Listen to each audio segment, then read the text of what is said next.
To how close this series has been. The second one of these teams goes ahead of the other, whether it is in shooting accuracy or ball possession, they tend to win the game in its entirety. So Shopify need to find their edge here in game number 6. LJ was the key man in the last game as well, so keep an eye on his Octane. Love to see an Octane rather than just endless Fenix. I think Justin's using an Octane as well, so there's definitely been a few players that are choosing to go with the old school car. There is Justin getting that block with the Octane.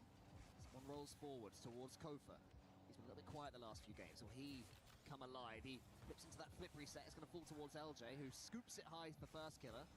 He goes to the pass towards Kofa. Here is Kofa. Wants to get the double, leaves it instead towards LJ, but the shot just won't open up for any of them. Little rough there, but I like the idea of it. It's a very classic Shopify Rebellion as well, to be able to follow each other in that way. First killer around the corner here, but no boost. Needed to play a 50, but actually leaves it. Chronic pass to Kofer. Another incredible save. He's been the one on the back line, really bailing out Shopify so many times. We finally get to see first killer on the other end here in this game 6. A couple of nosedives, but Chronic really has just been the man to try and take that ball away from. Yeah, Kofa, he's got the most demos in this series, and now he gets a goal to his name as well. 1-0 Shopify Rebellion, and as you say, Hug, starting to look like themselves. Like I said, Chronic was the one to try and take it away from. They finally get it. First killer was also waiting in net, messing around with that last man to really open up and make that shot go in with so much ease. And that's what I'm hoping we're going to get from Shopify Rebellion a lot more. But Chronic up in the air, takes his flip off the ceiling, but 2 defenders on the back line ready to go. LJ from his own backboard, can't get much past halfway, but it does fall to first killer at the end. Can LJ get the redirect? He can, towards first killer, it must be 2. That is a stunner! First killer, finally finding some space. I liked that from LJ too, plays it a little bit back, just gonna let first killer take that follow-up. It kind of, makes Foot question themselves a little bit, and that's what you need to do. Gotta have them hesitate for just a moment to find some sort of an opportunity. Here we go again, his first killer's turn, this time turning into a bit of a shootout right now for Rebellion. Estamos ao vivo Felt their way into this series now. para mais dia de transmissão, rapaziada. I'd say they'd be favorites in that as well. But that's still a long way away, and we know that Foot never seem to know when they're beaten. Multiple last chance qualifiers, that's how they got here. So they're used to being down and out, they're used to having the odds stacked against them. Still being able to find a way back into a series, back towards victory as Justin catches that ball from the ceiling for the flip reset. She's wave dashes, should get a clean touch on this one, but what a read that is from Kofa. And for the first time in this series, it is entirely Rebellion dictating the pace. The largest lead we've had in this series so far. Catch. The catch, the air dribble straight into a wide open net for Kofer. This is the Shopify Rebellion we've been waiting on. Like I said, between the two, this best of 7 truly is a marathon with how close it is statistically. LJ from the corner doubles it down. Shopify Rebellion just wanting to extend on the lead and build on the pressure that they've started. Foot are trying to steal that momentum right from them, but Kofa seriously warmed up right now. This is the most expansive performance he's put in so far this series, this tournament, to be quite honest with you. Can't get that one though. Chronic round him. Slams it into the ground, wants to get the dunk on first killer. They fake each other out. Chronic trying to get a bump, doesn't need to in the end. But once again, right back in it.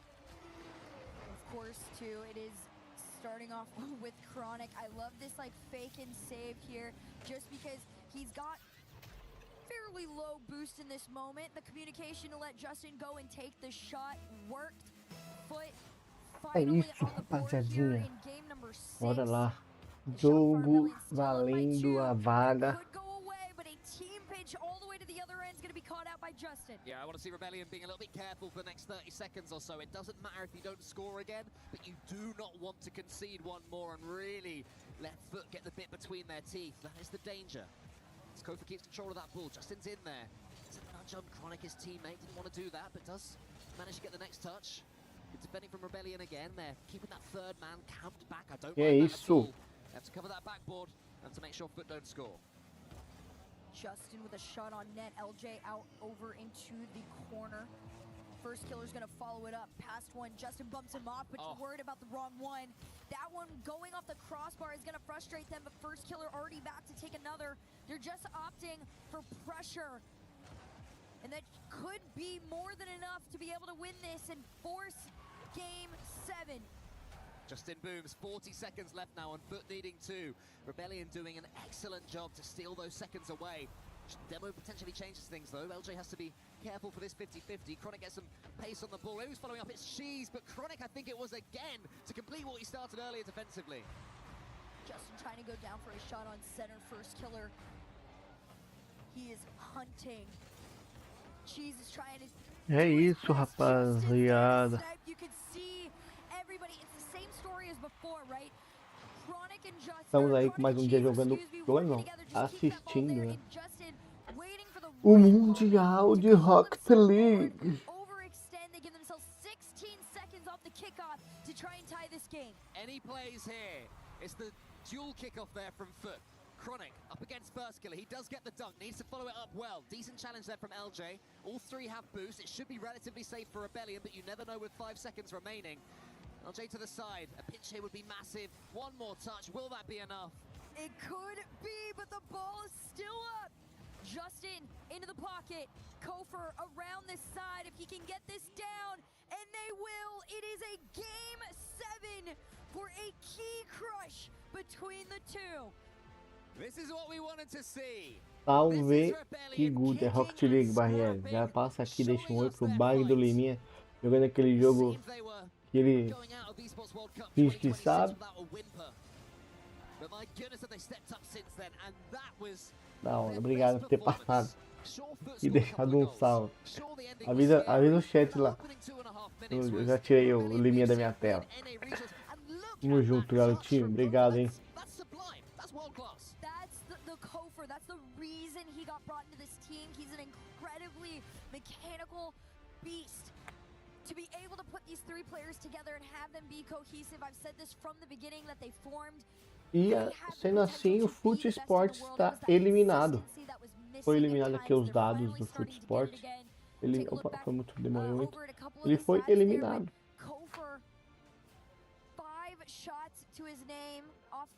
No final, ficou assim o bracket para a próxima rodada.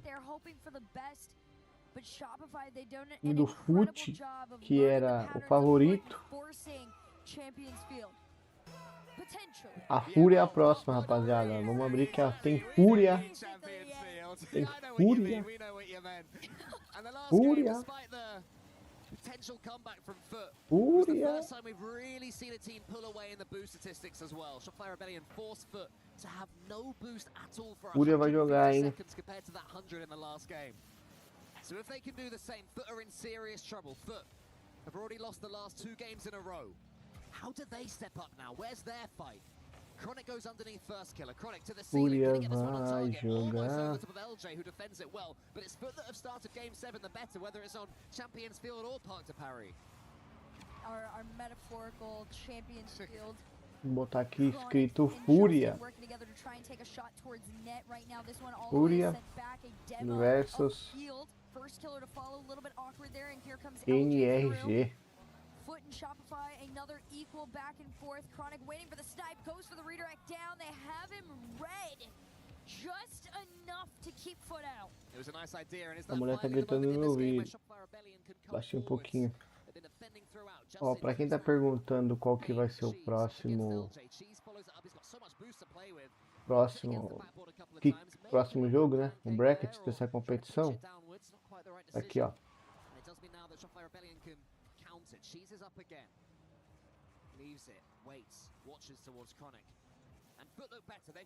O Fute vai ganhar, vai empatando, vai ficando um jogo ó, aqui eu te mostrar antes que ó, o gol.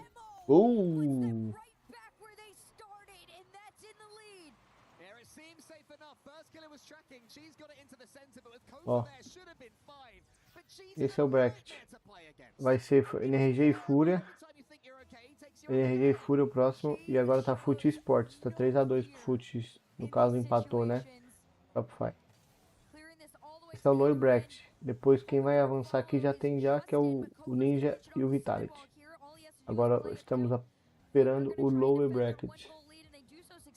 É isso. Bora. They've had to be aware of the fake right there. They don't want to go a couple of goals behind Rebellion. They've barely made a glove in this final game. And a real step up from foot the entire time. Kofa gets the dunk, but it's only into that corner. And right now, Rebellion can get the ball into the blue half, but they can't get control of it when it's in the blue half. Yeah, that control has definitely been the big difference maker between the two, as has the shooting, right? The moment somebody goes up ahead statistically of the other, they've been able to take it away just because of how close it's been. When Shopify Rebellion in that last game shot just 12% better than Foot, it was more than enough to take the game. 1-0 para o time da Fute. Jogo decisivo para ver quem passa para o próximo.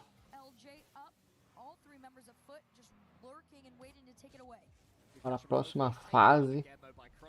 Mentira, para o próximo jogo, que daí sim vai valer a próxima fase.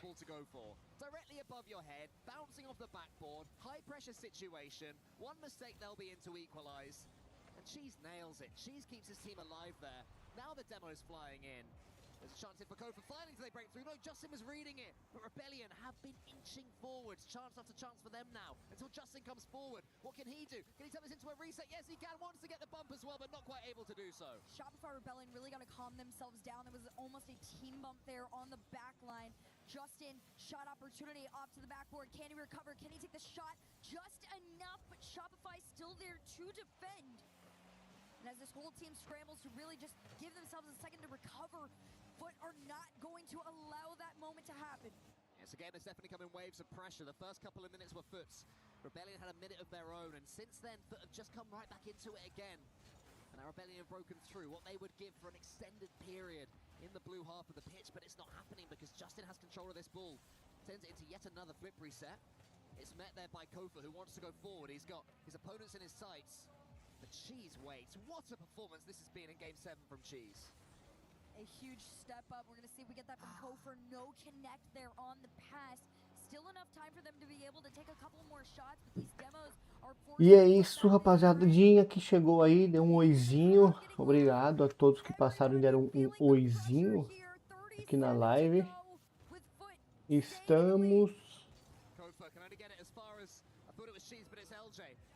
Estamos agora com o jogo do empate. Empatou. Estamos agora com o jogo da Rocket League aqui. O time Fute contra o time do SR. O jogo vale a ida para o próximo jogo do Lower Bracket. Então, aqueles que perderam ainda têm chance de se classificar para as oitavas, depois continuar em busca da final. Defending there from Cheese in the last 15. Chronic spins around it, gets the boost, but it's awkward. Kofa goes high. Rebellion, can they win this one in regulation? Justin. 5 segundos, vamos para a prorrogação. Se ninguém fizer gol agora. Olha o gol. A bola, o LJ que salvou. Caraca, salvou na linha. Salvou na linha.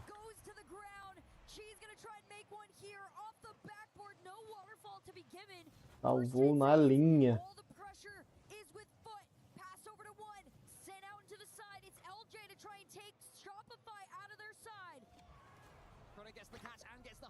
O jogo, quem fizer agora ganha. E esse jogo ganhou. Continua, perdeu, tá fora. Eliminado. Bate cabeça no meio campo. Explodido. Foi explodido. Olha a cabeçada. Se é carro, chama de cabeçada ou paralamizada? Ou batida. Deve ser batida, né? Olha a batida.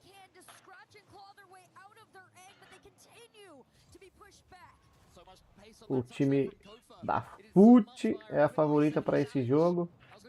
Ui, quase. Olha o gol, olha o gol, olha o gol. Que isso, Justin? Salvou. Olha o gol. Tira a bola em cima da linha. Depois desse campeonato eu vou jogar Rocket League. Pra ver se eu ainda sei jogar esse jogo.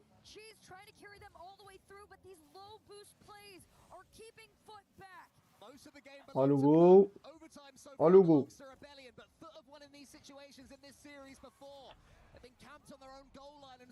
O time da Fute com a explodido.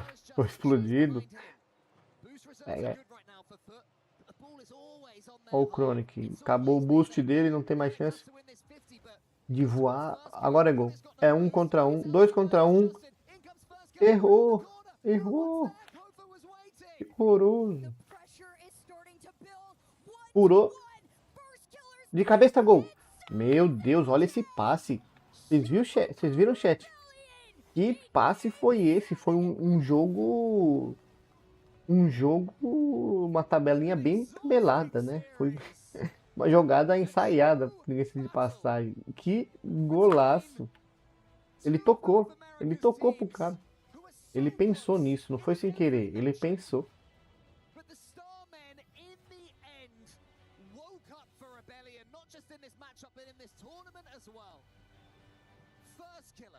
What a performance from him. LJ, who carried them a few games ago, got them back into this match. And then Kofa, who improved as the series went on. They have knocked out Foot, and it was a battle. The closest statistical game here for Rocket League at EWC. On top of it, Cole, neither of these teams had won in overtime in 2026 EWC. That is the first one that Shopify Rebellion is found here. And on top of that victory, you get to crush the key of Foot.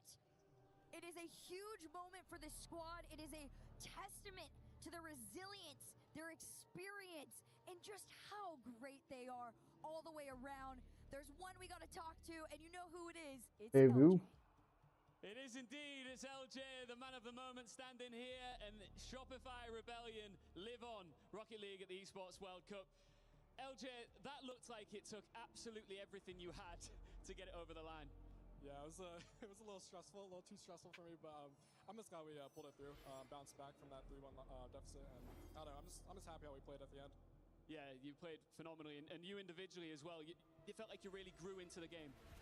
Yeah, I felt I was a little slow at the beginning, but I'm just glad we got the win. Team effort, for sure. Yeah, absolutely. Now, you started off on a loss É here isso, o in time do Paris, and then you had a whole day yesterday to Fute ficou pelo caminho, né? digest it and I guess prepare for today. What did you get up to yesterday as a team? We played all day pretty much. We knew like it was kind of we got to grind. Like we just did not play how we wanted to, so we just went back to drawing board. Just scrimmed a lot. Agora teremos a grande fúria. Yeah, I took the win. You were really honest in Paris when you said in an interview that nerves are always going to be there no matter what when you're playing at this level. How were the nerves there in Game 7? It was there for sure, but it wasn't too bad. I think we were settled in by then, so it just happened. I don't know. Yeah. Well, you've earned the right now to crush a key. You want to go do it? Sure. Absolutely. All right, LJ, come with me. The key crusher has been revealed behind you here, and our key master looking stoic as ever, handsome as ever, standing by. If you just join him, he will talk you through exactly what you need to do, because for the first time here on day 3 of Rocket League at the Esports World Cup, É isso, vai amassar o anel do... Vai amassar o anel da Fúria. Da Fúria não, do Fute. Ai, vai amassar.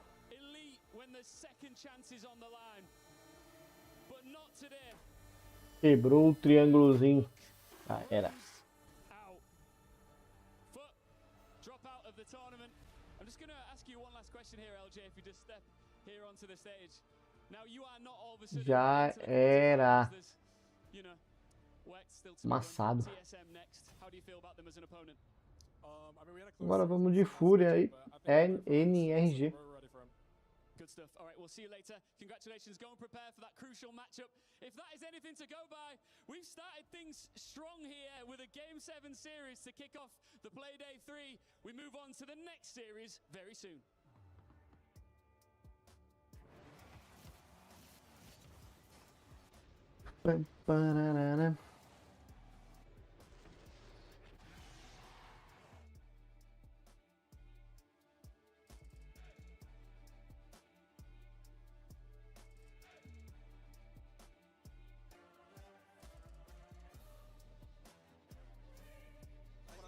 He's our I got Justin's boost. He has 0.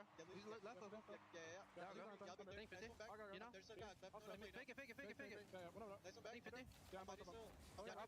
Fake it, bump them. Time. Cross. Put them. Yeah, whatever. Cross. Yeah, open. Yes, boys, come on.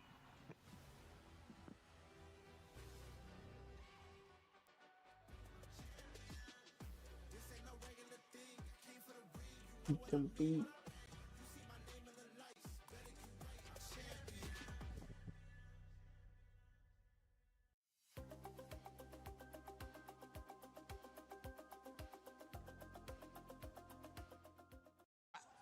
We got PUBG Mobile here at the City Grid, and it's day 1 of finals, which is a very important starting point for a lot of teams competing here. We got the super fans, we got the lovely glitter to let us know what's up. All right, we have a 3-day long final. Like Já voltou. This is day 1. The way it works is that after 2 days, the team with the highest amount of points will set the smash point threshold. Then on the 3rd and final day, that will be 10 points higher than whatever that point total was. And that's what our teams have to hit and then have to win a match after in order to win the competition. Otherwise, it's 6 max matches, right? Okay, we've seen it before in PUBG, right? So this is now what we're doing here. We're on day 1. We're only 2 matches in, though. We're CC side, the 2 big teams that we're focusing on, Aurora and Vitality. Okay, right now, Aurora's actually at the top of the leaderboard. Okay, so that's big good. for Aurora. Vitality, not at the top of the leaderboard. They're down at the bottom, but that's okay because there's only 2 matches in, and they're one of the best teams in the lobby. They are expected to do very well. A little bit of a slow start in the first 2 matches, but totally recoverable, especially when you think how much time they have before we even get to day 3. All right, and the fact that AGL and Voltei. Falcons are not competing here is also a big W for the side of Vitality. Of course, as the games progress and the scoreboard goes up, we're going to let you guys know what's happening, so stick around.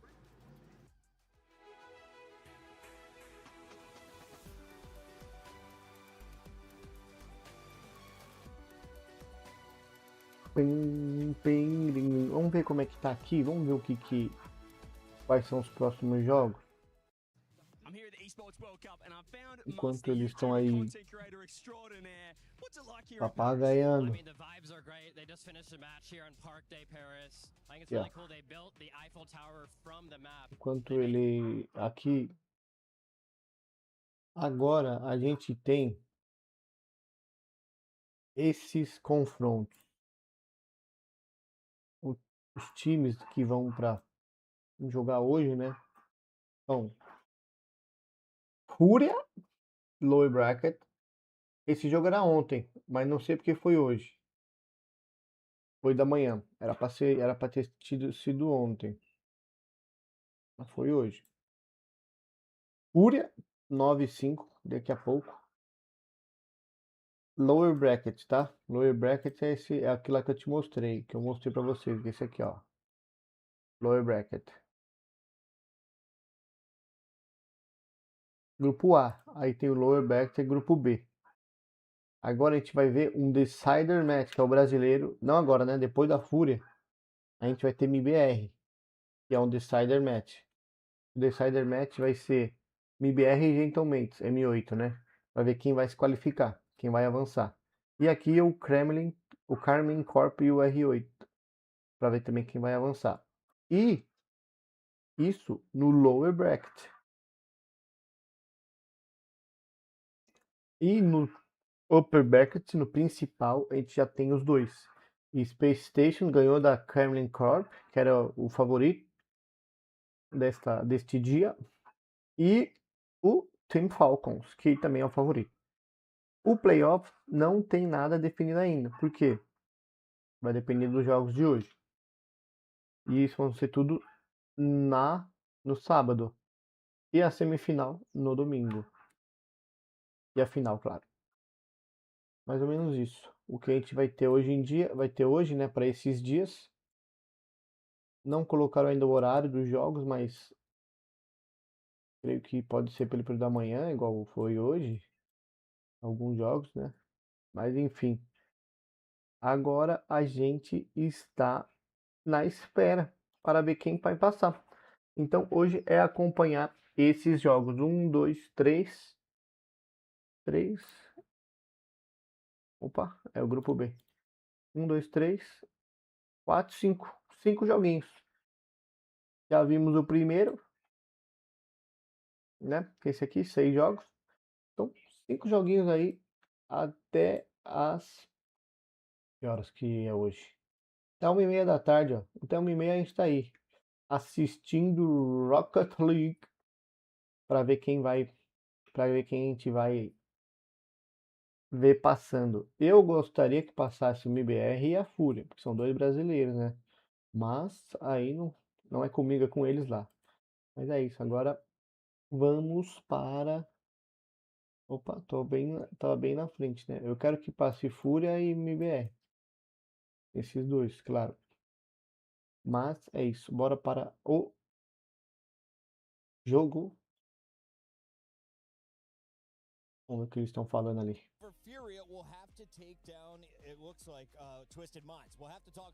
Tô conversando ainda.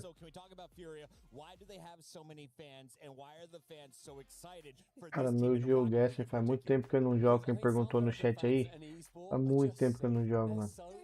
Mas eu consegui me manter no Master 2, pelo menos. Tem que jogar essa semana. E não tô lascado. A organizada da Fúria aí.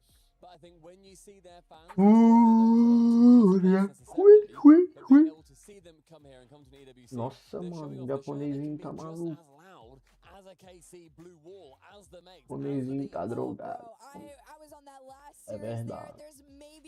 15 of these guys, they sound like more than the 80, 100 that the other orgs have brought. They are so fun and passionate, and I know that that's going to kind of lead the boys to E que leva uma pessoa... The crowd is there, so are the gameplays. Let's take a look here at some of the best moments. Stumpy, when you're talking about play styles, how would you... E começou? Não, isso é o passado, pô.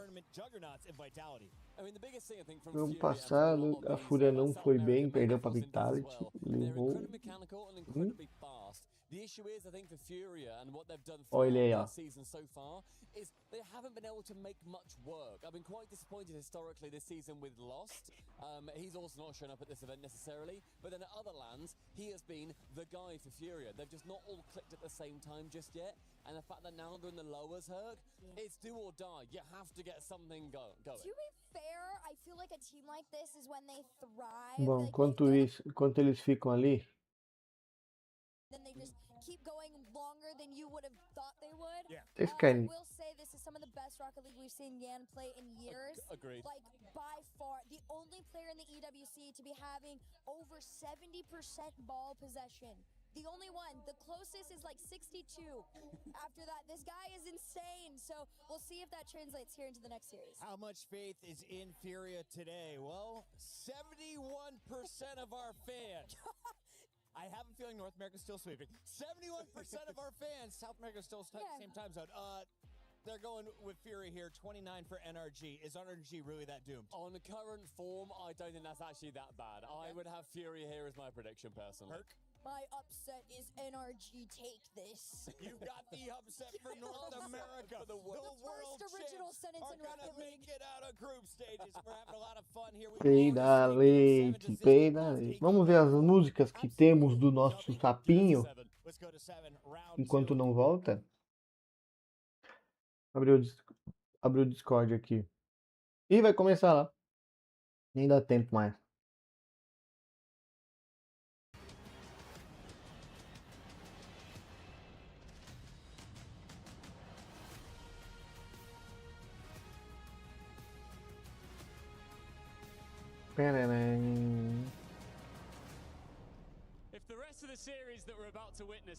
E aí, meus amigos?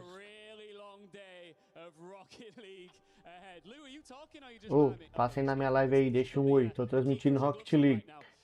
Vou deixar no chat aqui. É, mano, eu faço live também.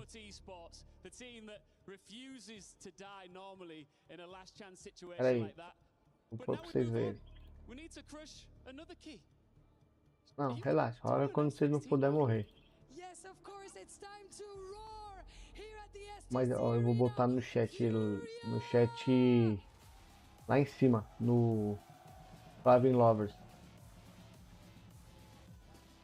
Vocês estão no joguinho? Daqui a pouco eu colo aí.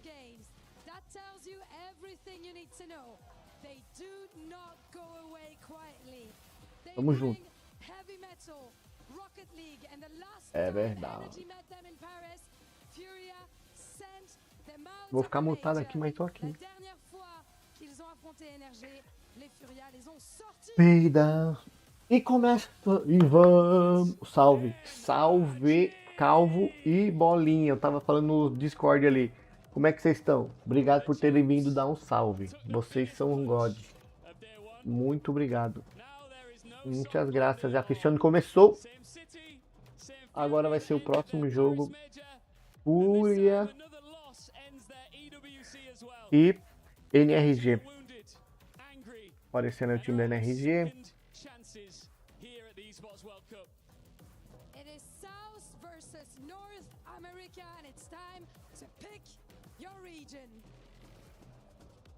Tamo junto, garotinho.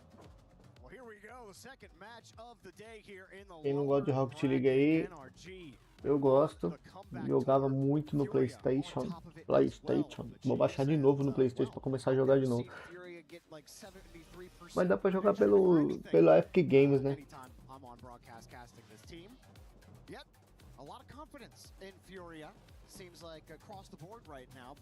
E é isso. E vamos de Fúria.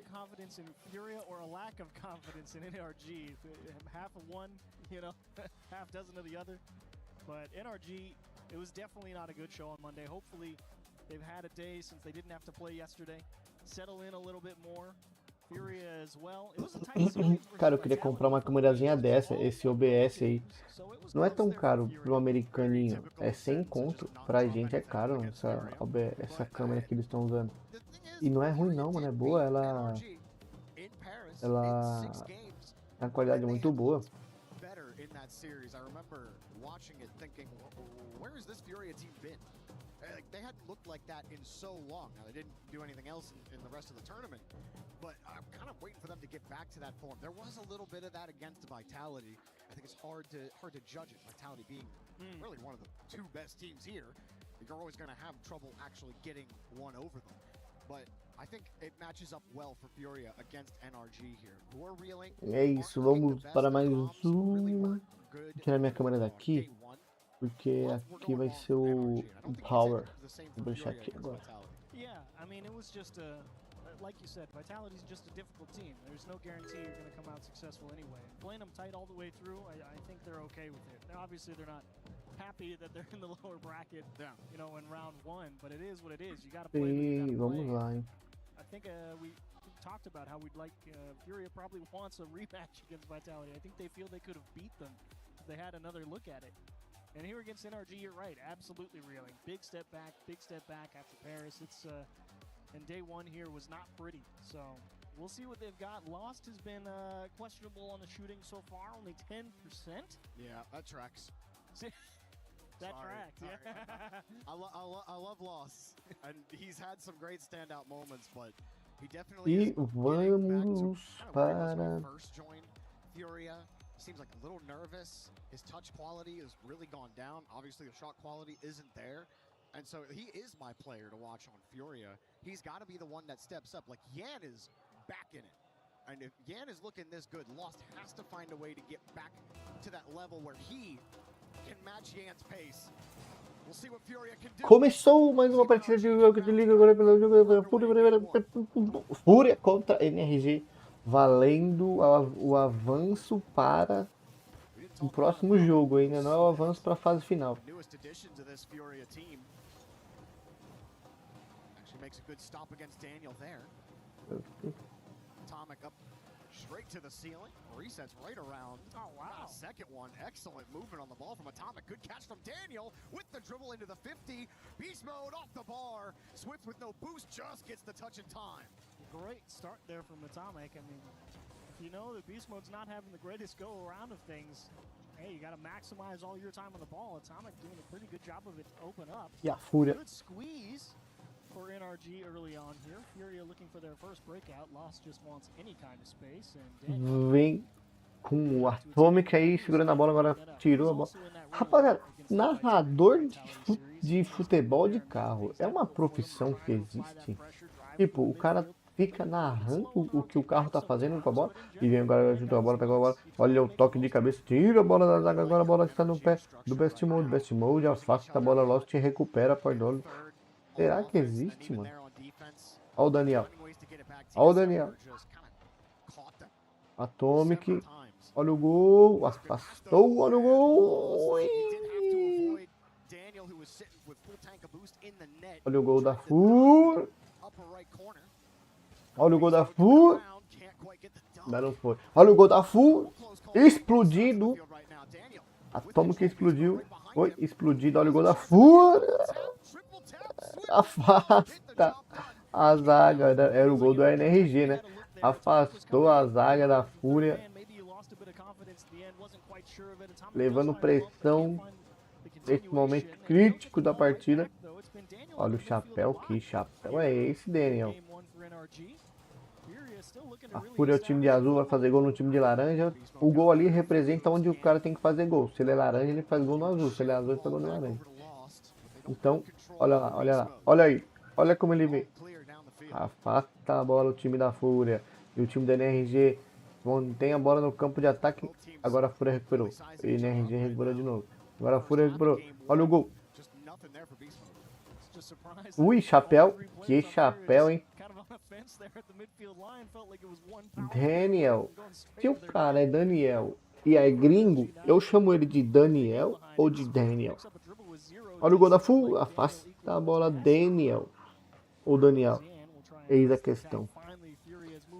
E ele é gringo, pode ser Daniel, né? Não é do Brasil.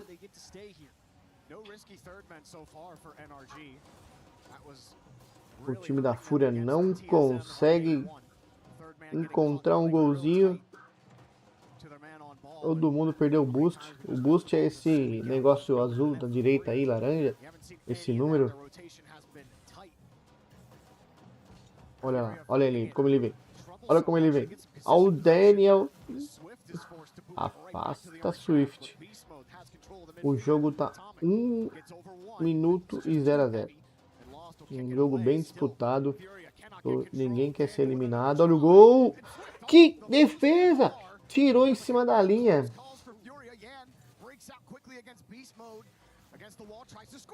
E o gol da Fúria. Ui. Caraca, tirou em cima da linha.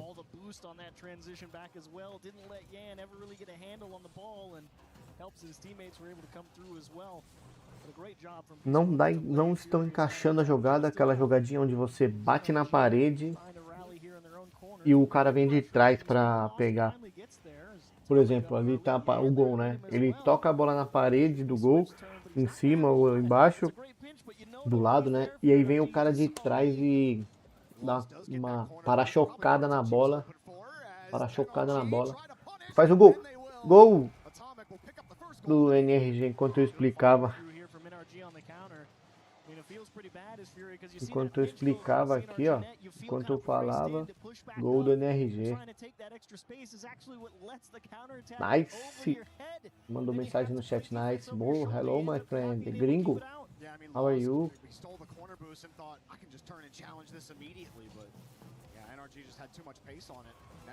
Ai, furou a bola. Por pouco, olha o gol. Afasta Atomic. Não, foi Blast. Foi Atomic. Que defesa do Atomic. O time da Fúria ainda tenta empatar esse jogo para levar para prorrogação, mas o time da NRG mantém a bola fora da zona de perigo. Afasta Atomic. E olha o segundo gol. 2-0, sacramentou o primeiro jogo. Melhor de 7. Best of 7 não, é melhor de 7. Quem ganhar 7 primeiro. Quem ganhar 4 primeiro, né? No caso. Não 7, quem ganhar 4 primeiro.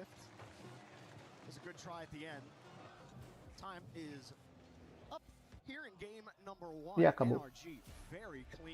Um jogo bem fácil para o NRG nesse finalzinho de jogo, né? Porque no começo estava bem disputado.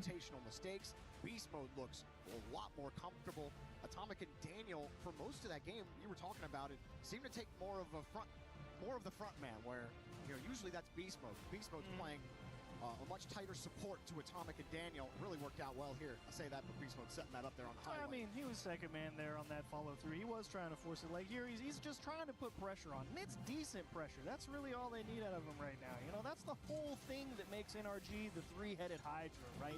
They have, if somebody's not playing well, the nice part is they got three of the best players in all of North America. So if one's not doing great, the others are probably pretty good. It's not easy No finalzinho para sacramentar o jogo. Great rally for Beast Mode. Shout out to our statisticians here at the Esports World Cup. We do confirm that Beast Mode in O Atomic foi o que mais, não, o Best Mode foi o que mais fez ponto no time da NRG.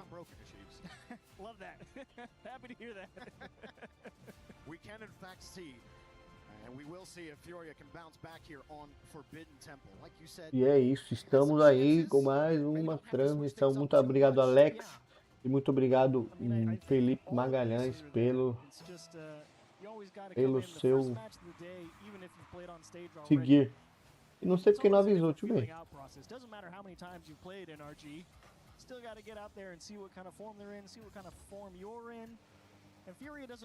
Tamo junto, garotinho. Aí não tem como deixar o like. Só no YouTube. Aí tem que clicar no link e deixar o like lá, pô. Estranho que não foi o... Ó, vamos ver esse aqui, ó. Esse foi, tá vendo?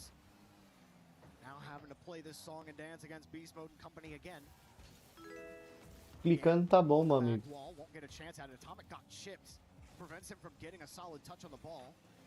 O do YouTube não... Ah, agora foi do YouTube, ó. Do Alexandre e do Felipe Magalhães. Obrigado aí, garotada. Não tinha ido, eu não tinha visto. Eu tenho que mudar esse barulho. Eu não, mano. Quem é o Peida Leite é uma minha. Eu faço as músicas do Peida Leite só. Peida Leite, Peida Leite. Eu faço as músicas de quase todos. Tem uma, a do Dose não fui eu que fiz. Foi o outro, eu esqueci o nome dele. Mas o cara é bom. O cara que fez a música fez uma boa música, sério mesmo. Bum bum bum bum bum bum bum. Olha o gol que a NRG fez. Esse golzinho aí é a meta.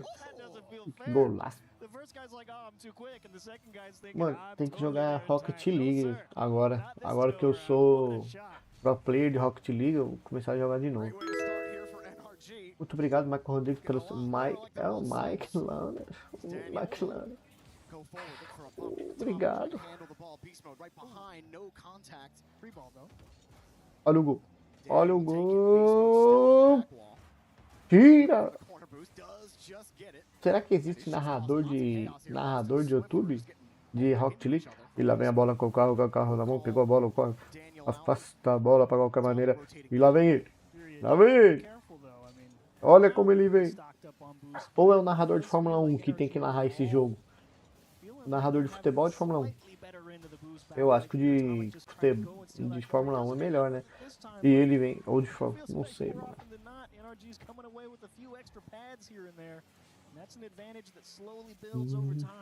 Narrador de alguma coisa, né? Porque eu não sou. Acabou o gás da gasolina do Swift ali. O Lost ainda tem gasolina. O Boost, não se fala gasolina, fala Boost. O time da NRG está 1 a 0 no placar, a Fúria perdendo e indo embora para casa. Olha o gol. Isso é um chute. O que ele fez aí, agora, o time do Laranja, é uma jogada muito comum no Rocket League.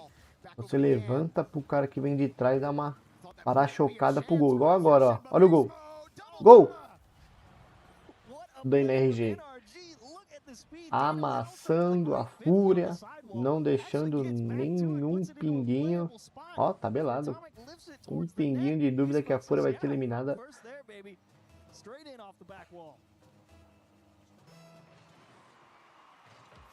Daniel. Outra coisa que eu tava perguntando no chat. O cara é Daniel no Brasil, mas ele é gringo. Eu tenho que chamar ele de Daniel ou de Daniel? Deixa a sua resposta no chat. Ele é gringo, nasceu lá fora. Eu chamo ele de Daniel ou Daniel? Porque quando eu for falar com ele ao vivo, eu não vou. Se eu for falar Daniel, ele vai entender? Não sei. Se eu falar Daniel, ele talvez entenda. Essa é a minha dúvida hoje. A dúvida do dia é essa.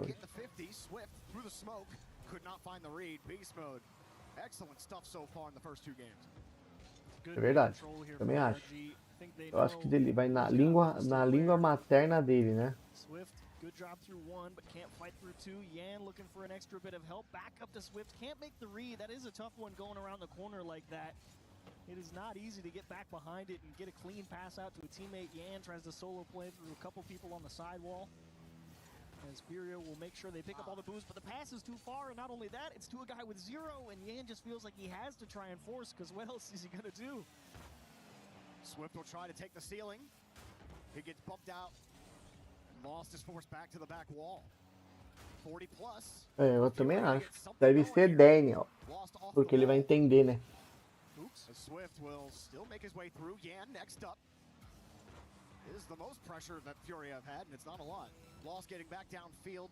Also having to face the topic. That was a tough spot to sit there. Good save. Really tough save there on 2v1. Eu acho que é isso também.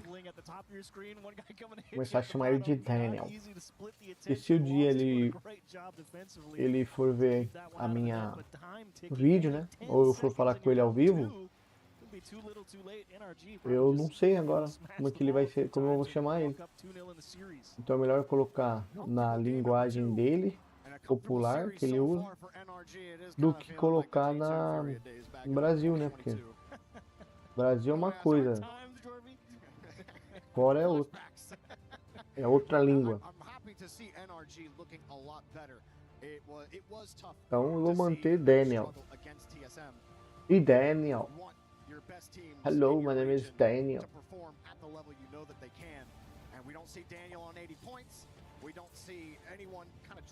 E o time da Fúria vem mamando. That's a great shot. And there's beast mode first to it. Look at Swift rotating back on the backboard. Good luck, playboy. No boost in the tank. You're not stopping anything. Beast mode will turn it in. It's a great game 2 from NRG. Furia only able to muster 2 O time da shots. Fúria vem mamando. 2-0. Segunda partida. Melhor de 4. Melhor de 7, né? Quem ganhar 4 primeiro. It's hard to build an attack if you got 0. You know what else is hard to do when you have 0? What's that? Get to the other half of the Avança. field. NRG were in the blue half 68% of the time on Forbidden Temple. For those of you at home that might not be used to seeing like the ball in half stats, like anything above 55% is big. 68% of Agora a Fúria tem que ganhar pelo menos pra cá, um pouquinho, né? Você está reclamando de estar reto. Aqui melhorou? Melhorou, né? Demorou. É, tem toque. Eu percebi, porque tava bem pouquinho para lá. Né?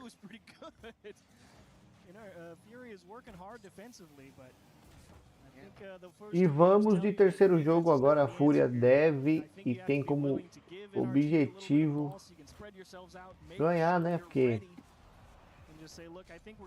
o fato dele perder aqui aumenta a diferença para 3 jogos de vantagem o time da NRG. E não é isso que eu quero. Eu quero que a Fúria e o MBR passem de fase. Boa defesa do Atomic. Boa defesa do Beast Mode. Olha o gol. Na trave, gol. Boa, Fúria. Vai, Fúria.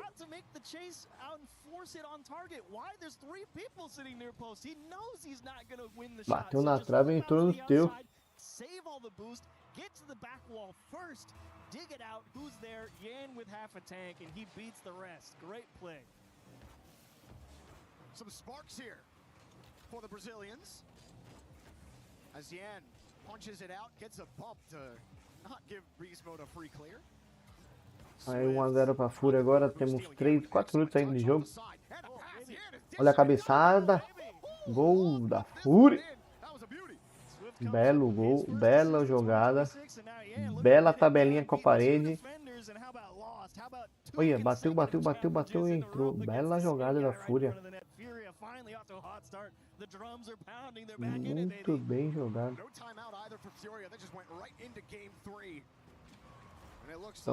Estamos indo para o jogo 3. A Fúria ganhando o jogo 3.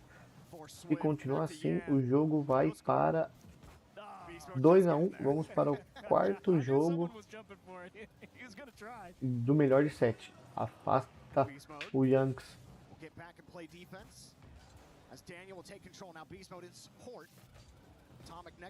Cabeçada. Afastou. Olha, a gasolina acabou. O time da Fúria tentando manter a vantagem no placar. Afasta mais uma vez. O time da Fúria com a bola. Burst mode. Defendeu. Olha a Fúria. Afastou Atomic. Cabeça. Cabeça de ladinho. Trivela. Olha o gol. Fúria está na vantagem. Que gol do Swift. Swift só vem de carne ou comida. E é isso, rapaziada. Mais um joguinho. A Fúria vencendo. Esse passe foi meio duro.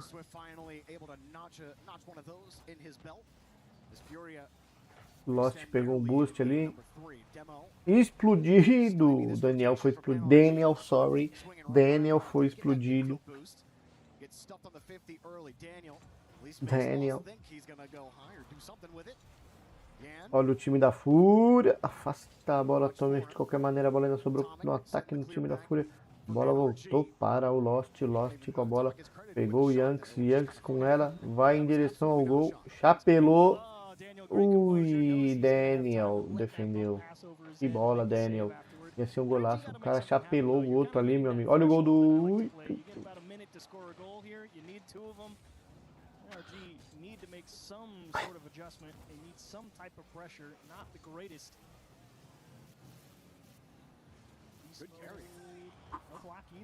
Quase mais um gol da Fúria. A Fúria não. Quase um gol da NRG. Diminuindo o placar contra a Fúria.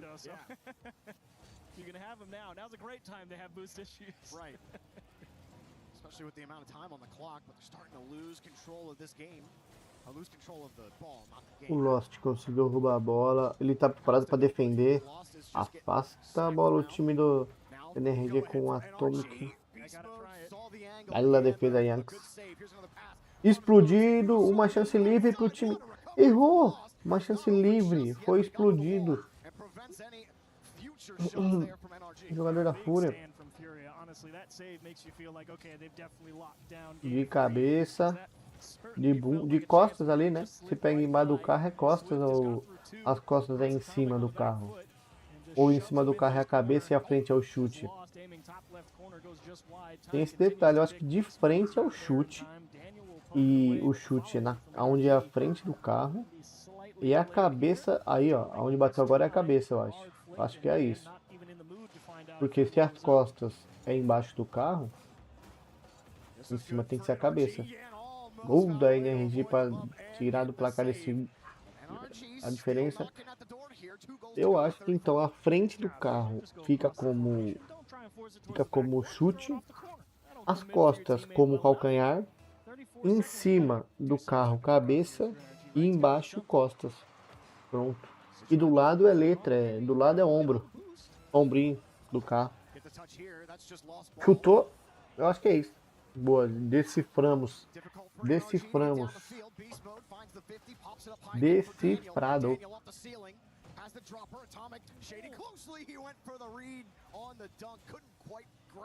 As Daniel needs a goal with some time on the clock, but Furia knocked the ball away. Knocked time away here for NRG in game 3. Gotta have it. Daniel just late, and that will indeed close out game 3. Furia with an exclamation point. Yan will drill it home. They get their first win in the series, and Furia trying to storm back. An authoritative game 3 win. Crowd getting into it a little bit after Furia had scored their first goal. The drums are alive and well here at the Esports World Cup. Paris, France. Yan getting top honors. Game da Fúria, né? Really looking like his old self. Which is exactly where Furia want to be. 2 goals on 4 shots. And also a sick pass right here off the sidewall. And then a great little shove out to Lost, who got a dunk on top of it. And after that, Furia never let go. Absolutely. I mean, it really is what I wanted. I said, you just got to go get a little more boost. How did the first 2 goals happen? They've got people there to help out. And all of a sudden, the attack gets a lot more dangerous. And before you know it, they're just cruising to a victory. NRG will go right back at it. Now, so, see, we've been talking a lot about the stats and the boost and things like that, and how they were averaging, what, 10% less in game 2 than NRG? Yep. Well, we were still talking about them having boost issues in this game, yet statistically, it would tell you that the boost game was even. That's just to show you, the stats can't tell you everything. Context, very important. And Furia were starved on a lot of pushes that NRG had in the back half of that game.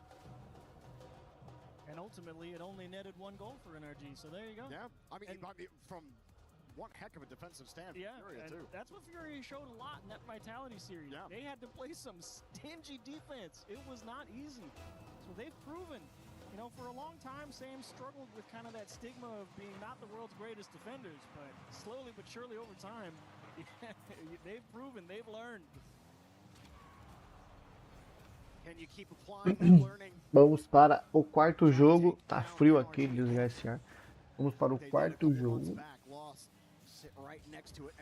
O time da NRG. Daniel pot shot. Swift forces beast mode to go vertical for this, and he will find his man. Atomic again. Straight down, good 50, but it's right back to Daniel. Another pot shot. Yan won't let him in. It's a dangerous one from Daniel, and it looks so deceptive. Chuta pra frente. Right? And it's tough to read that as a defender sometimes because you're not sure when he's going to hit it. Daniel squares it up, aims it top right corner. It's a great bit of shooting from Daniel and a nice save from Furia. Nothing for Furia to play with. Got to chase this down. That's a good bump. Beastmo was coming to cover quickly, but Atomic has controla a bola, o time da Fúria. Perdeu a chance agora. Bola com o time laranja, que é o NRG. Actually gets most of that 50. NRG are happy to play with the ball in the corner. Beastmo slips right underneath Swift. Explodido Atomic pelo Lost. Afasta a bola com um chute para longe. Ele vai petecando a bola até o outro lado. Olha o gol. Afasta. NRG explodido. Beast Mode. Shift explodiu. Beast Mode levando a bola até a boca da área. Mais uma vez o time de NRG atacando. E a Fúria defende o campo de defesa, no caso, né? Como é que pode? Você defende o campo de defesa, goleiro, gol no ângulo. Tem chance para o time da Fúria. E um golaço colocado no ângulo. Deu um chute. Ângulo não, vai um pouco em cima, perto do ângulo. No chance, sem chance. The surprise touch off your own car, off your backboard, you know you're stuck in the net, and you're just hoping they hit it right. Continua agora o time da Fúria tentando diminuir o placar. 1-0 para o NRG. Afasta a bola chutando. A gente agora descobriu já que o chute é na frente, a cabeça é em cima, a parte de trás do porta-mala é o calcanhar e embaixo do carro é as costas. Então agora a gente não pode mais falar que ele está chutando, cabeceando a bola quando bate no paralama na frente. Só quando bate em cima. Ele tá chutando a bola para frente, chutou na parede. E aí foi de ombrinho. Gol explodido. Salva o time da Fúria sendo explodido, ainda conseguiu salvar. Explodido, só tem 2 em campo. Voltou o terceiro. Olha o gol. A Daniel. Good recovery on the backboard. Lost, tried to stick in between the pass. He got nothing done as Beast Mode swings up. A jogadinha. Cadê ninguém? Não veio ninguém de costas. Agora o time da... Explodido, Yanks. Explodido, Beast Mode.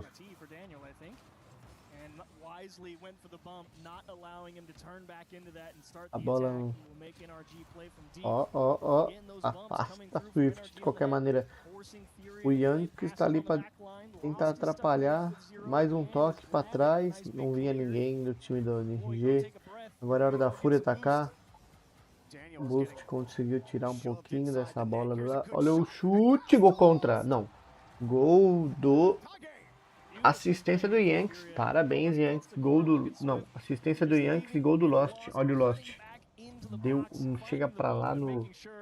Não chega pra lá no aniversário.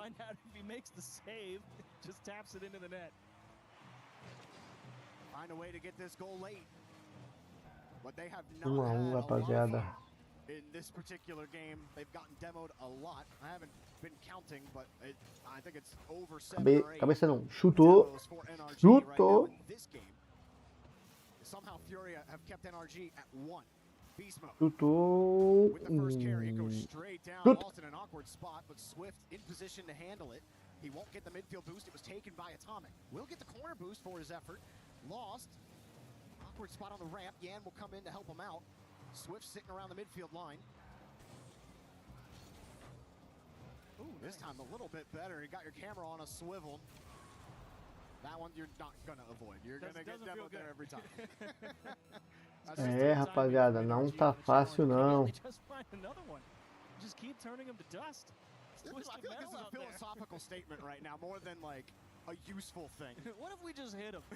Yeah, they might tilt out if we keep demoing them. Hey, you'll always try to generate any kind of man advantage. Even though demo's slightly nerfed at this level, being able to pick your side, everybody still low on boost. Yan got a canister, but there's not a lot for his teammates. NRG hunting at 0 seconds. Yan keeping control of it. Got a pop and a release down the field. This may send us to overtime, but the ramp has other plans. Swift underneath it, just could not keep it. We got overtime. It's a good time for an overtime. It's a nice welcome reset, I think, for Furia. They were getting pressured there towards the end of regulation. Chance to catch your breath and start off on equal footing, I think, is good for them. Daniel with a wise back pass and kaboom for Atomic. He was happy to get the ball, not so happy to catch the bumper in his face as Lost. Great try and double demo. Each team getting one there on the NRG half. Yan elects to turn hard and smash towards the wall with 0. Swift decides to give up on it. Didn't feel confident trying to force the issue there. Okay, they really are just running into them now. Beast mode wasn't even in that play.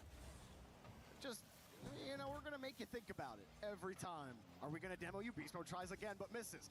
É, rapaziadinha. Vamos pra prorrogação. Yan attacking the read quickly. He's gone. Swift wins the ball. Lost up for this. Daniel gets there in time. Beast Mode and Atomic run into each other, but Beast Mode kind of got bumped into position. Daniel calling Atomic off. This actually opens things up. You got to redirect this somehow. They still get a chance at it. Swift plays the 50, goes for a touch instead of the bump, and Beast Mode gets kicked out completely. Oh, hello, Yan camped out on the backboard and doesn't make contact, but actually Atomic and Beast Mode figure out a way to find a big clear there and take a breath of fresh air. Here you got to be real frustrated that they didn't turn in that open net off Yan's great challenge earlier. Wow, Yan and Lost full commit there. Yan didn't get the bump. Lost couldn't get the ball or a bump. Oh, nice spawn for Lost to take the corner boost. Yan gets some pace on the ball. Beast Mode knocks it away. Swift has to wait. He didn't want to force a challenge on low boost. Lost gets deleted for his effort. Daniel with some control underneath Daniel! Genial. It's a great goal from NRG, but I'm so confused why Swift postured like he was going to challenge there in the midfield line, elected to leave and let his teammate come from further back who had boost to go for the challenge, which might seem okay until the guy with boost gets turned to dust and you've rotated back into your corner, and just like that you lose the game. I mean, I didn't quite understand. I don't know if that was good or bad. but I didn't like just token pressure from Swift at the midfield line when he couldn't actually do anything with it, and all it resulted in was getting his teammate blown up and losing the game. So I was not happy with that one. I mean, lots of explosions in this game. It still was a lot better for Fury in the back half of the game. Fun fact. Right there, Yeah. He gets his teammate blown up, he gets 100, but at what cost? You lose the 50 and then the game. Would it have been better for Swift to force the challenge at the midfield line with 0 and let the guy Bom dia, Rei. behind you with 100? Because then the guy Meu who amigo. gets demoed already has 0, and it doesn't matter if he dies. But I don't know. That was an odd one. I have to watch the tape. Eu tava olhando aqui as estatísticas, que eu tava olhando aqui. Olha isso aqui, ó. Acabou o primeiro jogo. São 3 jogos. Acabou, são melhor de 7, né? É melhor de 7. Então, eu tava olhando as estatísticas, o time da Fúria, eles não estão conseguindo fazer a jogadinha que eles costumam fazer, pô. Que é bater na parede e vir de trás. Os caras do NRG tá conseguindo toda hora quebrar esse passe. Toda hora estão conseguindo quebrar o passe deles. Não tá encaixando. O Cacerá tá jogando CS. Mas eu tava olhando aqui agora a estatística no site. Cara, os caras não conseguem. Toda hora tem alguém sendo explodido ou o passe sendo cortado. O time da Fúria não encaixou. Não encaixou nesse jogo. Quando encaixou, ganhou o jogo de 3-1. Jogou muito quando encaixou. A Fúria aí. Ah não, esse é a...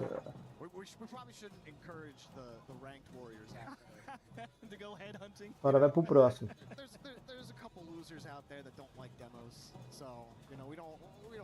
E vocês estão... Vocês gostam de Rocket League? Nunca perguntei. Vocês gostam de Rocket League? Vocês entendem de Rocket League?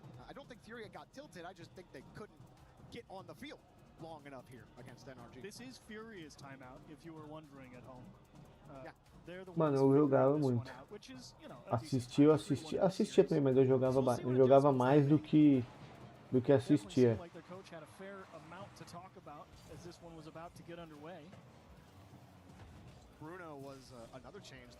Tipo, essa jogadinha aí, ó, de costas que a Fúria faz, de bater na parede e vir um de trás, o NRG tá bloqueando todas, quase. Tá difícil pro time da Fúria.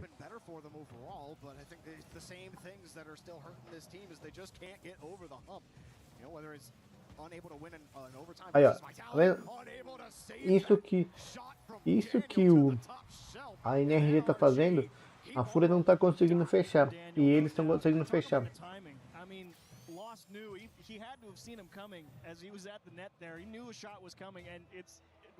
Já é, acho que foi uns 5 gols das partidas, 5 gols foi assim desse jeito, do NRG. Um gol assim por partida teve. E o Zomboid, hein? Nossa. Ai, meu coração. Quero jogar. Acabando esse campeonato aqui. Abrir o Zomboid até dormir amanhã, pô. You've got 0 boost. I kind of like having the guy with 0 fight for possession, because again, going back to like Swift just giving it up there in the midfield that cost the end of the last game. I mean, if you let the guy with 0 fight for the ball. Então, chegou uma hora lá que o meu armazém de arma tava impecável, lindo, lindo, lindo, lindo, cheio de coisa. Mas deu aquele rollback, perdi quase tudo que eu tinha feito. Mas eu dei uma geralzinha lá e tá mais bonito, tá menos bonitinho que antes, mas tá arrumado. Agora eu vou fugir do armazém. Eu vou pegar umas armas, guardar pra mim. Vou atrás de pegar um carro e fazer metalurgia e mecânica. Pra pegar carro, ficar só com carro. Vou trabalhar só de mecânica. Esquece a arma, só de mecânica. Melhor coisa.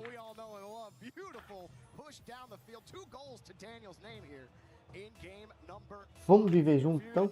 Vamos viver junto? Volta. Vamos viver junto na floresta? Eu começo a ler as coisas de survival. Esqueço mecânica. Vamos, eu já sou ladrão, a gente pode roubar carro. Bora, Regot. Lá do ladinho do mato.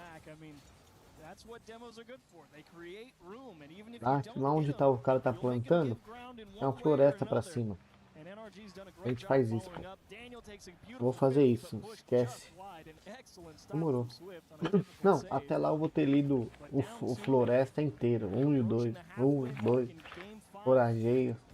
Pra me ver na floresta. Vai ser top. Right about now, and Yan has tried with a long shot.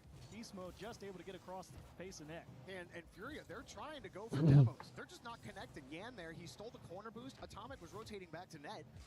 And he tried to demo. Atomic just easily swerved around him, got the clear out. And that's the difference. It's like, if you can't hit the enemy, you're not going to have a good time. Yan probably can't even believe that he didn't slip that one by Daniel. He poked it up the backboard, and he could see Daniel coming at him. Vai tomar a bala. Stepped on the wall to see if he could get Daniel to commit to a line. Tinha que ter PVP, mano. Tinha que falar pro Flavinho. Flavinho, abre o PVP.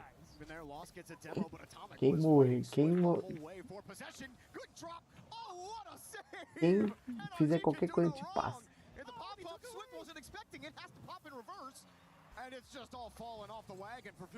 Enquanto isso, a gente tá vendo a Fúria perdendo o jogo. Foi explodir o Daniel. Eu tô falando, os caras da NRG estão bem melhores que o da Fúria. Os caras estão conseguindo quebrar todas as jogadas da Fúria, mano.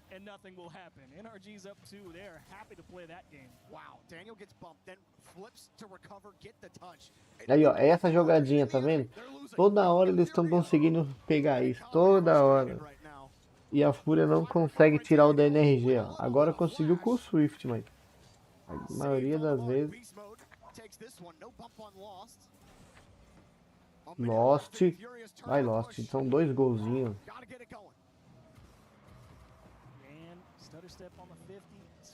1 minute.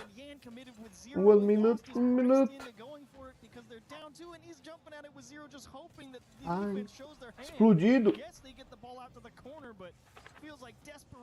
Acabou. Se continuar assim, não vai dar pra fazer.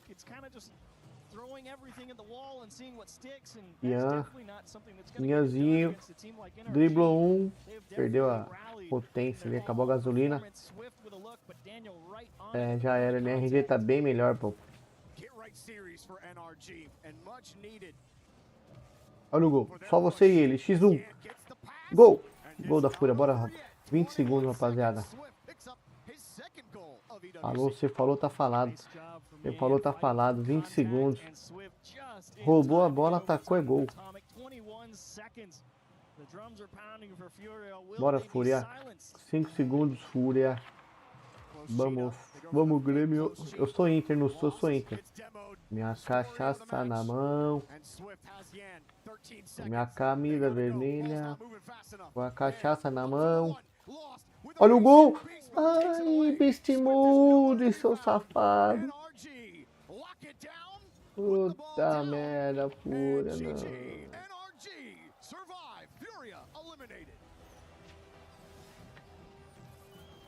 Fúria eliminated. Eliminada. Foi muito melhor a NRG, sem comparações nenhuma. Conseguiu encaixar todas as jogadas que fizeram. Agora é a hora do MIBR. Se eu não me engano, deixa eu ver aqui o bracket.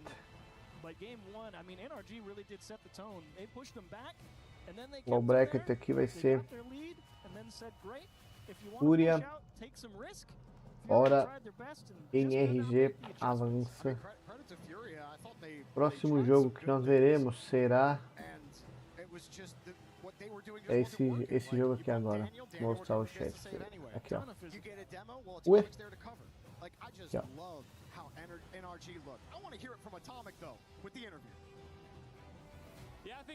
Deciders Match. Gentlematers. Peraí, o cara tá falando no ouvido aqui. Gentlematers e Brasil. MIBR.los, que é Los Grandes, né? Foi uma junção das duas equipes. É o próximo jogo dos brasileiros.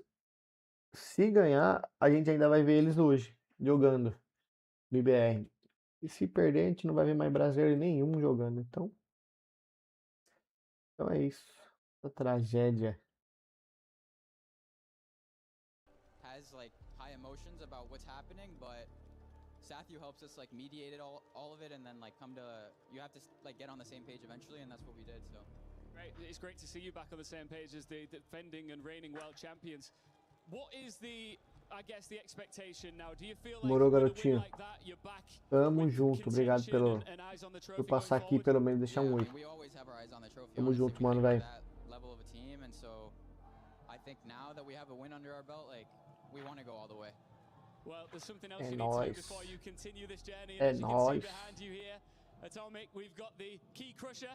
So, would you like to crush a key here in Paris? For sure. Absolutely. All right. So you go and join our key master here as we settle another score here at the STC Arena. NRG and Atomic continue their lower bracket run here on day 3, but Furia arrived to the bang of a drum and a wall of noise, and it continues here in the arena, but they leave on one final sound. Their EWC key breaking in half. Atomic, just finally, of course, the job's not done. You are not into the quarterfinals just yet. You'll have what is going to be for the fans an incredible series against Twisted Minds. How do you feel about that? We're confident. I mean, now that we got the win, I think we can beat anybody, and yeah. Quick message to your fans? Thanks for the support, even when we do horrible, and yeah. Congratulations, man. We'll be seeing more of you a little bit later on this evening as Rocket League at the Esports World Cup continues to break hearts.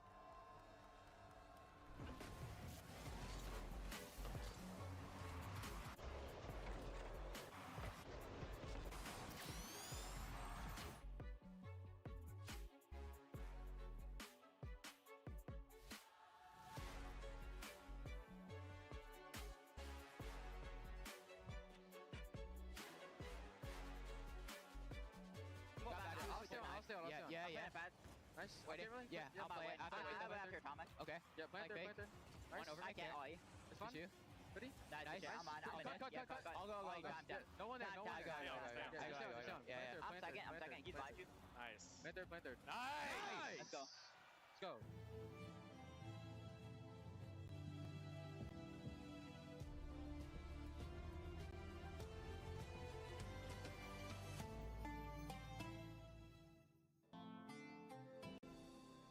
Ping.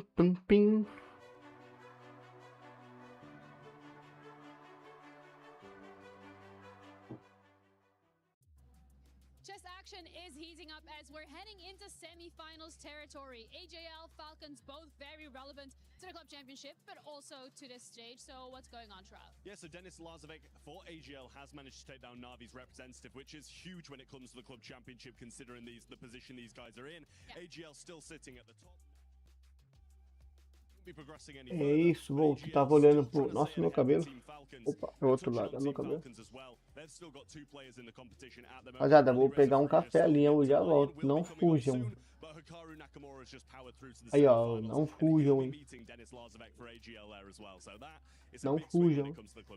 So then when it comes to that next matchup, I want you to tell us your prediction, but also from Falca's side of things, are they getting points for both of their players? And my prediction, I think, is got to be Hikaru for Team Falcons. I think it's... you can't predict against him at this point. He's just such an unbelievable player. But no, it's only the points from the highest ranking player. So if one wins it and one comes second, they're only taking the 1,000 points. If both of them in the semi-finals, they just take the 500 or 300, depending on who comes third and fourth. All right, well, that's good to know. Thank you so much for the update. That's it for now. And of course, we'll keep you in the loop.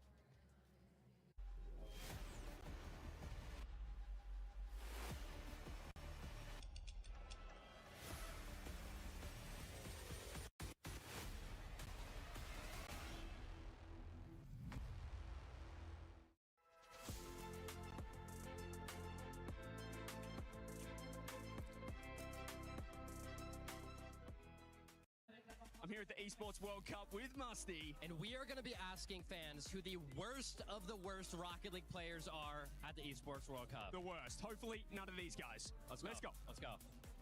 Gotta be Jorius, man. Zen, interesting. Okay. Jorius might be the one. Atu, I think. Okay, why? Because it's so mechanic, maybe it can improve more than... Okay, the mechanics, interesting. I would say Zen. Okay, cool. I think it's Virtua of Coming Cup because mechanic. I think it's Archie because we can't win. I'm gonna say Zen. I love Team Vitality. I've been watching him play. Loves Vitality, pick Zen. It's gotta be Vatira. Vatira? Okay. Vatira, of course, because of his mechanic and he's part of the team Carmine Cup, so of course. Vatira. Okay. Interesting. Archie. Archie? Okay. Atto. Yeah. Awesome. Cool.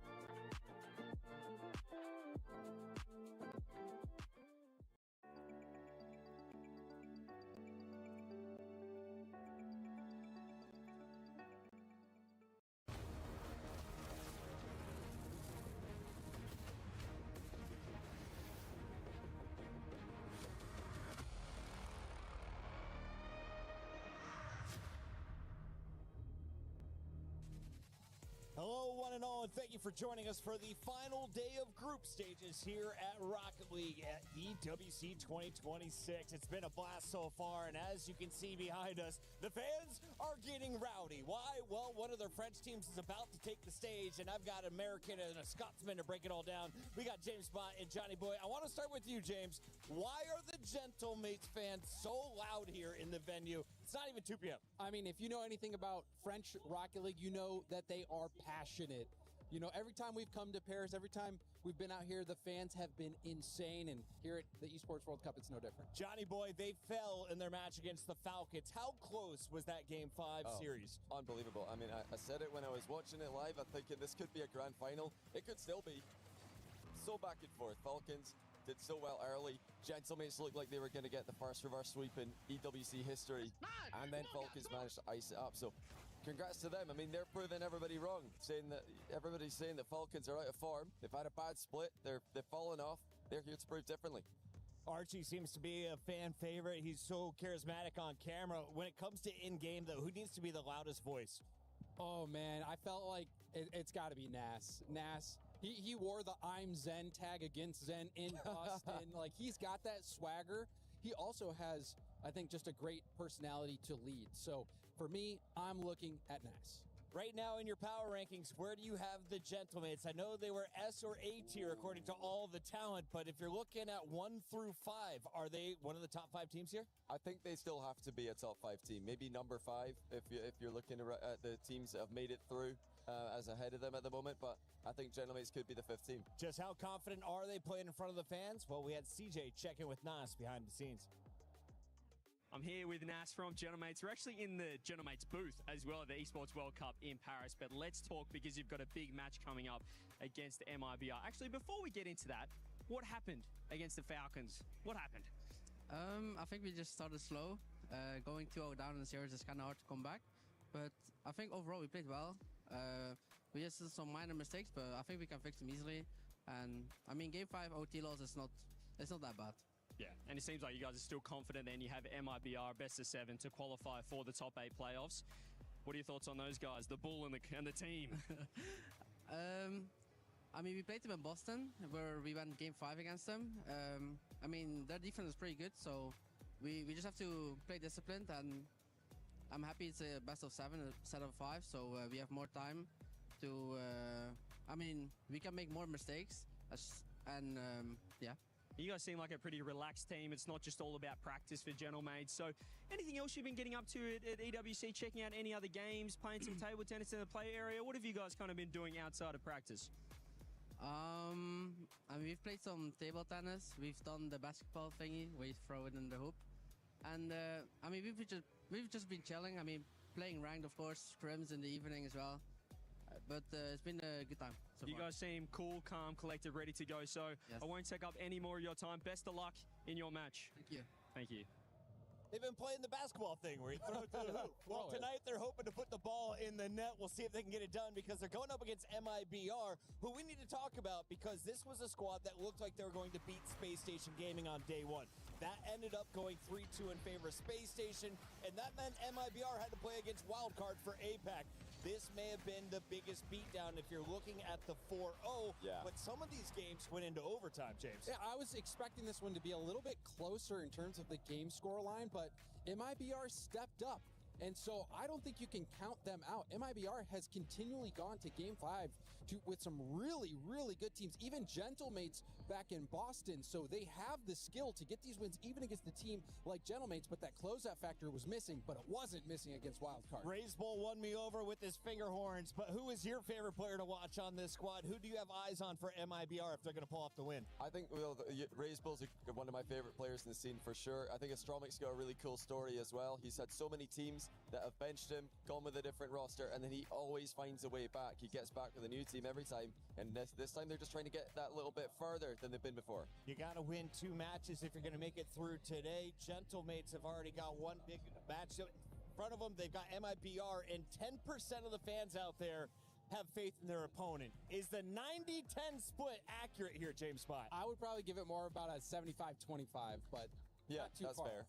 75-25? I think so. I mean, I'm picking Gentlemates, but 90-10 is doing MIBR an injustice because they played Space Station super close. They did 4-0 wildcard despite the games being closer than that. So I think, MIBR deserve more than 10. We just crushed some keys. Now it's time to send another team into the playoff bracket. Will it be MIBR or Gentlemates? Let's lock in as we send it to the stage.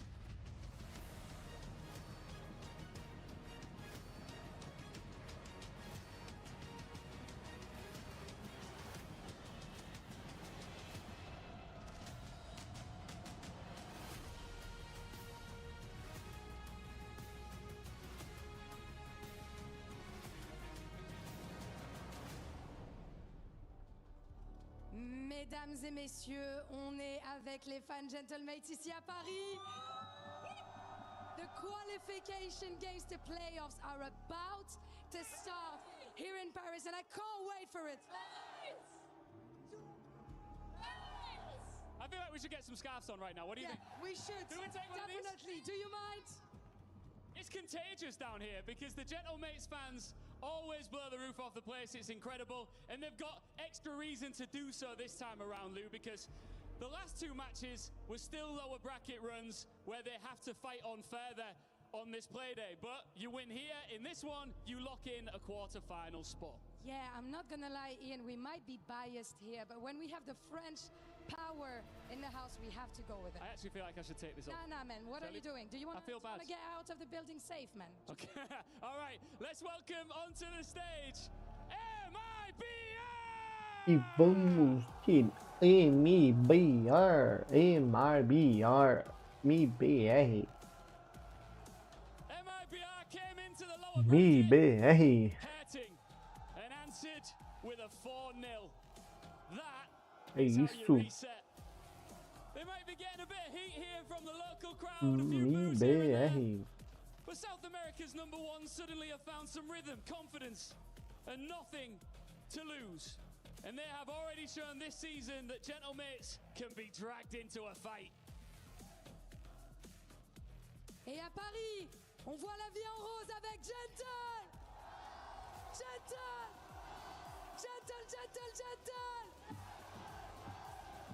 Falcons changed their route yesterday, but they did not change what this team is capable of. Gentlemates have already lifted a land trophy this season, and they know how to live when a series 1008 starts Gentlemates. getting uncomfortable. Mesdames et messieurs, l'une des grandes fiertés de Paris est prête à aller chercher les playoffs. Hey, the big smiles Mesdames et messieurs, sejam bem-vindos a Paris. players too. There's a lot on the line here for both teams. MIBR want to cause an upset. Who's taking that quarter-final spot?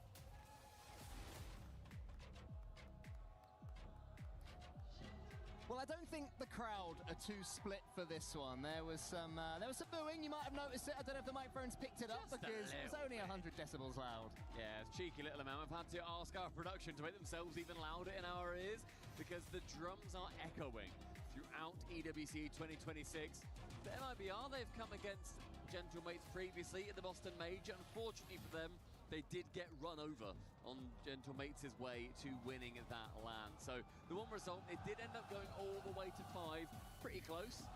But ultimately, they both find themselves on the precipice here of qualifying through in the lowers to the quarterfinals. Yeah, I mean, Made in Brazil have been performing pretty well, I'd say. They had the near reverse sweep against Space Station Gaming, which came all the way to Game 5 overtime to start off their tournament.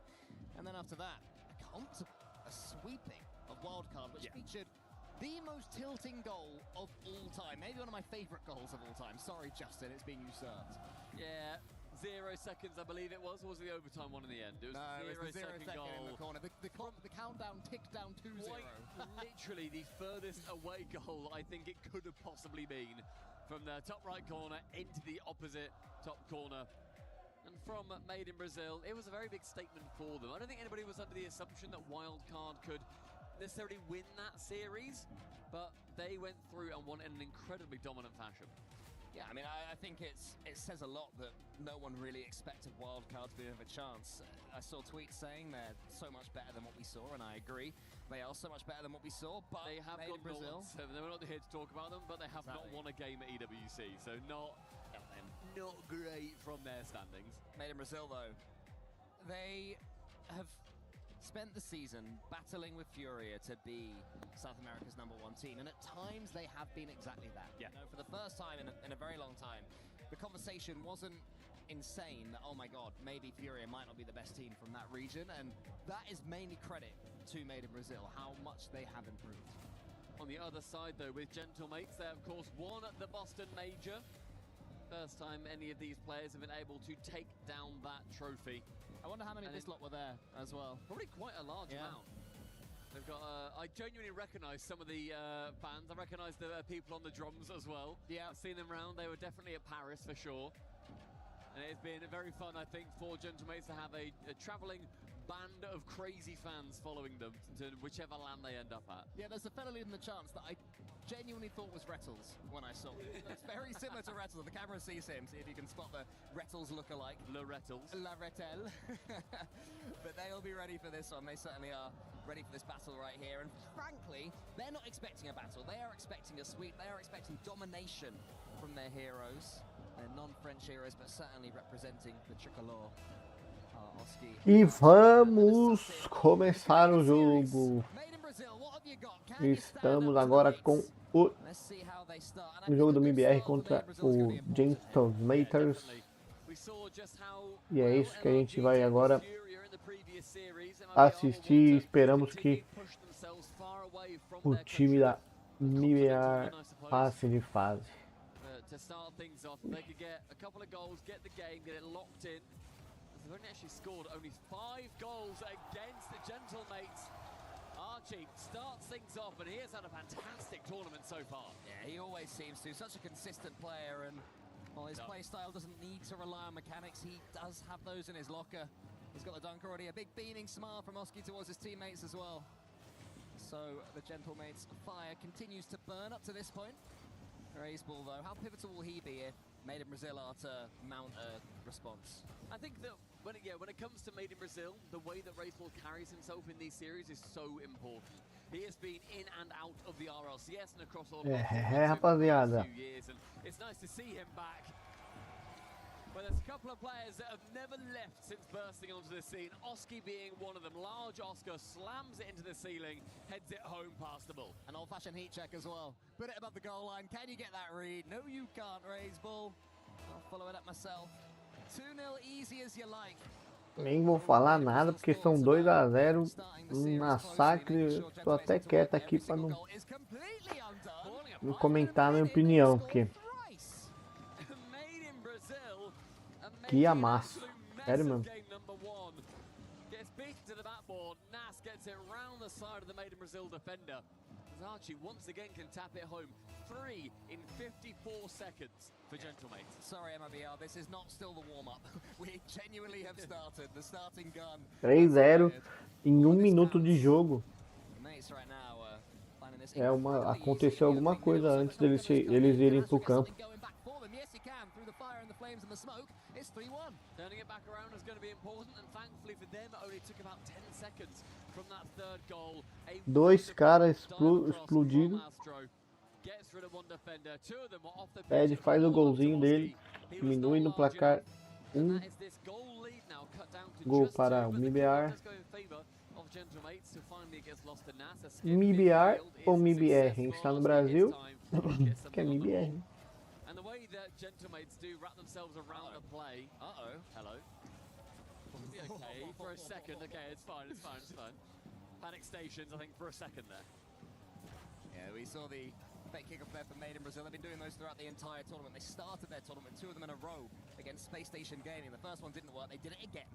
So it seems to be their default is the fake, and I'm sure that Mates, under the tutelage of Snasky, have realised that I'm keeping a close eye on it because they've got plenty of kickoffs of their own. They've also got plenty of ability mechanically. There is Archie onto the backboard.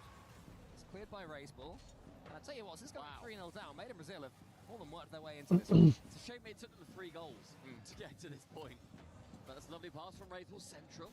Ceiling pass again. Go for the double. Sad could fake that instead. Just it low. A fake, I think, would have been a little bit better. Would have completely caught Gentlemates off guard because the speed at which MIBR 3-0, 4-1, 3-1, 4-1. O time da MIBR não apareceu, não veio para jogo. É isso que a gente tá vendo aqui. E é isso que vai ser até o final, né? Pra gente continuar nessa tocada aí. MIBR sendo massacrado nesse grupo B. No primeiro jogo do Decider, para ver quem avança para a grande quartas de finais.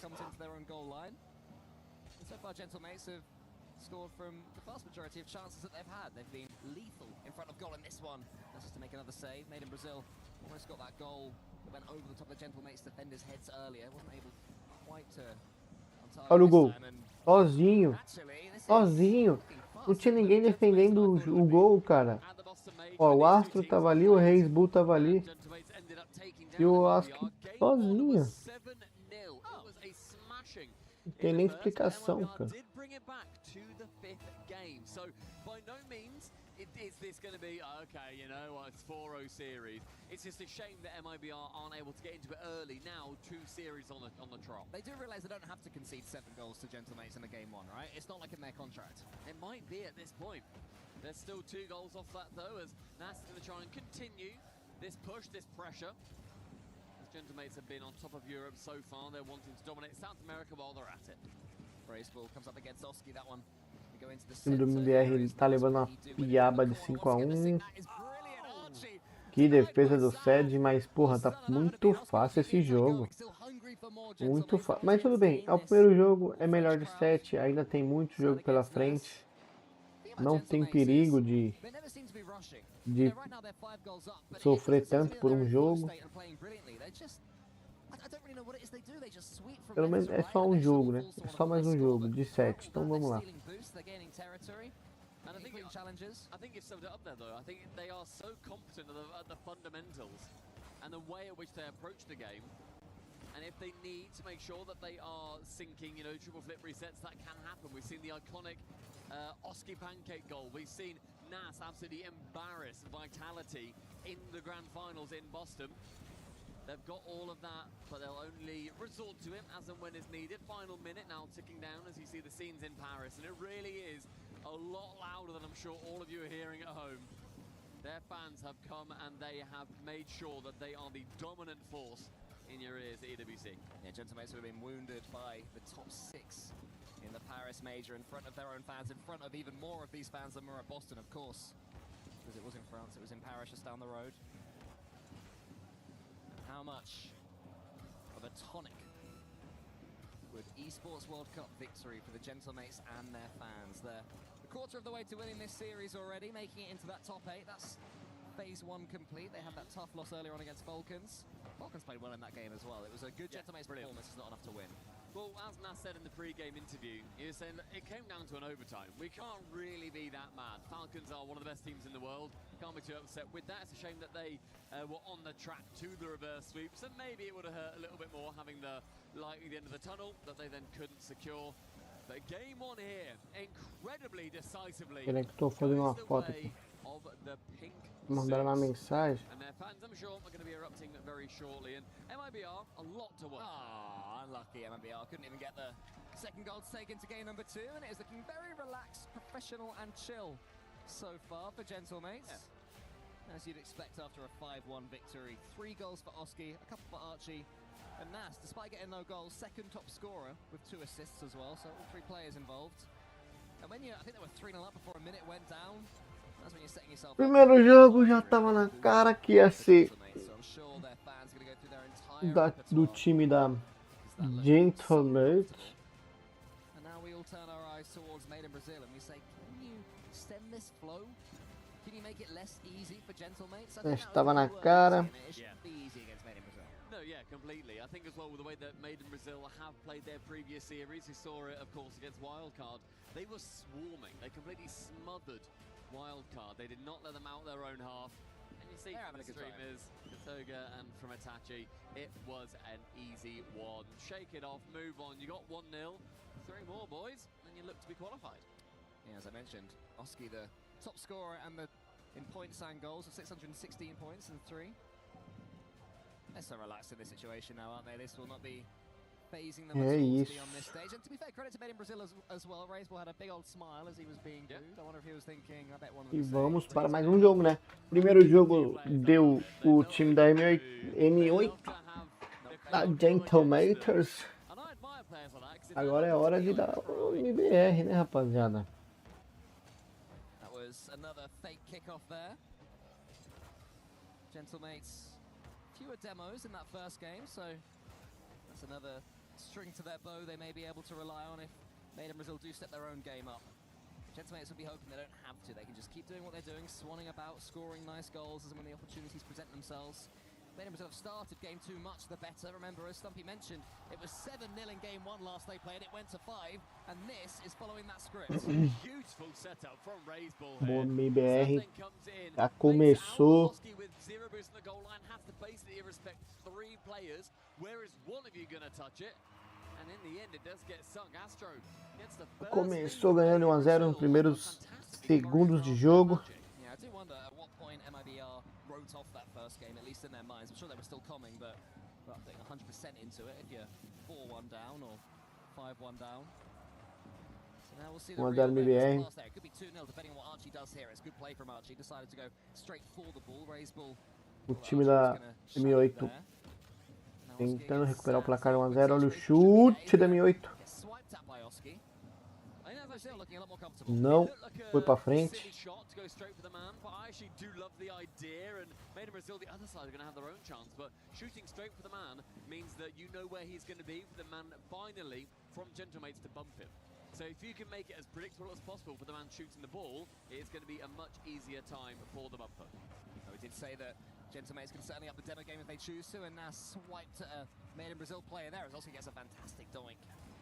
E é isso, né, rapaziada? Vamos para o joguinho.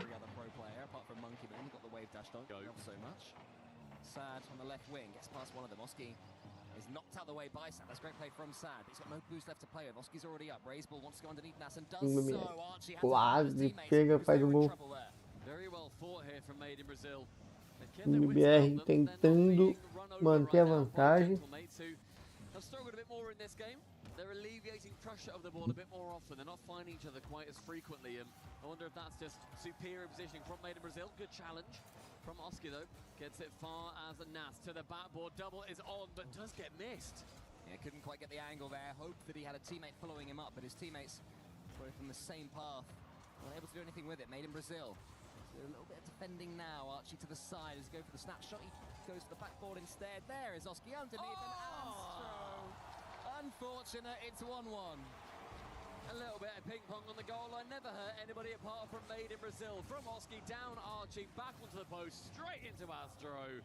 Sneaks in the net. Or as Nas would call it, the version of ping pong where you get the ball onto the other side of the table.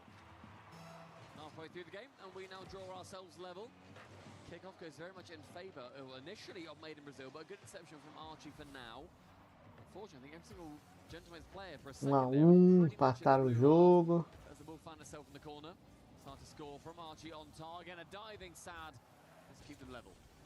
Astro will have a chance here to keep things going here for Made in Brazil, who after conceding haven't collapsed, which is good to see. Very easy to concede 2 or 3 when you concede 1 against a team like Gentlemates. You have to hold your nerve against them. This is Raisball diving into his own half. Nas keeps the ball high, keeps it away from Made in Brazil underneath. They assumed he'd have the reset.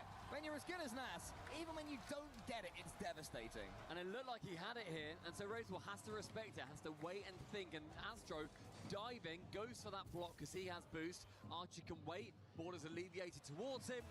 Again, well thought and well managed by Gentlemates. Even if it wasn't a plan, they come out the victors. Oh, nice kickoff there from Made in Brazil. Didn't just go for the fake, the second man go for it. I don't know if it was a Spanish, just a slightly delayed kickoff instead.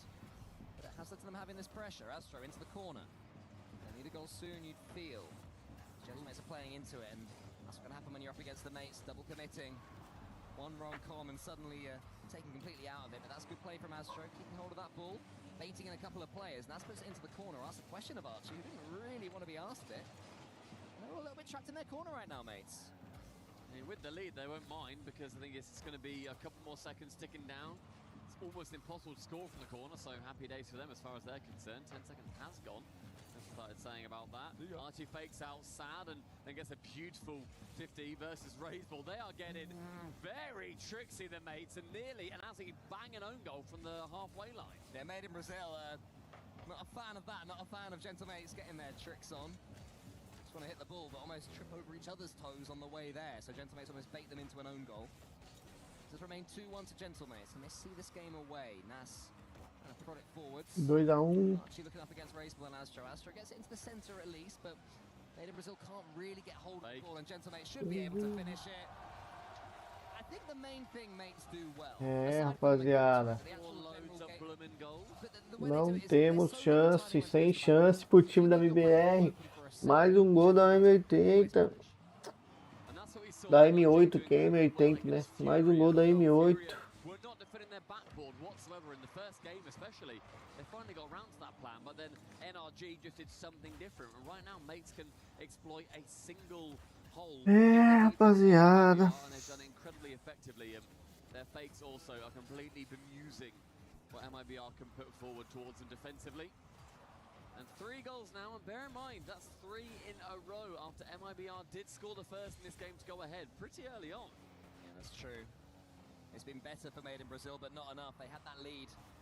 Never really looked like doubling it. That's a good touch though from Sad. Is Raisball able to win this race? No, he's not, because again, in front of their own goal, Gentlemates completely confident and able to deal with the threat. Just going for a pre-jump, not really sure why. I think it's because he knows this game is over. It will be 2-0 Gentlemates. The crowd cheer. I presume we're going to have a tactical timeout from Made in Brazil, but so far we've heard nothing. I would also presume. But that is an identical game from Archie and Oski, both on 450 points, which is always fun. There was one, I think, where Twisted Minds were all on 499 points each. It was crazy. So not quite as in sync as them, but Gentlemates do go 2-0 up in the series, which triggers an MIBR timeout. Yeah, it had to be really. It's just not working at all. The playstyle's not working. They seem slower than Gentlemates. Yeah. Demos aren't really breaking through their defense. They took that lead after 30 seconds, but as soon as Gentlemates came back, it went even, and then slowly but surely more and more in the way of Gentlemates. It's bad luck, but that's the goal that led to the equalizer. Yeah, it makes it a lot harder. Mais difícil pro MBR. Tá ficando difícil. On the possession, despite the scoreline. So both of these teams looking to control the ball just as frequently. But Gentlemates doing that little bit more with it and being able to not just get one late goal and get the win. It almost felt like it was a goal building. They almost had a goal every minute and a half, whereas like we get one now, give it a little bit, we get another one. It was a constant trickle of pressure that then led to those Gentlemates victories. Yeah, Archie and Oski hitting some side quests, trying to get the same points in a game. I wonder if Nas will join in for the hat-trick in the next game. There's a fella that looks like Rettles standing up there, in my opinion. You know, we'll see some content when they interview each other. It should be nice. They'll be very happy as a whole, this fandom right now. Having some struggles in the French teams so far this event, of course. Carmine Corp dropping to Space Station Gaming. Vitality have made it through, but only after Gentlemates had already lost to Falcons in the last couple of days. So it hasn't all gone the way of the French. Just like the World Cup. Very true. Talks about third place, fellas. Yeah, exactly. Yes, please. Sorry, boys. 10-goal thriller in that one, and already we have seen Gentlemates score around that 10-goal mark as well. They're currently on 8. But I think overall, you know, you look at that previous game, and it was MIBR. They were spent a lot more time on 0 boost, and yet they had more boost overall. So as soon as they had some, it looked like they were burning through it more frequently and with a lot more aggression. Was that to try and keep up with Gentlemates who were flowing more naturally around the pitch? Because then I think boost stats can normally look towards so many different things, so they can link to so many different issues if you end up losing the game. So the boost is looking very important for a team that likes to play quickly. So any eagle-eyed viewers at home, keep your eyes on the MIBR boost meters and how frequently they sync themselves. Bora para mais um joguinho. Começou mais uma partidinha. Already nearly going behind. 13 seconds into game number 3. I always say it's the last thing you want to happen after a tactical timeout. You concede straight away, and all the air that you've breathed back into the room is sucked out once again. They survive for now, but they're doing more battle. They're having to do more defending. Archie coming forward this time, gets a flip reset, tries to conjure something from it. Oski's coming in. Nass will be deep, but he'll win this one cleanly using the ceiling. That is brilliant from an assassin, almost able to get a flip reset. But the amount of defending that Made in Brazil are having to do, it's exhausting. In the previous game, like I said, they were 50-50 on the possession, but they just weren't able to actually do as much with the ball as Gentlemates were. So already this one's starting out a lot more in the blue half, and another chance with Archie hitting it straight into a diving across Astro. An opportunity for Nass to drop it down. Oski pre-jumps, goes to the fake instead, but Temos agora, depois desse jogo, mais 3 jogos, R8 e Carmine Corp. Depois SM e Shopify Rebellion e Twistman Minds versus NRG. E aí quem sair desse jogo e do próximo irá para o último jogo do dia.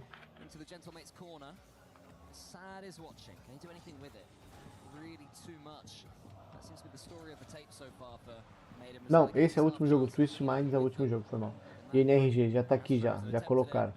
O NRG ganhou da Fúria. É isso. Big save. Big save, mate. Big save, mate. Big save. Because this hard work is really putting in a lot of good results for them so far, considering that it's 0-0. The amount of saves that they have earned is currently outperforming the offense that Gentlemates can put up. So in the midfield, Oski with low boost, going to want to try and get a 50 against Ray's ball. Wave dash to gain the speed and then land it with a haymaker. Go. Slams it home. He knew Sad was in front of him and Ray's ball was closing that near post, but you get enough power on the ball and it will make its way in. And the Gentlemates professionalism continues. Quite a procession just yet, not like game 1 made it seem it would be. They're having to do a little bit of work to get this series or stay in the lead in it. MBR aqui na bola. Fase, saia de tira a bola. A bola M8 jogando muito melhor. Mas muito melhor que o MBR. Não dá, parece que a MBR não sabe jogar esse jogo. Olha a bola por onde vem. Não deu tempo a defesa tirar essa bola, tentar tirar essa bola. O Art ali. Ninguém foi na bola.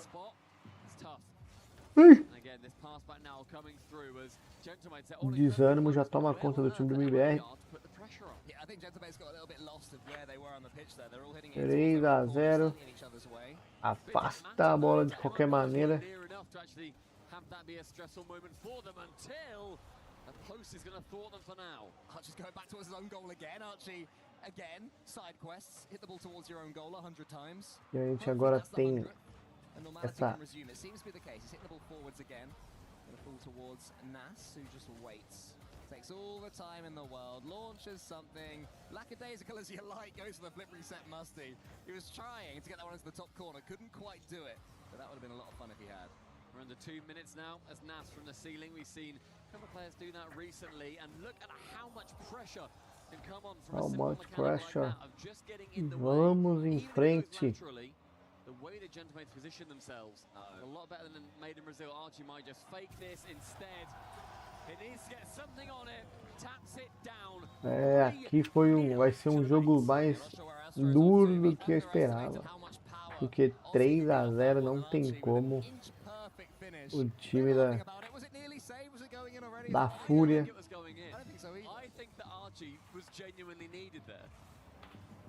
MIBR voltar atrás.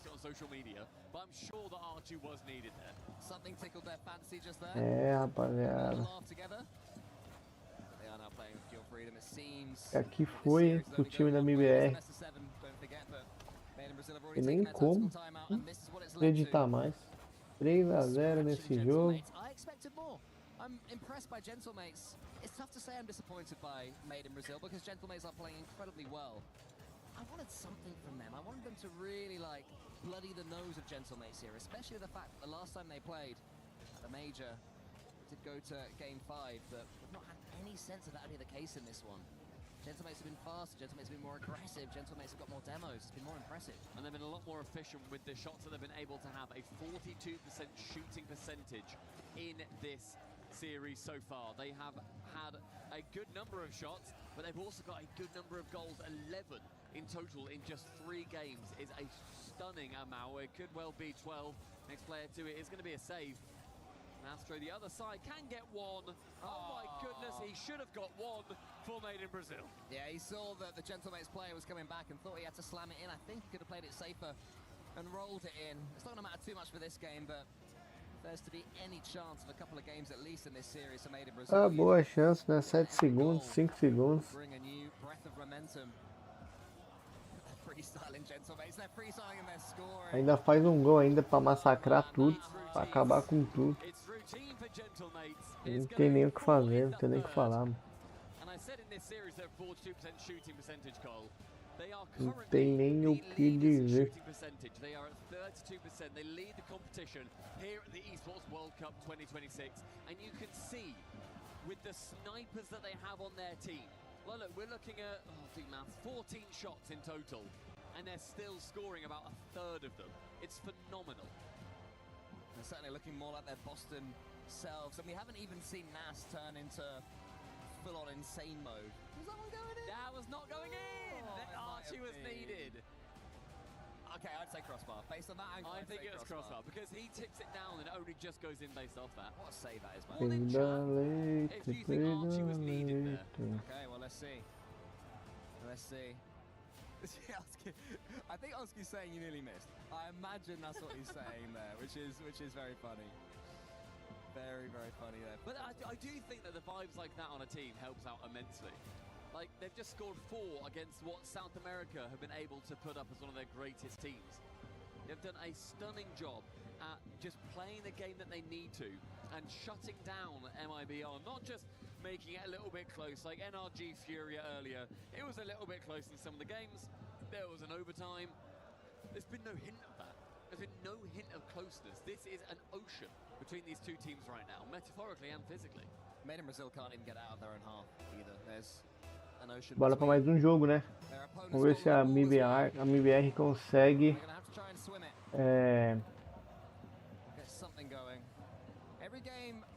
reverter esse placar, né? Severely lacking right now, and Made in Brazil are punishing them every time they make even half a mistake. Already there's a chance for Nas, but they've smuggled it away so far, Made in Brazil. Can they do something with it? Sad couple of touches over the top. Archie, it's that one towards Nas. Somehow it falls to Oski. Oski finds himself with breathing room. Up on the pitch, a couple of flicks away. Archie's already up. Could be 1-0, just like that for Gentlemates. I think it's going to be. And they make that look so simple. 3 seconds ago, they were getting a last-ditch save themselves. Archie, with a perfect amount of boost spent, gets himself into the ideal position. It's a cheeky double tap. And see how much they're like, yeah, this is just what we do. This is easy peasy. And across the entirety of EWC 2026, throughout the club championship, this is what they have been doing. Dificuldade. Get some of the club championship money, but the points here by getting through to the top 8 would help them even more. So make sure everybody are keeping an eye on your favourite organisations, so you can see just how much they can earn and how they can invest back into their own esports orgs, because mates, they are looking brilliant so far with the team that they've acquired. Yeah, money that will go towards furthering the French scene even further, I imagine, if Gentlemates. Olha o gol. MIBR 1 a 1. Bora, tamo no jogo. Tamo no jogo. Ainda tem jogo, rapaziada. Ainda tem jogo. I think Gentlemates are. I think that even though made in Brazil, they went ahead in game number 2. They haven't shown too much since then, but they do get one goal back, and that may well light a fire. Ainda tem jogo. Mid boost as well. That's going to be a 2v1. Oski dives down. Raisbull does a phenomenal job of keeping the ball away for now. Yeah, not for the first time this tournament. Raisbull is 2 or even 3 versus 1 in defense alone, and still manages to get the save from it. He's very, very good in those situations. And they are horrible situations to be in. So well done, Raisbull. Can they build on that? If Astro can find 3 minutos ainda pro jogo acabar. MIBR tem a chance ainda de continuar na busca dessa passar de fase. Se perder esse jogo tá fora, é claro, né? Se perder não tem mais chance, mas se ganhar ainda tem a chance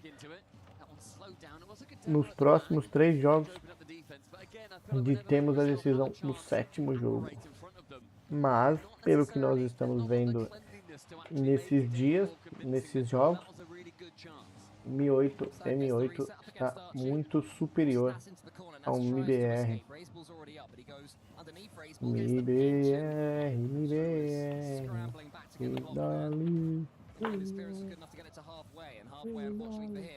Olha o gol e furou o gol.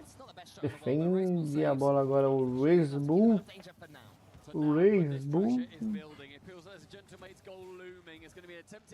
Raisbull tira mais uma. Mid amount of boost towards the ceiling, has his flip still, gets a 50, and Astro joins the defensive team alongside Raisbull to shut down Gentlemates, but I must say, only for now. It does feel like they're on the precipice of another goal. Archie booms it long. Olha o So gol. far, Astro is the only player from Made in Brazil this game that hasn't made a save. They've all been on hand to do some heroics in front of their own goal. It might happen again here. Archie, Olha, tira o Raisbull mais uma vez. O Raisbull é o grande defensor desse time da MIBR. Tirou a bola, 3 gols já ele tirou.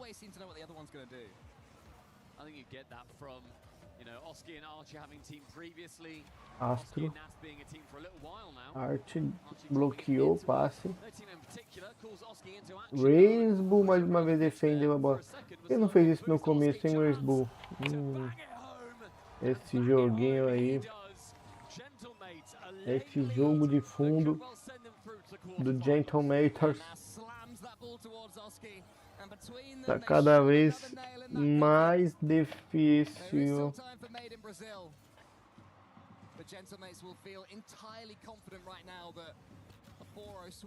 Mais difícil, mais difícil. Made in Brazil will punish them. Here is Sad to the ceiling. Gets that one maybe towards Astro. It's going to be too quickly read though by Oski. Sad keeps it going. Archie's 50-50 game is strong enough in front of his own goal. It's been such low scoring games for Made in Brazil whenever they have been able to get goals. So getting another one will unfortunately be a very tall order for them, but they have met these tall orders previously. In the final 60 seconds, Sad finds Astro on a pre-jump. The second touch comes in, corner is found, and that back corner boost is also stolen, leaving Gentlemates somewhat thwarted. It's going to be a top 12 finish for Made in Brazil unless they can score in the next 45 seconds. But first they have to get the ball. What I would say is they've at least had the ball in orange territory more this game. Astro around the corner, but that's weak. Nas was waiting for it, wants to gobble that one up and punish them even further. Oski to the ceiling. Gentlemates happy just to send this ball away, save their boost, conserve everything, and waste nothing. With Nas receiving in the midfield. Made in Brazil need to do something that they've been unable to do this entire series so far, and that is to score 2 goals in a game against Gentlemates, and that would just be to earn an overtime. Oski wants to make sure it's shut down before then. In the corner found is Nas. As we enter the final 10, the Bull wants to clear it as far as possible. They know their key is on the line, and that ball is over it. Gentlemates will be going through to the playoff quarterfinals. It's a goal that sums up the series, really. Didn't have to do too much.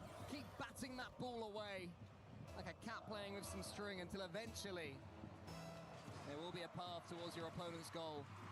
Gentlemates have played this one perfectly. The brain of Snaski saw them through. Archie waits on his goal and he has had enough.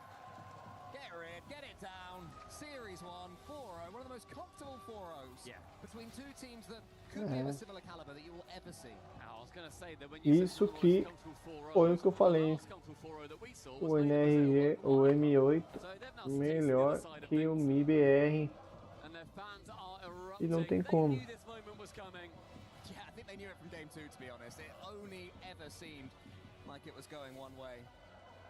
Well, congratulations to Gentlemates. In total, it is 15 goals to 3 in that series. An absolute shellacking over Made in Brazil.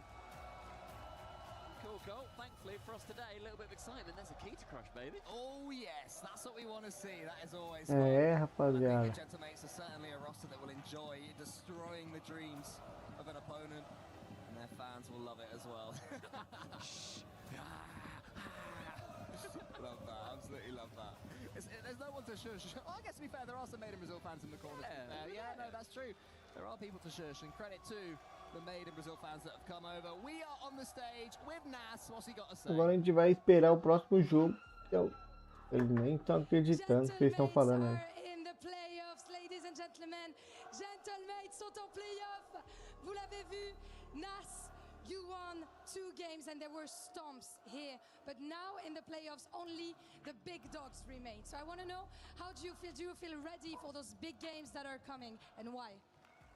Yeah, I think we're ready. I think after yesterday we looked over some mistakes and I think we fixed them. I think doing 4-1 against these players is a good sign. Yeah, good start because they're still good players, right, Amibeya? Yeah, I think they're a good team, and I mean they're just a bit unfortunate that they had to play as the lowers. Oh, they're unlucky to have to face you in the lowers, but you're gonna have to crush their key afterwards, so don't worry. Première question, les 2 games que vous avez gagnés, c'était des stompes, mais là en playoff, il ne va rester que les grosses équipes. À quel point tu es prêt pour ces teams-là? Hier, on a review les erreurs, on est clairement prêt là-dessus, et en vrai, mettre 4-1 à MIBR, c'est un Lá vem o NAC babando aqui, babando lá. Lá vem o NAC para ver o que é que há. Lá vem o NAC babando aqui, babando lá. Lá vem o NAC para ver o que é que há. Lá vem o NAC babando aqui, babando lá. Lá vem o NAC para ver o que é que há. Lá vem o NAC babando aqui, babando lá. But I would like to play Vitality in front of the Vitality fans and the Gentlemates fans. And do you want to shut Vitality fans down? Do you want to shut them up? I hope so. Lá vem o NAC babando aqui, babando lá. T'as plus envie de jouer qui entre Nip et Vita? Bah en vrai de vrai Vita pour pouvoir jouer devant les fans Vitality et les fanmates et peut-être faire taire les fans Vitality, ça vient de moi. And Nassim, we have someone in the building that you know very well. Your former teammate, Itachi, who's now co-streaming your games and stuff.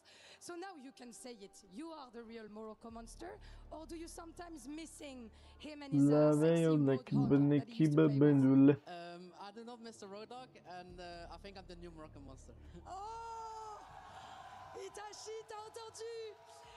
Est-ce que Itachi, il te manque un petit peu? C'est toi, le vrai Morocco Monster, ou est-ce que son Road Dog te manque? Non, le Road Dog, pas du tout. Et c'est moi, le nouveau Morocco Monster. And for the new Morocco Monster, I have a present. The Key Crush. Shall we go together, Nas? It is his first Key Crush under the colors of Gentlemates. Nas, let's get it? Let's go. Let's go. The Key Master is going to explain you how it works. Mesdames et messieurs, Nas sur scène pour les Gentlemates qui éliminent MIBR. Amassou. Amassou o redondinho. Ai. Quebrou. Meu Deus. Já era. Virou pastel. Nas, I'm gonna welcome you back in front of your crowd here on stage. Virou papel. Virou papel. Those fans maybe feel a little bit like family because you have also your sister and your family here. So بريت تقول شي حاجة الفاميليا ديالك بالعربية بالفرنسوية or in English. The mic is yours. I'll do it in English. I mean, I'm really happy everyone came to watch us play, and especially thank to my family for supporting me. Congratulations, Mabrok. Of course, bravo. Beautiful words that I don't need to translate. Vous avez tous compris. Mesdames et messieurs, une dernière fois pour Nas, du bruit.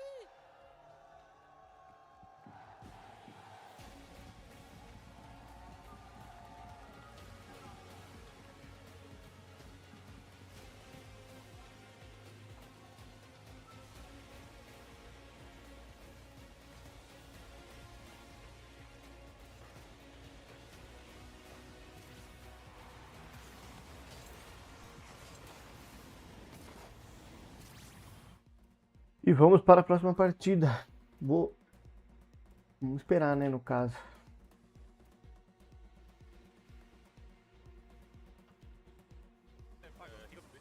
Yeah. He's coming now. Right? Mine? Coming? Yeah. Nice. Yeah, I might. Nice, you're so much time. He's coming now though. Nice. Up control. Nice, yeah, you're bumping last. Down with last. Nice. Come on, Arch. You're coming in a bit.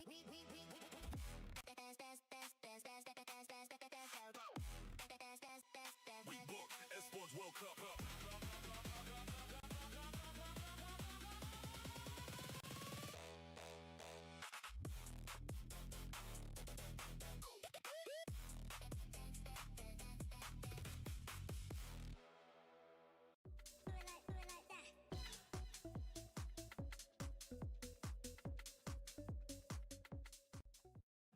Here over at the Kitty City Battlegrounds, we got some CS2 action heating up. So Stunna is joining us to give us an update on what's going on, first and foremost. A lot going on. All the Counter-Strike. We had so much Counter-Strike on day one, it was kind of overwhelming to a degree. It was 16 best of ones in one day. Pretty high stakes. Pretty much at that point, you know, you really get to half and half the group.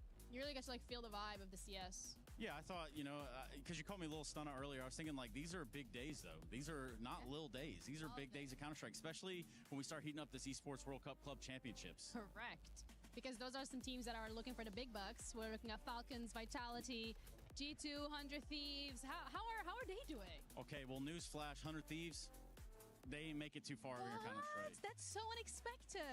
Okay, yeah, it is. Not unexpected, for me at least. I mean, I probably could have seen that coming, but, you know... Yeah. I'm just a desk host, so... Sarcasm isn't real. Yeah, it's in season. Yeah, so for Vitality, obviously they're playing. It seems like they're a little bit back in order here. It's the business you would expect them to conduct, which is pretty much dominating everybody.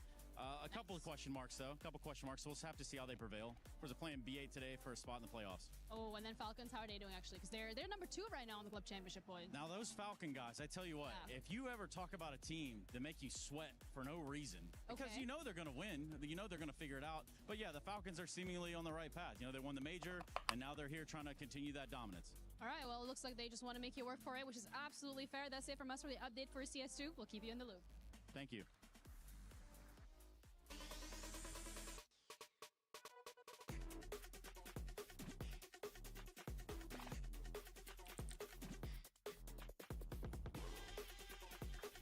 Vamos para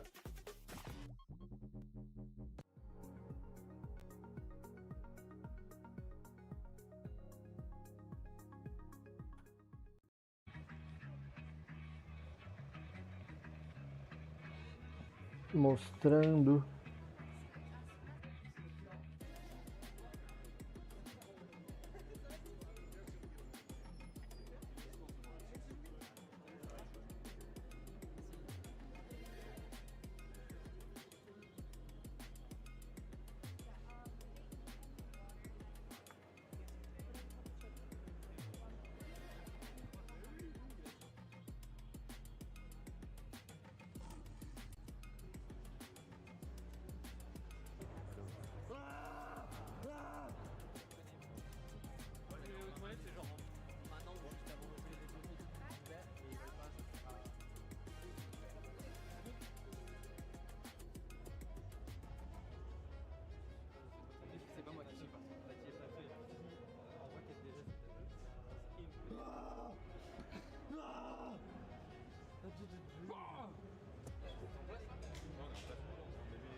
E o time da cidade.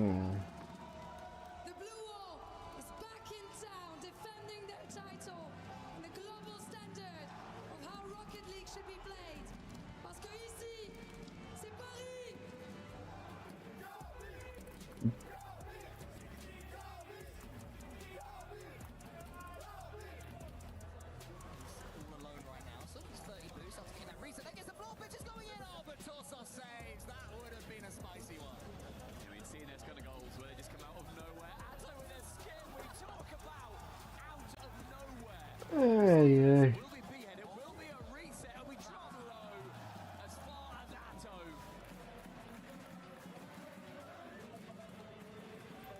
Comment on arrive à rentrer toujours dans les matchs, à préparer les tournois avec autant de sérieux, sans sous-estimer ses adversaires quand on a un palmarès comme le vôtre? En vrai, c'est pas évident, mais c'est pour ça qu'on travaille beaucoup. La semaine de préparation, elle a été bien chargée. On reste concentré, on sous-estime pas les gens, on essaye de rester humble, même si on sait que normalement sur le papier on est meilleur. Merci beaucoup, mon frère, toujours un plaisir.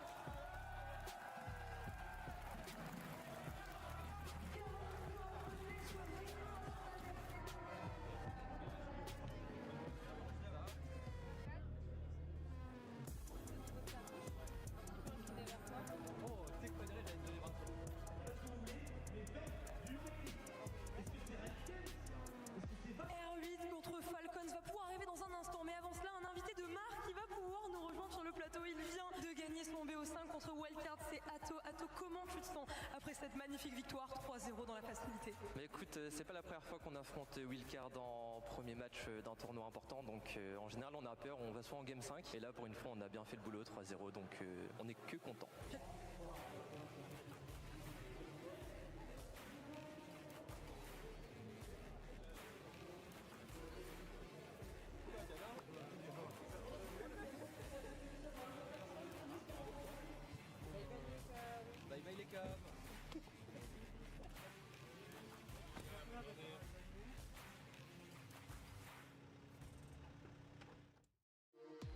We were there for every click, every clutch, every respawn.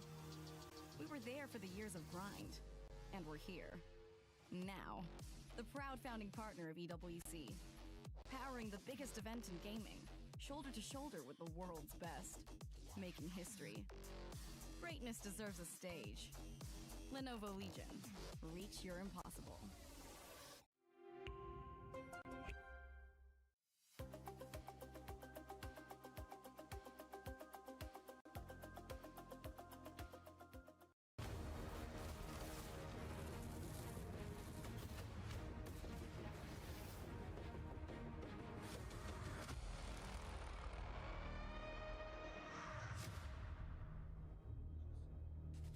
Let's get it, baby. It's time to crush another key. And if you are R8 Esports, you have one of the biggest juggernauts in your wig. Carmine Corps fell early in groups. Now they're fighting for their lives, trying to make it into bracket play. That man leading the way, Vitari, has been on so many buses. I feel like he's on every poster around every corner, and he stood next to Ronaldo on all these posters alongside Zywoo.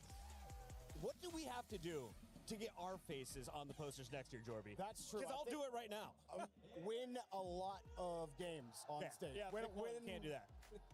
Get on it. You got this. We're going to work on it. In the meantime, we got to revisit how KC did not win a single game against SSG because you guys told me USA ain't so good at this game. France is the best. I didn't say that. France did not look the best in this 0-3, Michael. No, they did not.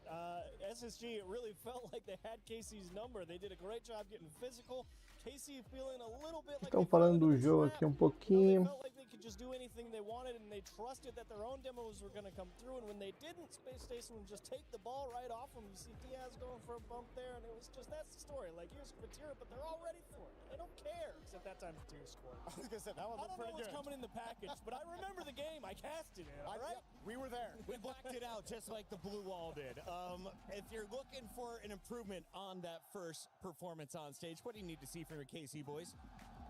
Honestly, I didn't think they had a bad approach against Space Station. Space Station just had their number. And I mean, Vatiri was talking about it in the video right before we came back, saying like they had a really tough preparation week. Like they have prepared and they know the game that they want to play.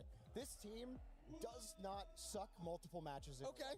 They just don't. They always bounce back. I expect KC to bounce back. They're going to play their game. They're going to be physical. And like Vatira is going to lead the charge on this team. He always has, and he's been delivering consistently. I do not see a world right now where KC are falling off. Vatira is the player to watch. KC, the team to watch coming into the tournament. But if you are an upset lover, if you are a chaos creator, what do I need to know about R8? Where are they coming from, and how strong is this squad? Because I was told the Falcons couldn't beat them. Yeah, and then the Falcons just beat them. Yeah, exactly. R8 definitely coming from the MENA region. They did have some success inter-regional against Falcons, who's been traditionally the #1 seed out of the MENA region. You know, Abdullah gained a lot of fans in the previous major and online as well over on the MENA side. Mohammed and Ghazi, both, of course, phenomenal support crews, but last time against Falcons, they just didn't quite have it that go around. No. And that's okay. I mean, they don't beat Falcons every single time, but they are the closest thing that MENA has to a solid 2 seed. And they did beat up on Guns and Snowy and the 5 Fears crew, who are now 0-13 in games played at EWC. If you're looking to keep your numbers climbing for R8, what is their secret to success? Is it teamwork? Is it a star player on the squad to watch? Outside of the star player, someone I want to see step up is Mohammed. I feel like Mohammed was a little lost against Falcons, wasn't able to create as much value, and I think we kind of expect Ghazi and Abdullah to do a lot of things at the front of the rotation. So I want to see Mohammed get a little more involved, create a lot more value, because I do think this R8 team has a lot of potential. I think they can do it. I just think this is a terrible draw. If they're going to win, do we need high-scoring games or 0-1 victories? I think I want low-scoring games if I'm R8. I don't think I want to get in a shootout against the experienced KC. I want to see if KC can beat NRG's 15 demos in a game. 15 demos was one of the most exciting things to watch on the day. NRG, thank you for making that one short and sweet. Checking in with the fans, it looks like only 88% are going with Carmine Corps, our #1 seed. R8 did earn 12%, which is actually a decent number compared to the previous votes. So, what are the accurate numbers here in your eyes? KC 75. No, 75? Yeah, 75. 75. Not 90? 95. 95. No. 99. They got all the fans in France here to cheer them on. Let's see if they can make it into the bracket.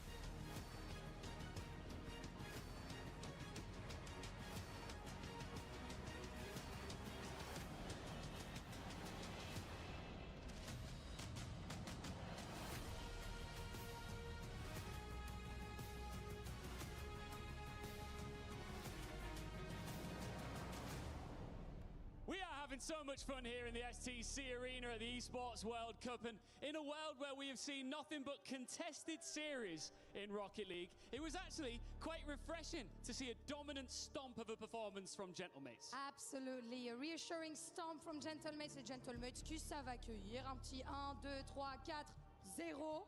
Of course, they know how to welcome the teams here in Paris. And the French crowds are just so good. I'm just sad that that was the last time we're going to hear them shout here tonight. What do you mean? It's just getting started, Ian, because you know hate watching is a national sport in France. Wow. And I can tell you that if KC lose this one, the Gentlemates fans are going to get loud. Vous l'avez compris, la hate watch est un sport national en France. Et Carmine Corps et Gentlemates en sont fans.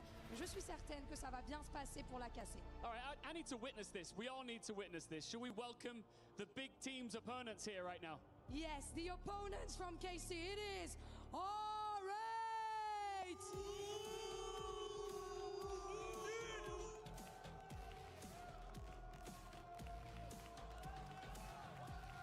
R8 representing the MENA region here in Paris. Perfect timing, because now comes Carmine Corps. They built their rise by refusing to respect the old order here in MENA. And tomorrow, they get to bring the same disrespect onto the playoffs if they win this one. And their opponents, Carmine Corps!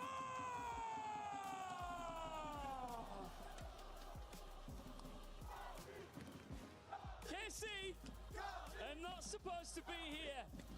Defending EWC champions, Paris Major champions, the #1 ranked team in the world. And now, one best of 7 away from potentially going out before the playoffs have even begun. The crown just got a whole lot heavier. KC need to wear it. One thing in particular here is their organization desperately needs the club championship points. C'est 20 Tirois et ses princes face à R8, mesdames et messieurs. Faites du bruit! It's getting started in the lower bracket. We're here with KC. R8, what a match, what a chance for R8 to keep their momentum going. Another serious challenge for KC, in my opinion, as they've already faced one tough loss just yesterday. Yeah, I'm right there with you. This is no sleeper matchup by any means. Karmine Corp are going to need to come into this with a lot of respect for what R8 have done, not only here at EWC, but also online over in MENA against teams like Falcons and Twisted Minds. I expect a really good performance, especially now that R8 has had a little bit of LAN experience under their belt. And the loss to Falcons day one of the competition, it's not aging all that badly. Falcons have gone on to take down Gentlemates, so they're clearly back in form. R8 did look better in the second half of that series. They were far too much for 5 years yesterday, although I think that was, it's still promising to see 5 years get some pressure, get some chances against them. That's something that doesn't bode well for R8, but KC have struggled. They've looked nervous, and I think for me, the difference has to be the club championship. They know that they are one of the teams in KC that have got the best chance of winning for the organization and getting a pile of points on the leaderboard. Yeah, the club championship's been pretty up and down so far. If you guys haven't been paying attention to it, definitely check out the Spotlight show at some point today. But yeah, Falcons are in the running, so are KC. I know Vitality is still in it. Navi is stuck in there, but we don't have Navi competed in Rocket League. Wink, wink. We hope you guys come one day again. But yeah, club championship on the line with this KC win. They're hoping they can push them forward, but I feel like that's a bit of pressure they don't have too deep in the back of their minds right now. I would hope, I'd hope they're not thinking about it too much, because they need to win here just to score. They're aware of that. They're certainly aware of it, and I'm sure that it's both a motivation and a little bit of extra pressure for them. Meanwhile, R8, they're just trying to deal with the general LAN pressure. For them, this is still a far newer setting than KC. And although they're starting to grow into it, racking up too many losses or any more losses to top teams would be painful. So let's find out which it's going to be. R8 against KC, best of 7, something that I think does help out Karmine Corp. I agree. This is going to be a longer one for both of these teams. Karmine Corp absolutely can handle the pressure, but it does E start começamos mais um jogo agora, o R8 contra o time da casa. E é isso. Yeah, they've been able to topple the order in MENA because they've brought a lot of the things that MENA teams do well, and then they've also just added, I think, a little bit of polish. Twisted Minds and any TRK team, so aggressive. This is good from KC. Nice little fake there, but doesn't come through for an early goal. Yeah, what's impressed me most online is the fact that they don't double commit as much as Twisted Minds or Falcons used to when they had TRK on the roster. They like to spread out a little bit more, but they're still so fast, so mechanical that you're gonna struggle to defend against them. But that's not an issue KC have had so far. They've not had any defending to do at all. Yeah, nothing quite too intense here. Abdullah tried to time, actually getting a touch on that there, but Atal, of course, just so much patience and experience. That's going to be the biggest difference between these two squads, is the experience diff. I also do want to add, R8 have not played against a team yet that has had a crowd this loud yet. That is a mental block that a lot of these teams have to experience before you get used to it. Yeah, there's a little bit of, definitely quite a lot of love for Falcons against them, but this is a different level. Let's see if R8 can handle it. They're starting to battle back now. That was a good chance to the near post for Abdullah, denied by Karmine Corp. Now, Karmine Corp, their issues yesterday for me, that look like they stem from just misplays, straight up misplay. I think the play style's fine, but they've just got to execute at a better level. So far, so good in that regard. Mohammed down, out to the side. Pretty inconsistent boost collect here from R8, which is to be expected, but they are managing to still remain very strong. Like you said, not a lot of double commits, if any, ever get seen from this squad. Big clear upfield will give some breathing room to R8. Maybe they can take this ball away and give themselves a minute with the ball possession, a shot or two maybe, but right now a lot of these are just throws out to the other end with no follow-up in sight. R8 have stabilized after being on the receiving end of a ton of pressure. Oh, Atto with a redirect from the midfield. Now he's off the crossbar and in. Out of nowhere, Atto's put in a second. Atto absolutely stepping up here in game one. The redirect to the crossbar, but don't worry, Atto not far behind. 2-0 up for KC, and all smiles. It's just out of seemingly no 2-0 para o time da casa do Kreml. as well. I think they've got to keep this guy forward. This is the best first man in the world on his day. And this could be a day for Atto to show it. I mean, yesterday, you know, Karmine Corp seemed a little absent on being able to find that one player that was, like you're saying, having a day, right? The fun thing about Karmine Corp is when somebody is on it, for example, Atto here today against our 8, KC form around him. They let him shine on who needs to go forward at the moment. So allowing, you know, Vatira and Juicy to really take a step back is going to make R8 very stressed in the grand scheme of things, but Mohammed on his lonesome, slow to follow, but patience almost pays off. And R8, their first threat of the game. And here comes Atto again, another reset, flick to the backboard, will get intercepted by Mohammed. And you got a glimpse of KC's other half of the game plan there. Vatira in defense, and Juicy makes it 4. That is off the back of Vatira's play. R8 just couldn't rally. They couldn't get back into position after Atto's initial attack. Yeah, Abdullah was kind of sitting there back and kind of felt like you could see that he was being pulled in a little bit too many different directions in that moment. Didn't quite know where to make the call on it, but that's what's going to happen a lot. KC very quick to play. Throw over to Abdullah. We'll see over 1. Taken away as the team from KC works together. Quickly find their way onto the other end, but up 4-0 already this early. I mean, this is exactly what most people anticipated. It's tough, and we saw earlier on with Furia against NRG. Furia didn't expect to be playing against NRG in round 1 of Lures. And then NRG stepped up massively from their upper bracket performance to eliminate them from the competition. KC are doing a similar thing here. This is a much more polished performance than they had against SSG. Juicy now with the defensive work, great dodge on the bump and the save. And it's like we mentioned earlier, this is all based on getting Atto into the position to lead the attack, use his mechanics, and also his currently tournament best 42% shooting. He's the most accurate of the tournament so far. Vatira up in the air, nice little block. Juicy to the backboard.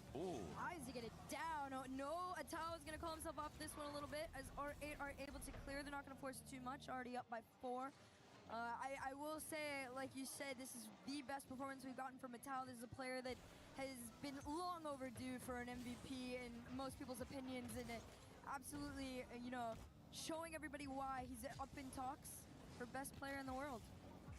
Yeah, he's just so difficult to stop. He's so dangerous on the ball, very dangerous off the ball as well in offense. Loves to bump, loves to demo his opponents. He's just a troublemaker, and that's what you want as the guy leading the attack. You'll hear it being talked about a lot in Rocket League, the first man position. As a rotation in Rocket League that requires players to play all positions at times. You know, KC do thrive when they can get Atto leading the attack, going first and letting Vatira back up the team. He can sit back and make, I think, less mistakes than Atto and Juicy do in defense. Game number 1. The first brick for the blue wall has been placed in this best of 7. Crazy numbers getting put up. What is this? 6 math? 15? 14. Oh, the shots? Yeah. 14. Yeah. I'm getting there. 5 plus 3 plus 6. I'm getting there. Tricky one. 14 shots to definitely less than 10 as Mohammed left the lobby, but my gosh. I will commend R8 though on that one initial play where we all kind of thought maybe they might have found their way in. They carried it all the way to the goal line there. Unfortunately for them, Ato has all the space in the world on their side of the field. There hasn't quite been any, attention given directly to him to slow him down. And as well as getting the most points in the game by 1, Ato taking the top score there over Vatira.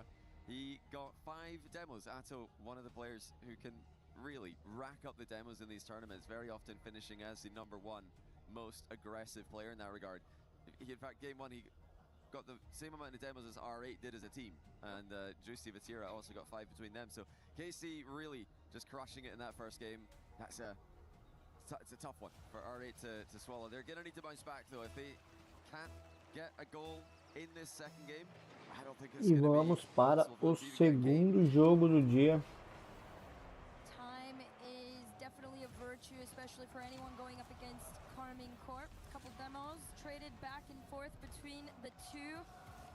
Ball back over to Atao. Double reset to carry him all the way to the other end. We'll see how quickly somebody can follow.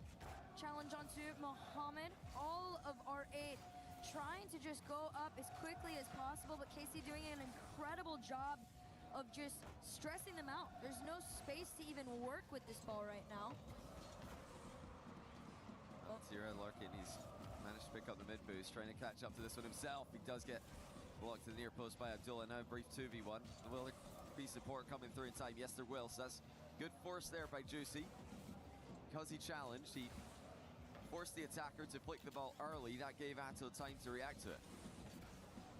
Atao was already sitting on the other end. There should be a shot for Vatira, just a little bit wide. It's not going to stop them from trying to go.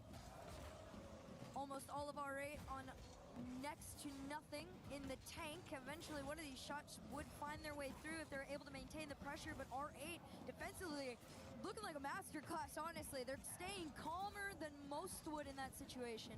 And you just have to try to stay calm in these positions. KC are going to do this to you when they're on form and when they're playing their game. They put the best teams in the world in defense for minutes at a time, so that's something that R8 will have anticipated, I'm sure. Now demos coming through in the back. Vatira got 2 of them. Luckily for R8, Abdullah was able to stay alive and make a play on the ball. Game number 1, so much of the pressure was onto R8. Oh. Ooh. Vatira. Seems to continue that way. Another shot headed towards net. Immediately rescinded back by Mohammed. Tao gonna cut it off almost immediately. KC, just naturally, it's expected, moving faster than R8, which is a crazy thing to say, because Mina is just the standard to play as quick and accurate as possible. Surely going to be one is the respawn was attempted there from R8 to try and get a block on this one, but Vatira catches Ghazi mid-half flip. Nowhere for him to go. Pass down the line and the finish. Every time you see Vatira start to get into that pattern of I'm going to run up, I'm going to go grab a demo, expect a shot or two to come after. Oh, what a read. Ato reads the fake kickoff and chips it in.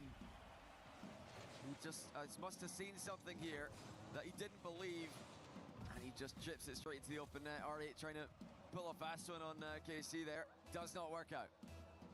Gonna have to definitely be quicker than that one. Pretty standard here.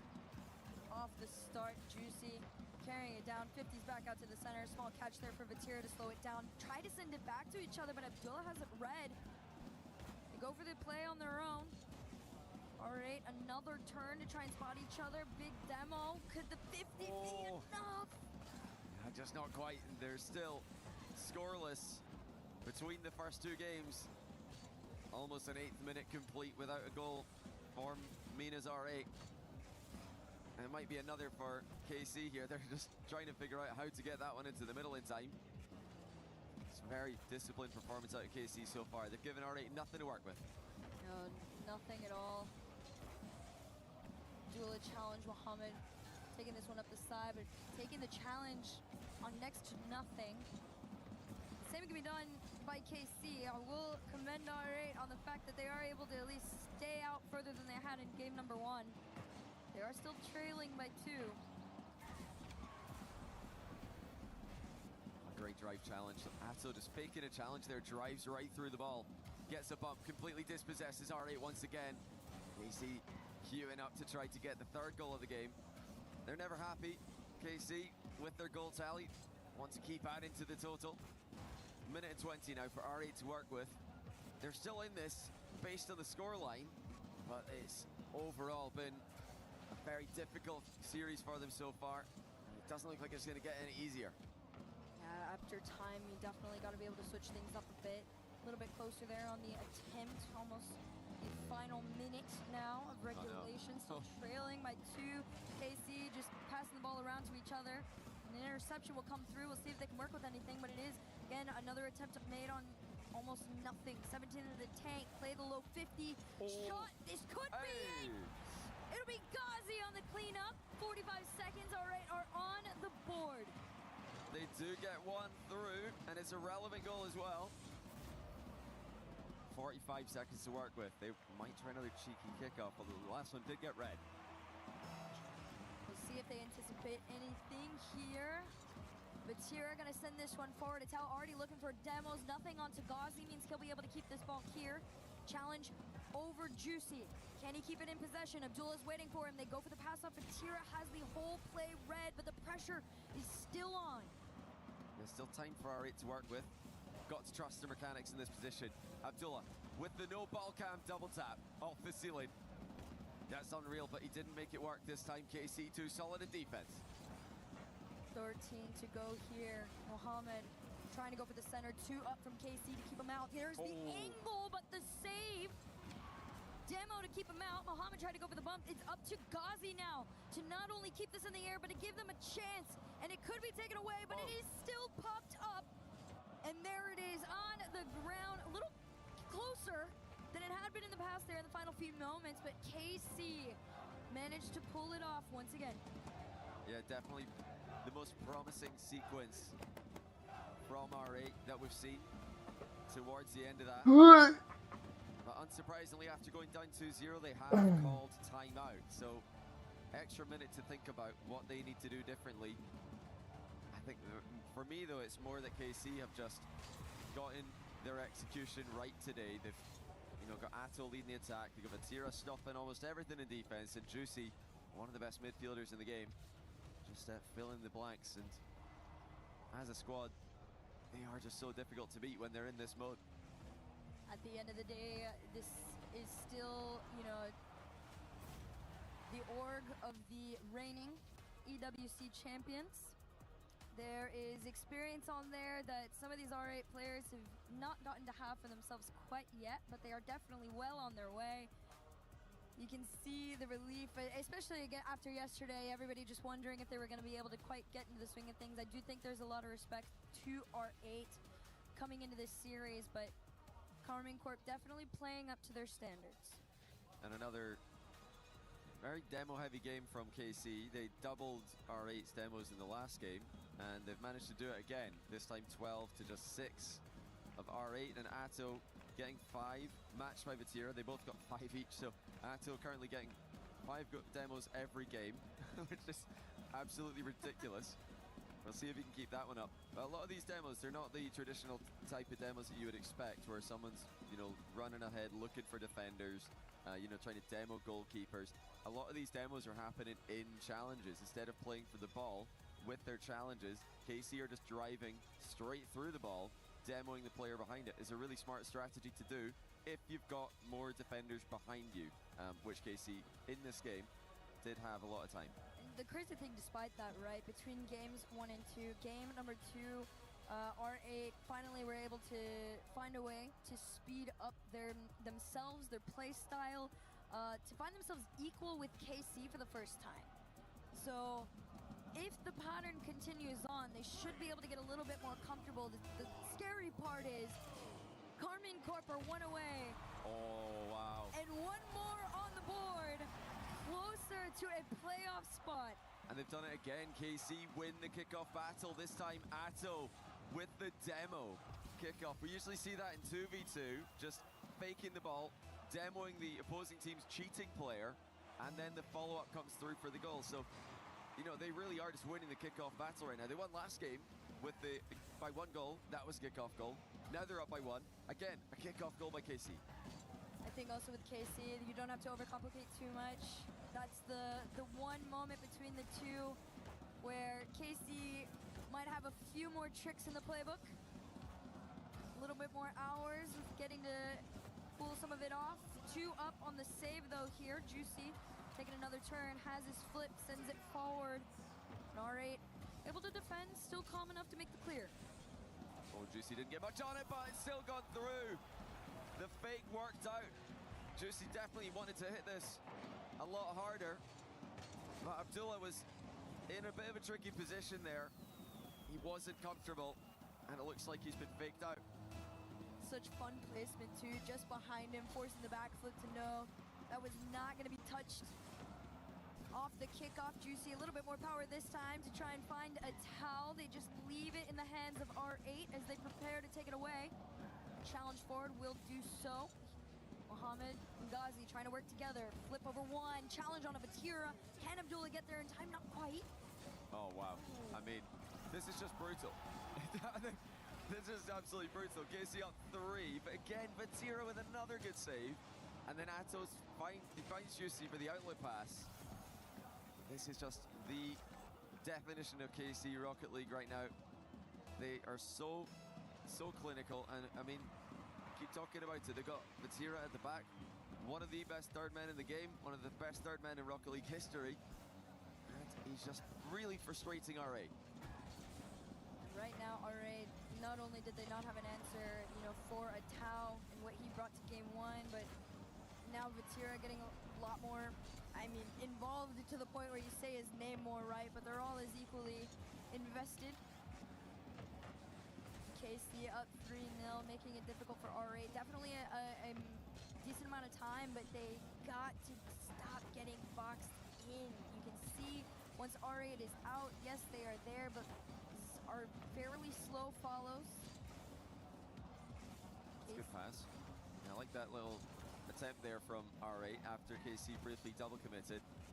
Let's see if they can do anything with this. Irritable bump, but it doesn't land in time. Looks like the deflecting touch was enough for the defensive team in that position. And R8 have given themselves so much to do here, and not just in this game, but in the series overall. It's a learning experience for them, definitely. But how many of these are they going to need before they can finally find a way through? Is it going to be 4? No, Ghazi denies it. I will hand it to R8 in a couple of these moments. You can see what the potential of this roster is going to be. I really do think they are on the come up. For a team with as little, LAN experiences they have had, they've really been able to hold their own on the field against some of the top teams in the world as they're trying to do so here. Shot ripped on net by Abdullah. R8, they give themselves some hope. Yeah, that's one. Vatira with a miss was what led that to being open. Well, at least open enough for Abdullah to slot it past the recovering Juicy. So a rare mistake there, especially today, for KC's Vatira. I'll hand it to him though. It'd probably be about 1 per series, 2 at the most. Definitely won't see that happen again. Vatira throwing this one up towards field. Juicy quick to follow. Gonna play it a little bit slower. Hold on to this ball for longer. Shot gonna be taken straight in the nose of R8. Yeah, KC are just not giving them anything again. Now Juicy with a double tap. Puts it on, it's saved on the goal line though. Huge stop by Abdullah. But can they get rid of the danger? Can they actually clear the ball in a meaningful way? Is that clear is just coming straight back to them with some interest. Thanks to Atto, a reset, recovery, not able to get the goal. Absolutely disgusting way to be able to keep your team into this. Just over a minute here, Ghazi just trying to find connection with anybody, but Juicy's already taken it away. Has this flip off the back, nobody there. They demoed the follow-up. Things are starting to speed up here for R8, shot down and wide. It's not quite getting up quickly enough. Mohammed couldn't find the target. Ghazi tries, Abdullah likewise. KC again just stopping them at the near post.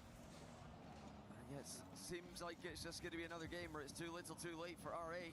They're getting bumped off the ball so many times as they start their air dribbles. KC completely countering them before they can get going. Tao taking his time here, double down. They play it off the back. Juicy just awkward enough for it to stay out. Mohamed, Demo, you think that might be enough to get him out? They're playing the cheeky game, sending one forward. Can they find a play here? A double to the side, absolutely denied. Yeah, there's 20 seconds to go. R8 need a goal right now if they're going to stay in this game. Mohamed's got a great chance, but Atto saves it at the top corner. He had someone coming at him to try to bump him as well, but he remains unfazed. Keeps KC up by 2.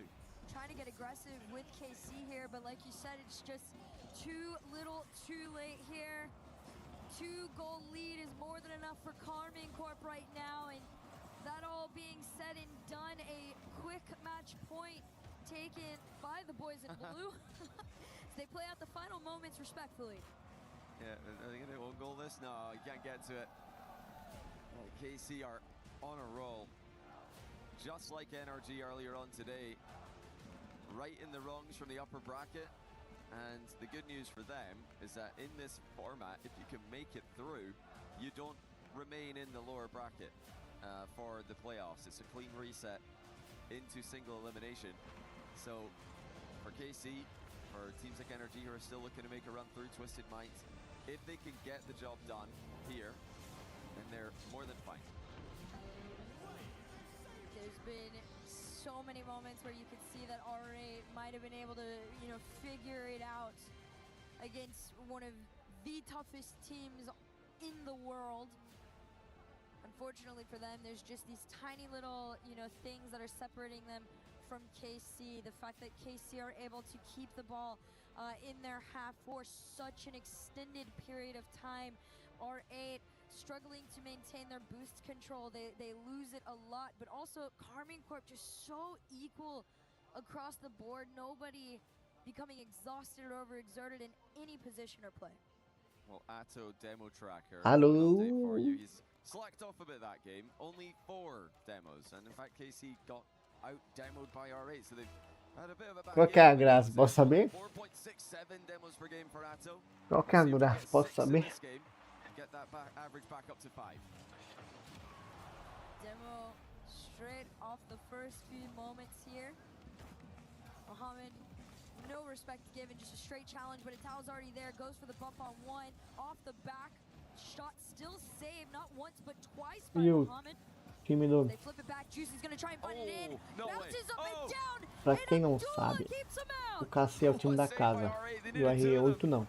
Mas o KC era para ser um dos favoritos a ser campeão e tá no grupo B para poder passar na outra fase.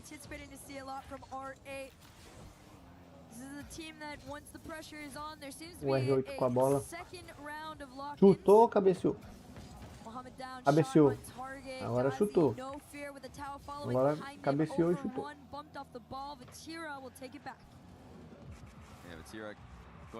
Olha o gol. Esse jogo é legal jogar. É legal assistir também porque é uma maluquice. Mas é mais legal jogar. Só que é muito difícil quando você já vai para um nível maior de jogo. É muito difícil porque os caras fazem isso daí como se fosse fácil. Mas isso que eles fazem é muito difícil fazer. Muito difícil. Não é fácil não, pô. Porque você tem que controlar a câmera, tem que controlar o carro no ar, tem que controlar o quanto você gasta de gasolina, tem que controlar tudo. Tem que girar o carro no ar. Parece fácil, né? Olhando. Vai fazer pra você ver. Hoje, depois desse campeonato, eu vou jogar um pouquinho pra vocês verem. Vou almoçar e depois do almoço eu volto e jogo um pouquinho desse regozito. 3 minutos, o time da casa vai metendo 3 a 0, 3 games a 0 no placar. E o R8 dá uma liderança. Primeiro gol do Abdullah no jogo de hoje. to the finish line of this game without losing this. O KC They'll be the first team in the lower tem bracket que... to Primeiro time ganhar tem que fazer deny 4 a pontos. sweep. We've had only sweeps in the lower bracket of this group. Off the kickoff here. R8. Yes. Gonna try and make it there. The touch actually going in favor of R8 still as Juicy tries to correct that over to a Tau. A demo keeps him out. E o KC tá mais perto dos 4 do que o B8, o R8. Dangerously close in front of the net. The R8 squad. You gotta slow things down just a little bit. Can't get too ahead of yourselves here. And they've got a good position for themselves here. Half the game to go. Will R8 manage to hold their nerve? That's a good demo. Olha o gol. Na trave. Another demo lands. R8 really are ramping up the aggression in that regard. This team definitely knows what they need to do. It's a matter of execution and also trusting in yourselves, right? There's been a handful of moments where R8 overextend themselves trying to find that 100 pad, but in the few moments they've been confident enough to skip it, take the smaller, just go on the low boost attack. They've been able to catch KC off guard a little bit. They're still managing to hold on with their 1-goal lead over 1. Ghazi kills it. See where KC can go from here. Yeah, KC just easing into the comeback with 90 seconds to go in the game. Just a huge bump there from R8 on KC's follow-up plays. Tira staying wide on the attack there. They've done that a lot this tournament. Oh, that's going to be a shot from the midfield though. Olha o gol, 2-0. And R8 make it too. A visão do goleiro aí, ó. Sem goleiro no caso, né? Porque não tinha goleiro nenhum. Abdullah.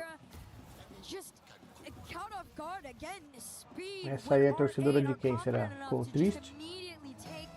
Torce pro KC. Torce pro KC ganhar. O KC tá com 0. E o R8 tá com 2. O KC tá na frente porque tá com 3 jogos de vitória. E o R8 tá atrás. Mesmo ganhando esse jogo, o KC fica na frente porque ganhou 3 jogos. O primeiro time a ganhar 4 jogos é o que vai para as quartas de finais, que é amanhã. E depois a gente tem as finais, as semifinais, né? A final de tudo no domingo. A semifinal é amanhã. Deixa eu ver o bracket pra gente não falar besteira. Deixa eu ver o bracket. Aqui é um bracket. He didn't have any boost to go for an outplay there, but he's just jumped anyway to make Batira think that he's going for the immediate shot. Batira flies right by and leaves it. Aqui ó, o bracket é o seguinte. O próximo jogo que vai ser o que já tem a qualificação, né? Esse vai para o playoffs. Quem ganhar desse jogo vai para os playoffs direto. Amanhã são as quartas de finais. Domingo é a semifinal e a final. Então, amanhã 4 jogos das quartas. E domingo 3 jogos, contando 2 das semifinais e 1 da grande finale. E hoje o grupo B já está decidido, né? O Carmen Corp e o R8 jogando agora. 3-0. Vamos pro próximo mapa. No caso, a 3-1, né? Que 2 segundos, 1 segundo acabou. Vai para o próximo mapa, 3-1. O KC tem que fazer mais um jogo, ganhar mais um. Enquanto isso, o R8 tem que ganhar mais 4 jogos para empatar. E o quinto por desempate. O grupo A, a gente vai ver os... Vou deixar passando aqui para vocês também os próximos 2 jogos, do TSM Shopify e o Twist Mind NRG, que ganhou da Fúria.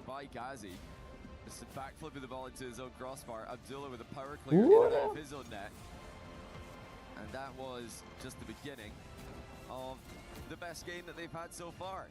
They were starting to win the races to the ball in the midfield, starting to hit their mind games as well. This is what R8 need. They just need to believe in themselves. We know how mechanical they are. We know how talented these young players are. Can they get one more and then they not just you know, see the finish line a little bit more closely, but KC might start to get nervous because they'll be thinking there's no way that we can let this slip away after an already embarrassing loss to Space Station. Well, we'll see. Karmine Corp definitely needs to keep in the back of their minds that R8 is a team that has beaten the Falcons multiple times online. They went as far as they could for the first matchup here on LAN. It was a different story. It was their first game debuting here at the EWC. This is definitely a team that has the makings to pull off an upset on KC. It's matter of KC staying strong and closing this one out. Oh, R8 are certainly in that group of teams. You know, I'd put them in the same kind of category as, you know, your... Oh, Atto rattles crossbar early. I'd put them in a similar kind of trajectory as Space Station when they were on the come-up. You know, it took a while for them to figure out how to play on LAN. Now we see what they can do, that they're making those steady improvements. R8 are just trying to follow that same path. You know, it's a learning experience. Hopefully for them, there will be plenty more opportunities. We'll have one at the World Championship, of course, in not too long.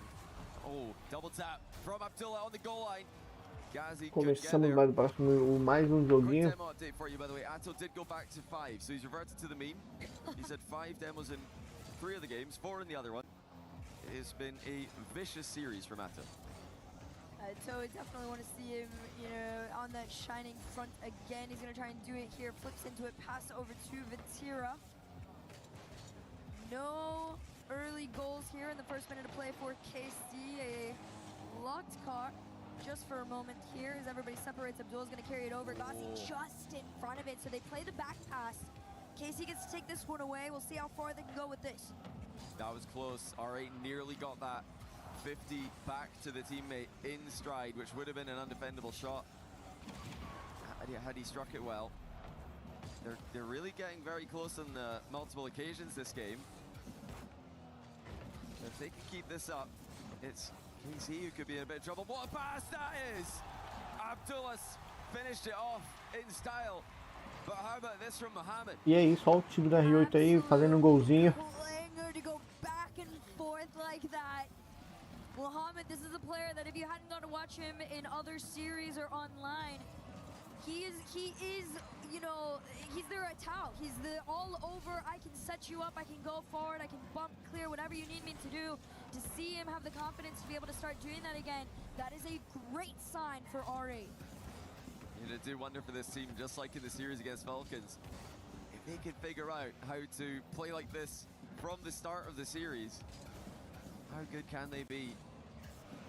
That's not what they'll be thinking about right now. They're just thinking about closing out another game. They're in the same position as game 4, up by 1, fairly early in the game. Long time for KC to work with. R8 are just digging their heels in here, trying to slow KC down. Corner pocket keeps possession with R8, getting the demo. Ghazi has the boost steal.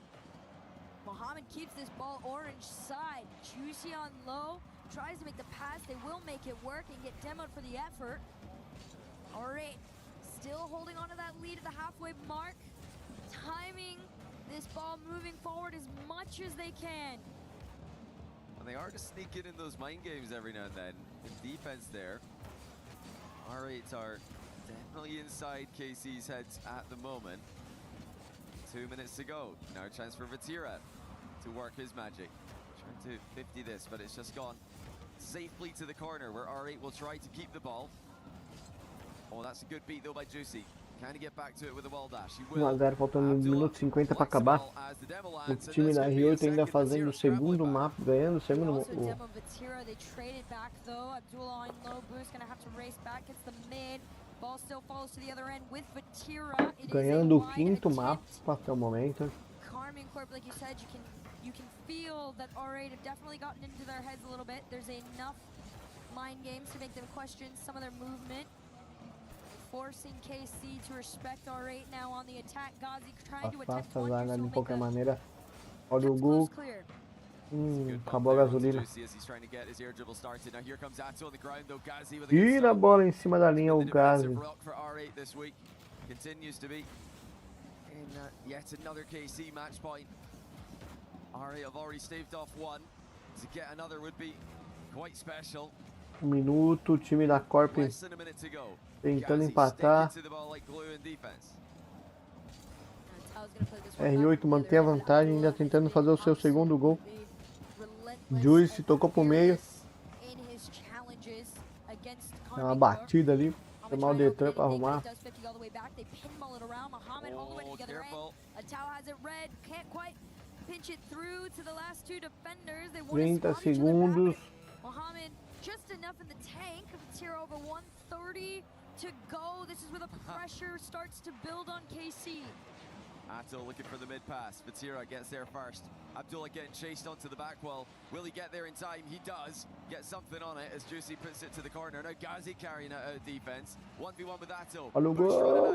He gets the ball. Golaço. 2-0 time R8.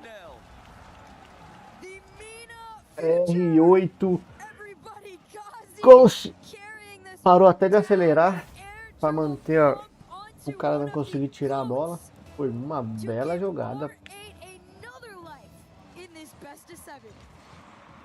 They have survived the kickoff, it seems.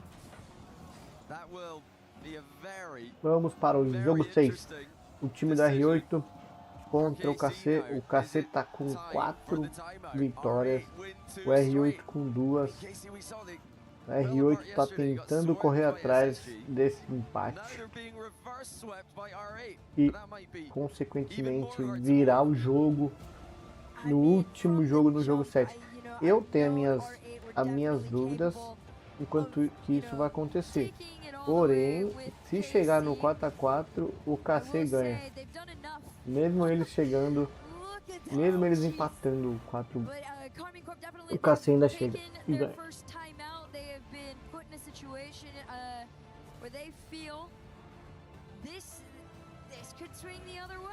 There he is, that man in the middle, Ghazi.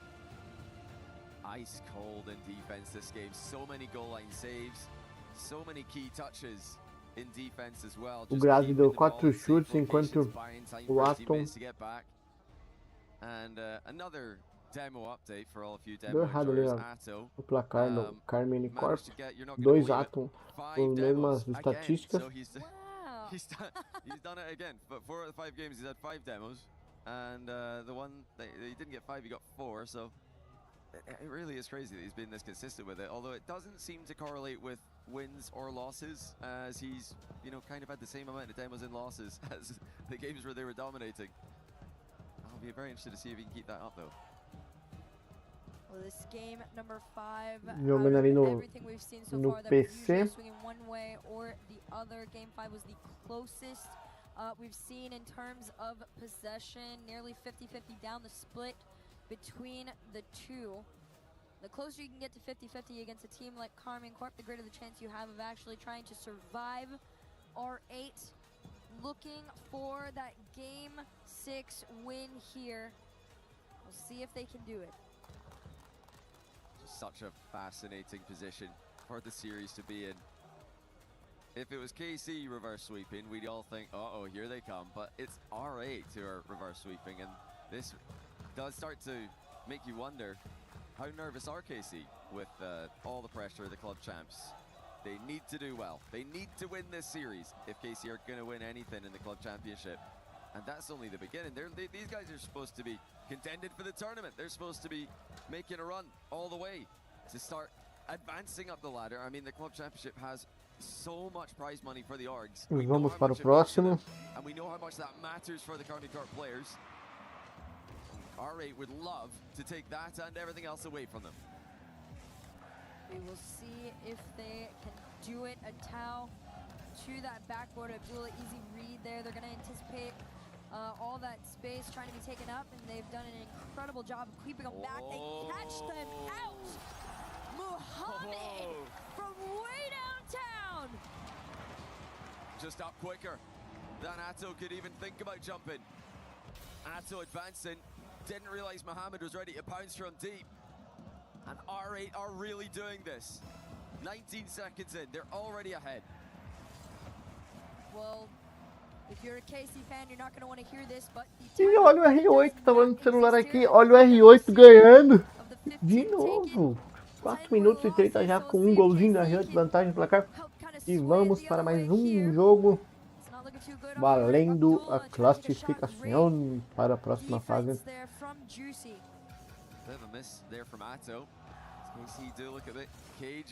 Olha o passe, cadê o que vem de trás? Errou o chute. Cabeceou, chutou para fora, chutou o Atom, conseguiu recuperar a bola. Olha o chute. Acabou a gasolina ali no meio do caminho. Ui, olha o Grace conseguiu.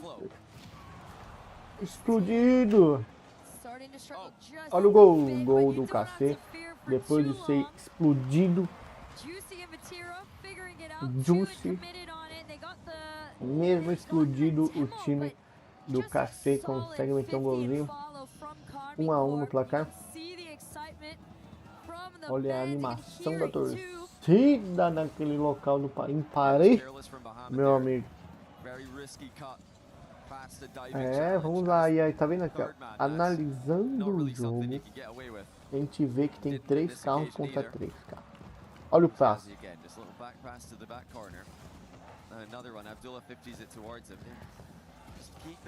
Pelo que eu vi dentro dos jogos, de todos esses jogos que eu já acompanhei, a carregada de bola é um mestre. Ele carrega essa bola, tem ninguém do outro time incomodar, ele vai direto pro gol. Os caras conseguem fazer isso de uma maneira muito fácil. Tá vendo? Parece que grudou, que é um controle muito bom dessa bola no carro. E uma jogada que sai muito é a jogada onde você bate na parede a bola, o de trás vem e dá uma cacetada pro gol. Se ele vem pra lateral, o objetivo da jogada é esse. Se ele vem do meio, o objetivo da jogada é bater em cima, se não der, aí direto pro gol, é bater em cima do gol, o de trás vir e cabecear. Ou chutar, enfim. Esse é um das táticas mais... Olha o gol. Abdullah.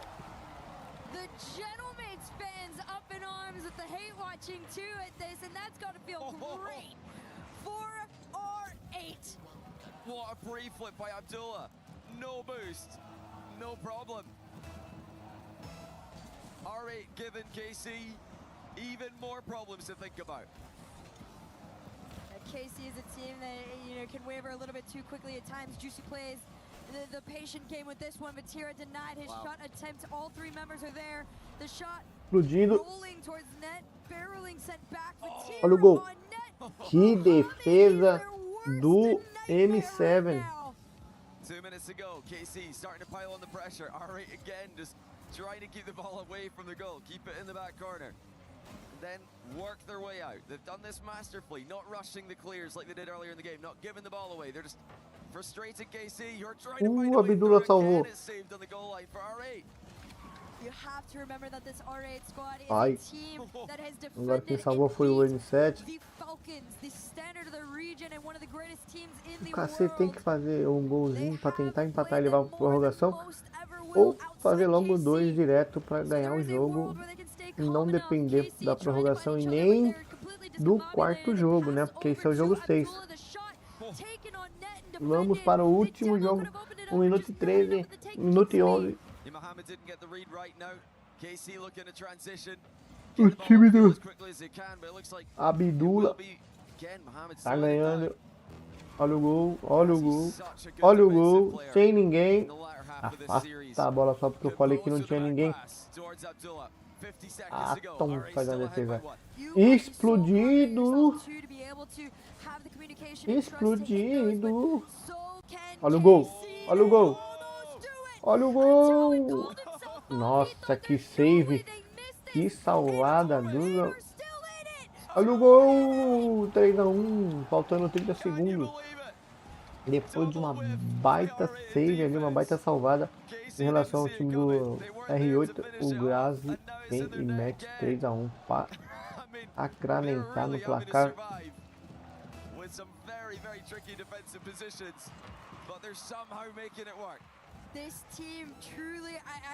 O R8 quer ganhar, rapaziada. O R8 não deixou barato, não se abalou com o 3-0. Pitch from one end to the other will be denied in, but 18 seconds to go and a 2-goal lead is looking great for this R8 team. That should be it. Explodido. This shot going. Yes, Gol. it can. 2, 3-2. 10 segundos. Não tem como, eu acho. Vai ser quase impossível fazer esse golzinho. Eu acho que vai ser quase impossível. You gotta be careful here. R8 have lost a number of these already. They're gonna play it very, very 8 segundos, 7, They call 6, themselves back. They get 5, the boost. The Tau 4, going for the shot. Tries to get the 3, knockdown. They play it out in 2, the corner here. Gazi to try and kill the ball. Can he do Já it? era. Not quite yet. Carmine Court popped this Quando a one bola up. cair no The chão, Tau's acaba. gonna try and keep the ball in play. Juicy Bola cair no chão, on up, acaba. forward and down. Acabou. R8 Vamos para o último jogo, rapaziada. 3-3, quem fizer 4 primeiro ganha. Que jogo, meus amigos. Baita de um jogo, diga-se de passagem.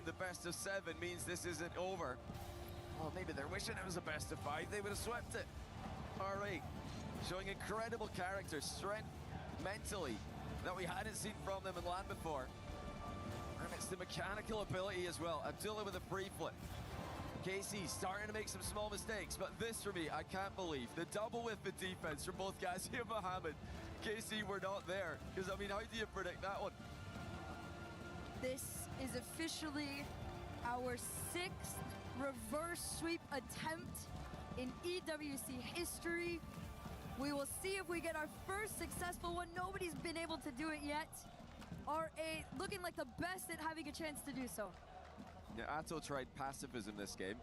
Didn't want to, continue a trend that wasn't working. He's only got the one demo there, but that didn't work out either. So I think he's got to get back to firing on all cylinders. Casey have got to get Atto on the ball up front, and he's got to start outplaying opponents.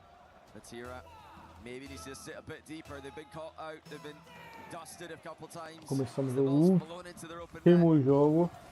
Can KC stop the reverse sweep? Every other team at Esports World Cup in this position has been able to do so. Vamos para o último jogo agora. There's one thing Valendo a classificação para as quartas de finais. All the Gentlemates fans making noise for this team. That's got to, put a lot less pressure not to have to hear the blue wall. Oh my gosh. He had the double there, I'm pretty sure as well. Abdullah is starting to peak here. We know what he can do. One of the flashiest players online. This is what everybody was talking about. When they start to live up to their potential, you are going to love what you see from this team, and you're starting to see it here. Mohammed just unable to get on the end of that mid-pass. Casey on the counter. Surely, no, Juicy, denied by Abdullah. So clean. R8 learning to be able to slow things down in the right moments. That slower 0-0 ainda no placar, todo mundo esperando para ver que time vai sair campeão e classificado para o último, as quartas de final, né? Não é o último jogo não, as quartas de final. As R8 gather into positions, they're able to defend not one but almost 2 shots here. Yeah, KC have got a good position here. R8 forced to make so many critical touches in defense. Fatira back to Juicy, who shoots it straight at Ghazi, and with how well Ghazi's been playing, you're not going to get a goal doing that. No, not at all. Right now, all respect is on R8's name. Juicy around the corner to one. First challenge from Abdullah. Second pass, Fatira. There's a demo onto the third man. If they'd been just fast enough, they might have been able to get through, but the respawn actually worked in the KC favor, but that's not going to slow them down. They got to carry it on top. Flick. 0-0, um jogo mais pouquinho cadenciado por parte das ambas equipes, já não tem tanto gol assim. Logo no começo, olha o gol, só porque eu falei. Another save from Abdullah. Mohammed and Ghazi double commit, but it has gone well clear. They should be fine here. KC once again trying to craft away through the defensive end. And Atto, who finds it with the Gol do KC. Eu falei e disse. E chegar no 4-4, no 3-3, o quarto quem leva é o Cassino. Oh, good save there by Abdullah, denying Juicy the second goal. Ghazi just trying to stay with this one. He's got Abdullah behind him. He's got a good touch outwards, but KC are following each other up right now, at least to a higher level than they were in the games R8 were able to win. 2 minutes to go. R8 have to come back here. The Tao's been onto the other end almost far too much, trying to, bump or demo or find anything. R8 break out of their half, low boost and bumped off the play means this one will be stopped in its tracks. All of R8 able to work their way back. They challenge forward. Can R8 keep the momentum? Mohamed's challenge immediately rescinded. Abdullah's boost stolen by Vatira. And it's up to Mohamed and Ghazi to keep Juicy back. KC again finding that forward territory. They've advanced the ball well constantly throughout the game. Ato has led the attack, but now here comes Vatira with the double tap. 2-0. 2-0. É isso. Eu avisei, tá avisado. Não tem choro nem vela. But also Vatira basically pirouetting over the defense. You can see what it means to Komodo, to the stream, to the fans. Up 2-0 when it matters most, but you can't count R8 out yet. Absolutely not. These guys have shown that they can come back from some pretty difficult positions. They are running out of time. Minute to go. KC right back to that offensive corner where they've spent a ton of time in the latter half of this series. Ghazi flicks it past one, but the second comes in too quickly. Sidewall skip by Ato is denied by Abdullah. Army Corp are going to play this so much more aggressively to being up 2-0 and almost 3. Sem chance pro outro Gives you way time. more space to just play time with this ball. A demo on one is not enough to break R8 out of their side. R8 40 seconds away from losing a chance at crushing the most sought after key here at the EWC. Defending champions, KC, just 30 seconds away from advancing. R8 trying to go for a last-ditch push here, but Mohamed's got no boost middle. Vatira takes it away, and now the clock is about to win 10 the game for them. segundos, 17 segundos agora, né? 15 seconds away. 10 Army Corp segundos, has been taken 10, all the way 9, to the end. 8, R8 desperately trying not to 6, give up, but 5, time does not 4, seem to be on 3, olha o gol, 2, because 2-1, faltam 2 minutos, faltam 2 segundos, né? There's even more drama. What Faltam about 2 Ghazi segundos. to give Abdullah the time to get the shot off? They've got to pull out a kickoff strat here with just 2 seconds left. They need the ball in the air. They would love to just have free possession of it. They're just going to play it standard. This is going to go middle for Ghazi. Doesn't have a lot of boost though. Abdullah takes over. Looking for the backboard. Fakes it. Vatira saw it coming and up we go again. Ghazi off the backboard, pinch into the center. Juicy clears it just enough to kill it. And KC's dreams are Acabou. still alive. Acabou. Sem... Ô louco, calma minha filha. Não precisa mostrar o dedo não. Sem choro nem vela. A moça ali se emocionou um pouquinho mais, né? Porque mostrou o dedo do meio ali.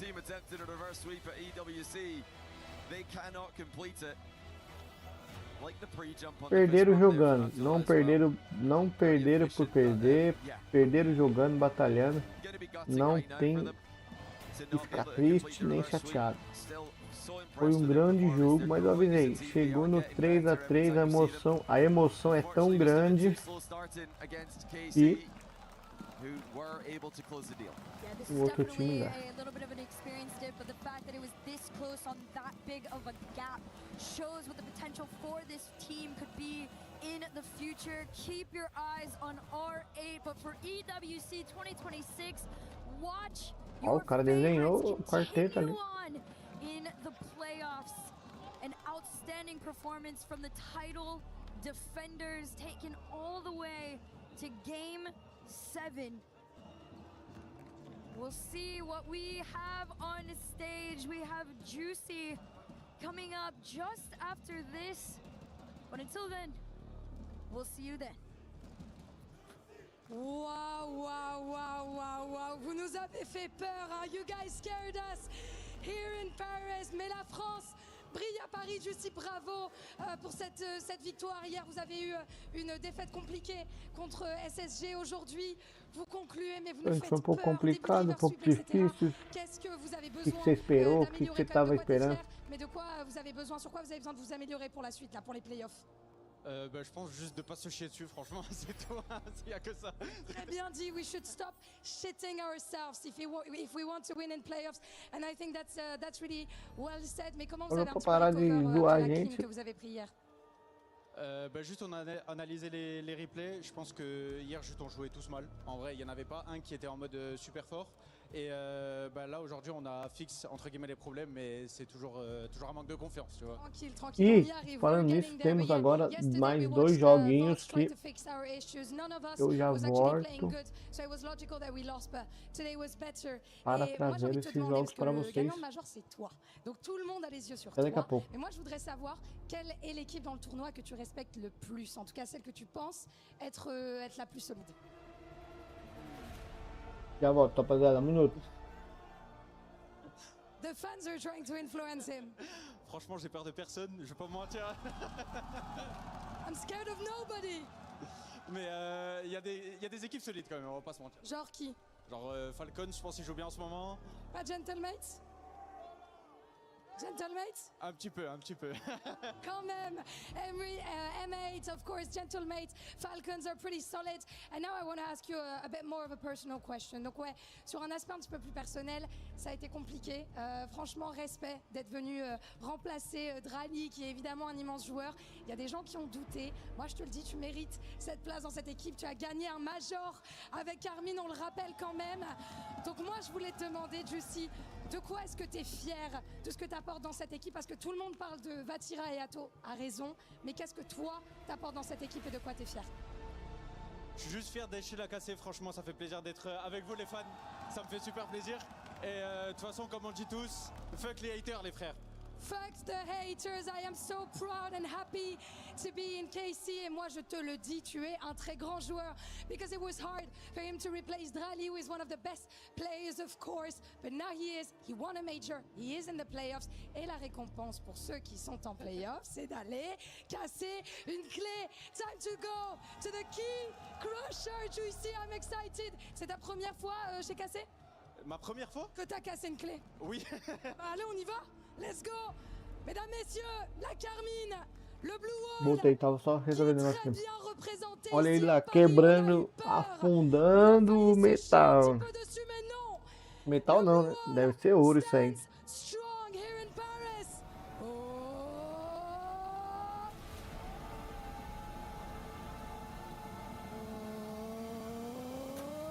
Amassou, amassado. Caraca. Queria só uma lasquinha desse ouro. Autant là le kick crush, t'as pas déconné, on peut se le dire.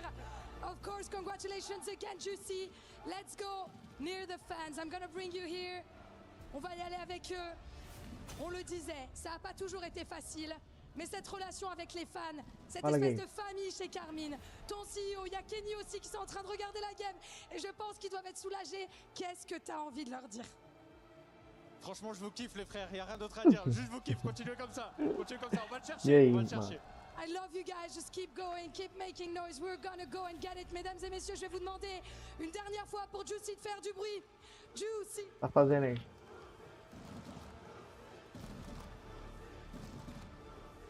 Merci les gars. Live do quê?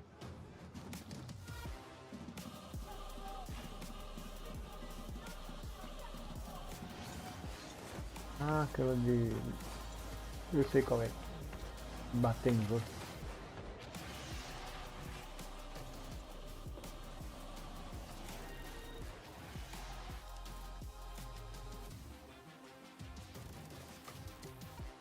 Ah, tá. É da hora.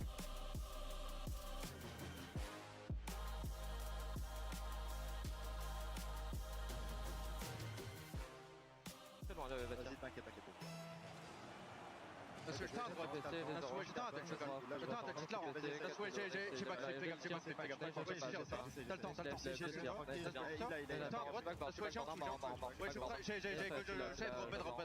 nice! Comme ça les gars! The human body was built to move. Not trapped at a desk in one singular posture for 12 hours a day. It's time your chair evolved.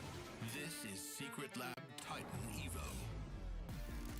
Ergonomically engineered for you, gamers, hybrid workers, artists, backing your every move.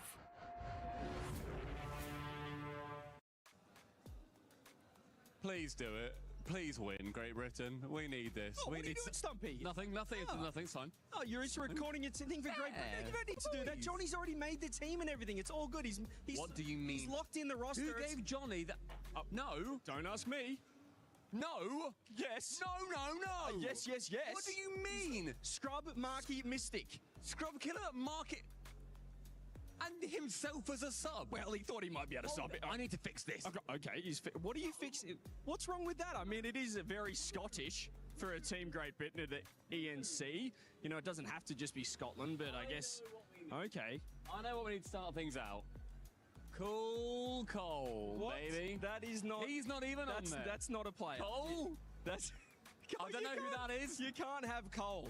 We got Cole. That Next doesn't man. work. You cannot... Shogun. That's...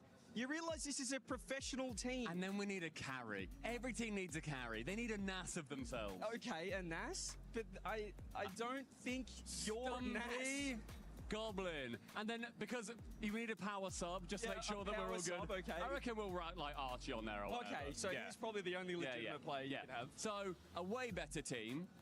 Cool Cole 93. Falei nada, não. Shogun, Stumpy Goblin, and then whoever that is. Well, let's hope that Team Great Britain at the ENC in a couple of months' time is not that team, because that is absolutely terrible. Bang!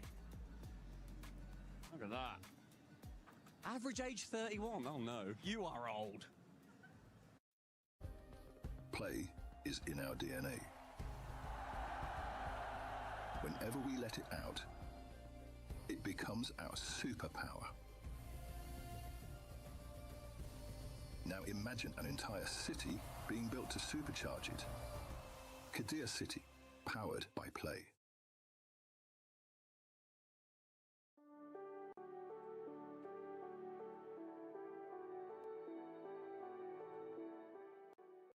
I'm here with LJ's family in the crowd. Shopify Rebellion finally getting win on the board. We've got LJ's dad, mum, and brother here. It's a whole family thing. I'm trying to get into the family. Hopefully I'll get accepted by the end of it. But Shopify Rebellion, Esports World Cup. They had a rough start, but a huge win there. Yeah, 2 days ago, I wasn't sure they were going to be playing real well today. They showed up, they locked in, they closed out. That's the most important thing. That's huge, and also being here in Paris is pretty cool. It's cool, it's very hot. Hopefully this weekend it cools down so we can see some sights. But great place, great venue. It's a great spot here. And mum, my mother, hopefully, I'm trying to get adopted into the family end of this. But a huge win, as I said, for Shopify Rebellion. They have TSM coming up. Can they get the win and make it through to the playoffs? I'm hoping so, yes. I think Ela perguntou, mãe, eu não quero ser adotado pela família, mas e que você acha que elas vão passar pelo playoffs ou não?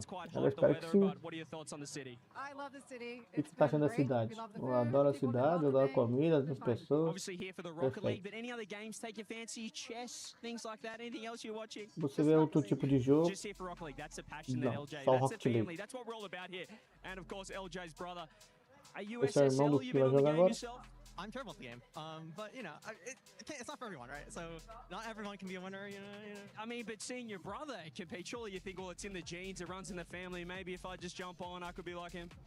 The game has proven to me that it's not for me. It's Ele não joga Rocket League. It is a very, very tough game, but É as um I jogo said, muito difícil, tá? the team from APAC, Shopify will be playing next. Are we confident that your brother can O get the quanto job você done está and get the confiante win? que seu irmão I pode think ganhar essa if the team partida? puts their mind to it, I think absolutely. Acho que tenho certeza que ele vai ganhar. Confident as well. Ele está I'm muito confident as confiante, well. muito And finally, confiante. can I be a part of the family after this? Because I am already in the Rebellion family. Can I get some thumbs up approval from Yes, LJ's fam, we're all having fun at Esports World Cup. Come on, Shopify Rebellion. Let's go.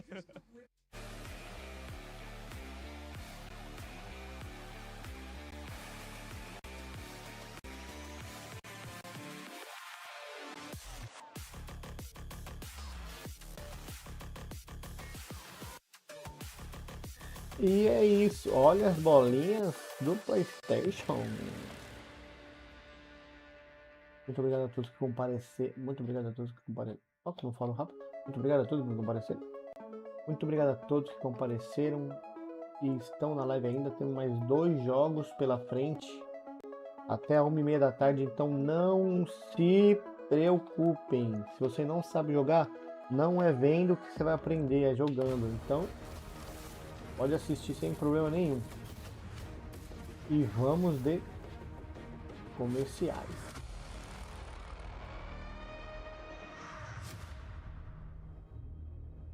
Muito obrigado ao nosso patrocinador. Quem tem patrocinador. As the sun stays up till about 10 p.m., we are celebrating indoors because it is Rocket League Day 3 of groups, and we are crushing keys. Welcome in, we got Cole alongside Johnny Boy. Johnny, why are you so smiley right now? I just really enjoyed seeing R8 try to come back against KC. I thought they were going to be down and out, to be honest. I thought it was over. And I've been one of the biggest hype men for this team, so to see them, show their actual level is really cool. Cole, we are now 0 for 6 on reverse sweep attempts. We've had some close attempts, so let's talk about the teams we're about to see, though. Can you tell me about CJ's favorite squad? They go by the name of Shopify Rebellion, and apparently one of the mothers is a NASA rocket scientist. I don't want to call her an astronaut yet. We haven't launched her yet, but she's working behind the scenes. So you got some smart players on the Shopify squad. Yeah, and apparently they've also got CJ in the family now as well. So that's the best decision they've made. Falando dos jogadores do Shopify, LJ's dad was like, tem jogadores muito inteligentes dentro daquele time. Earlier on against Foot, it looked like it was just coming away from them. They were 3-1 down in this series, and then they woke up. And I think the player nearest to us, Kofa, is the one that seemed to change the most. He's the one who really stepped up to my eyes, Johnny, because he was a little bit flat before, but he's not a flat player at all. Such an exciting player once he gets going. Belo desvio, belo toque, belo gol. They're just such a good team when they get going. Yeah, this is crazy. I mean, what a read by Kofa. Yeah, they need everybody to perform. Sem problema nenhum para levar a bola no gol. And they've got to just stay, I think, disciplined in the next series. They cannot underestimate TSM. TSM have taken Shopify very, very close in Paris just a couple of months ago.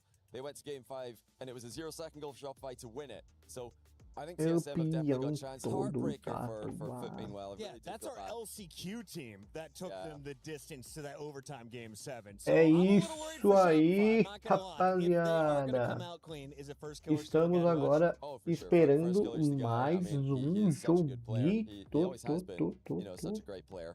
And I would love to see him get one. I think I can speak for everybody now when I say we all want to see First Killer win the line at some point. It'd be nice if it was this one as well. $400,000 top prize at the Esports World Cup. And First Killer would be more than worthy of that if they can get it. Shopify Rebellion have been battling to become NA's best team throughout the season. There's a lot of talk for SSG being NA #1 now. No one's talking about NRG anymore. Rebellion want to remind us that actually they are the ones who've really overtaken NRG this season domestically. Let's talk about the team on the other side. It is TSM, and no one had expectations for them on day 1, and they handed an upset. Then they got beat down 3-0 by Vitality. A little bit bringing back down to earth. Where are they at right now? Are they truly a threat?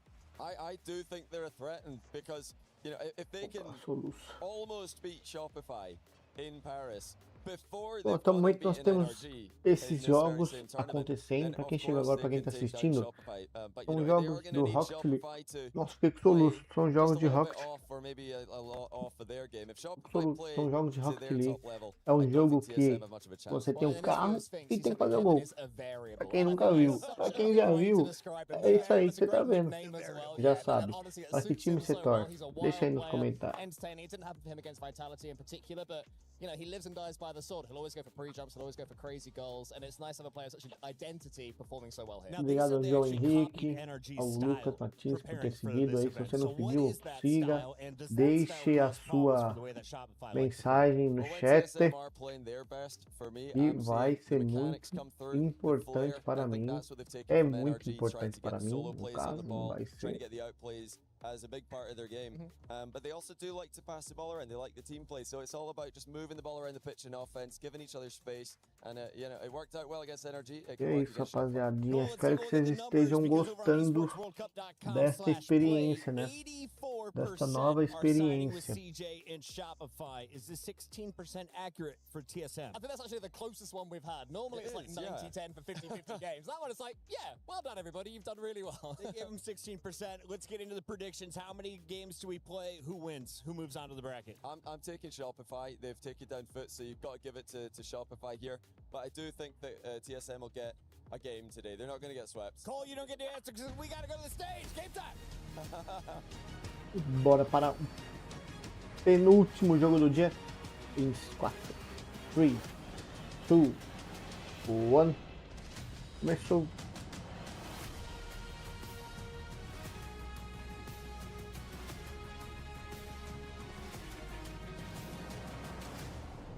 Surely when this is all said and done, somebody is going to complete a reverse sweep. What a series we just witnessed. I actually thought that the defending champions, KC, it was a little bit touch and go there. I thought we might be about to lose them, Lou.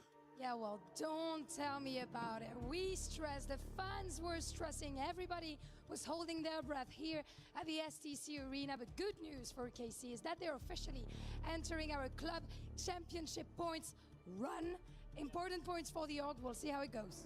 Now, just a reminder, once this is all said and done here today, we're going to have a live draw show here on the stage where we determine our quarterfinals bracket. 6 teams have locked in their positions. There are just 2 more seats left at the table. Yeah, now the big question is, do you want to be in the driver's seat or do you want to just be cheering from the stands? That's the big question, because we have 4 teams left and only 2 can survive.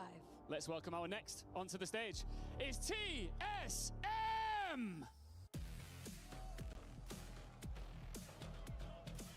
APAC has been knocking on this door for years. TSM are 1 series from kicking it in. They invite the pressure live and they live on the knife edge. Then punish the first bad touch with ruthless counters. They already shook this tournament once. Now they can make history.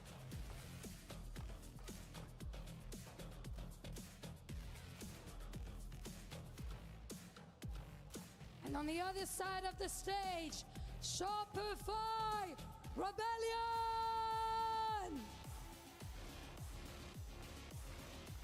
They have already been through the fire today. Down 1-3 against Foot. They found another gear and dragged the series all the way back. Ils sont remontés après avoir été menés à ça d'être éliminés par Foot. Et maintenant, ils sont prêts. They know how to beat TSM. Now let's see how much is left in the tank. This one has all the makings of an absolute banger series. For one of them, it's the quarterfinals. For the other, it's some key crushing.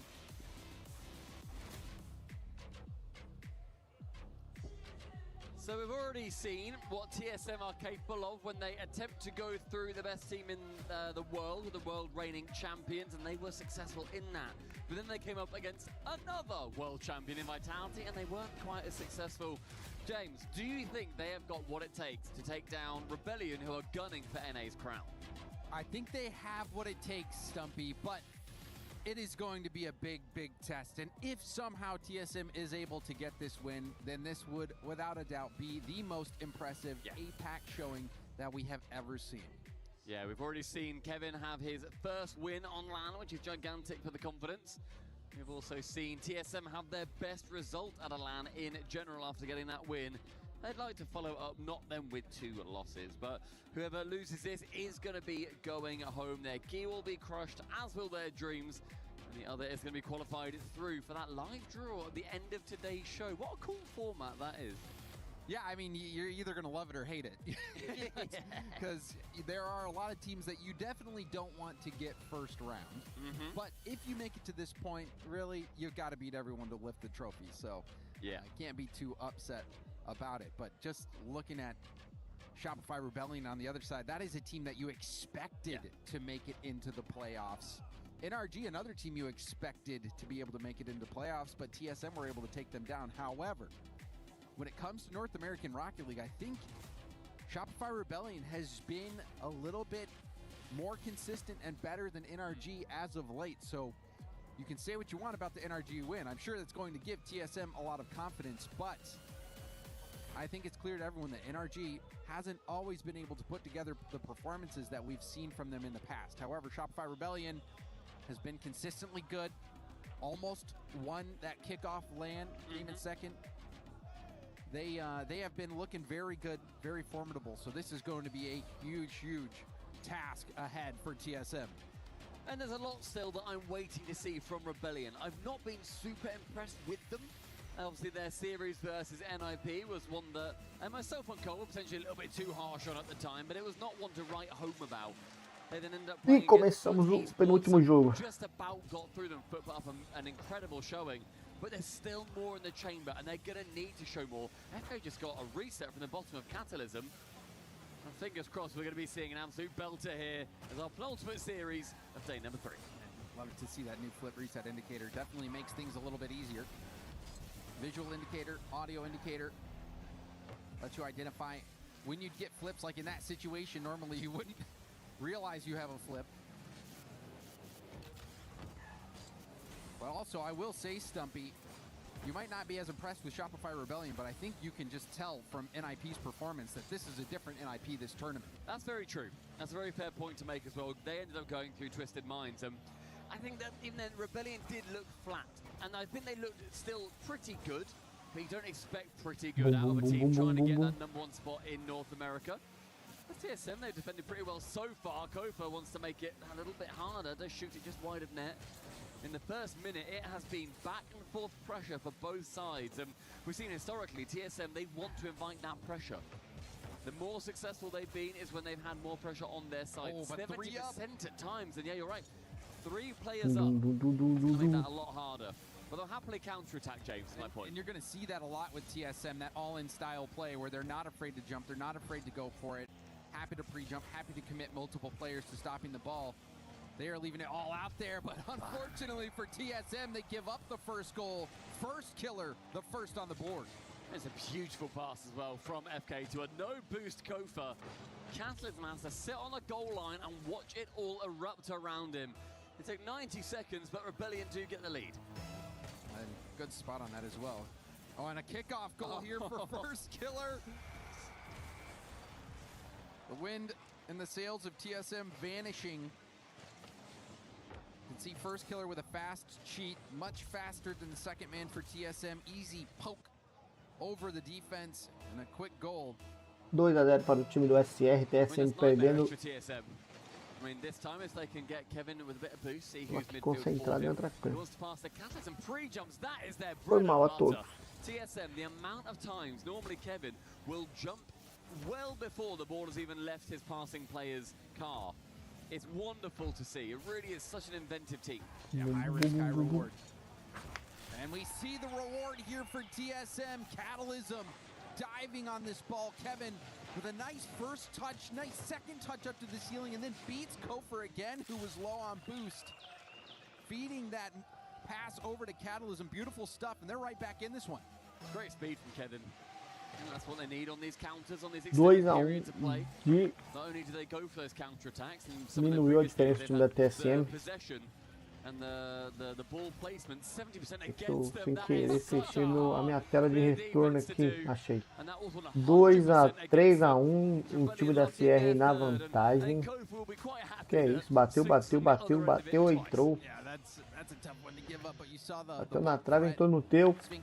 E é gol. There was that bump. I think it was LJ who was coming through, wreaking havoc on that back line, and TSM was struggling to just get back in rotations because you saw they had a bot kickoff, 2 players going for that. Olha a tabelinha aqui, golaço, 4-1, o time da SR jogando muito. Meu Deus, que golaço. Ó, tocou pro cara, ele tocou pro cara no segundo pau. Simplesmente isso. Uma tocadinha pra ele e foi gol. Mais uma vez, olha o time do Kevin. Ui, a LJ salvou O time do SR levando um golzinho. O cofre pega a bola. Gol. A bola sobrou. Tava todo mundo da TSM na frente. E o SR consegue fazer um gol. Ainda tinham mais 2 jogadores juntos ainda ali.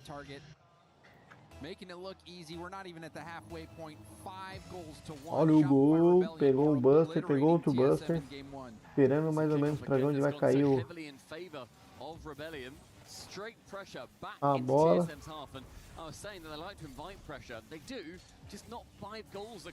Ixi, furou, passou por trás. Sobe na parede, o Kata lançou para o Spunk, o LJ tira. Bola quicou. 5-1, primeiro jogo do Decider do Grupo A. Teremos mais uma partida ainda hoje à noite. NR contra NRG contra Twisted Minds.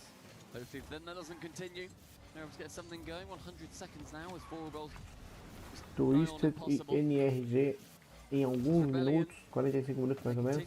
Olha o gol, que golaço, belo gol, Sprints, belo gol. Você mesmo resolveu a partida para o seu time.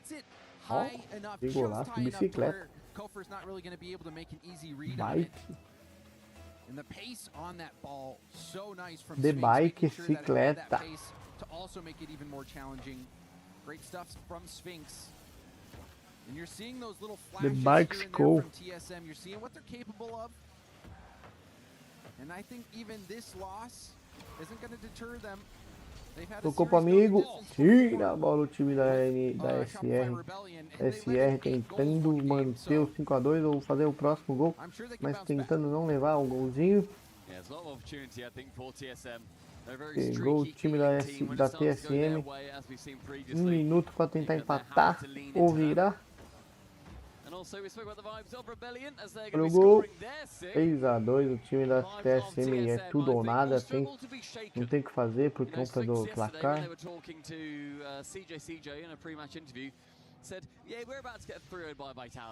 Olha HE no Doda.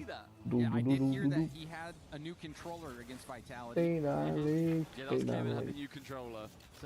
Olha o gol. Olha o gol. Largaram a mão. Meu Deus, Spin. Perdeu o gol sozinho.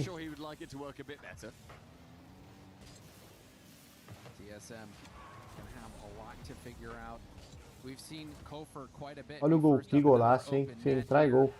Que golaço, 7-2, é uma lavada.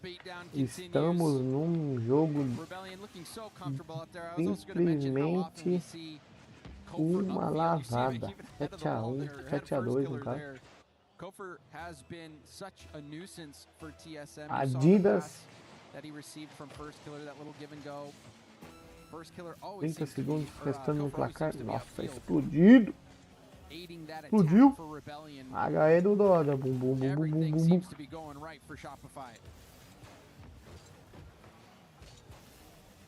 Bill chutou. Deu um totalzinho ali.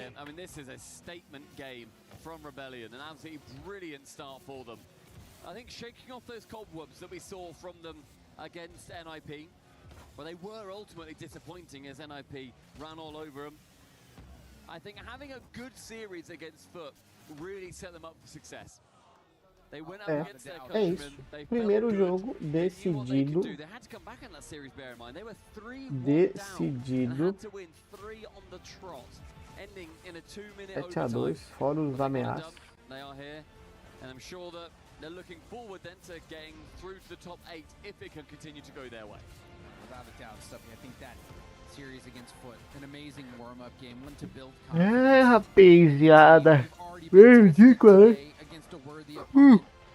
Foi mal, quase te engoli aí do outro lado. Meio-dia 40.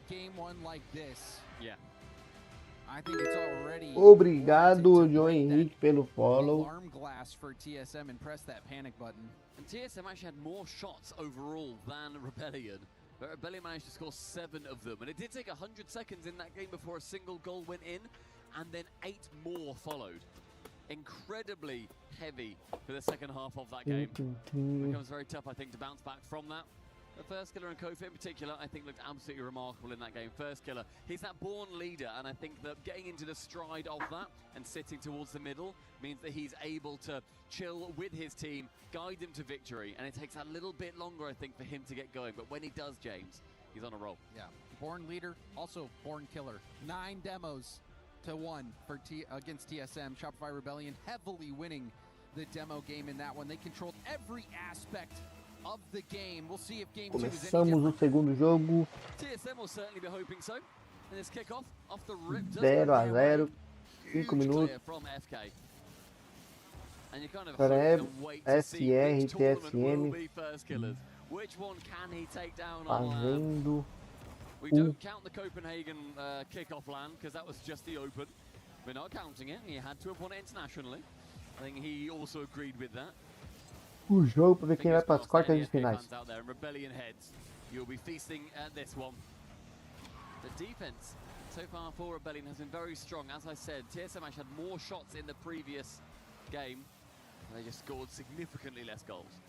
But it's all about the quality shot opportunities. We saw a decent amount of open nets, decent amount of kickoff goals for Rebellion, or goals quickly after kickoff.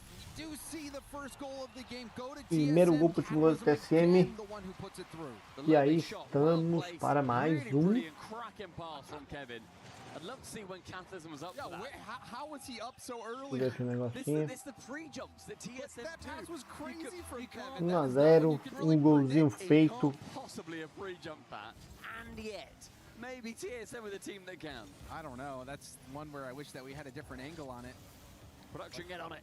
Catalysm there for the shot, but really powerful pass from Kevin to make that possible. E é isso que a gente vai. Being tested off the backboard. Good stuff from Sphinx. I think this is the start that TSM was looking for. Good speed again from Sphinx. Agora.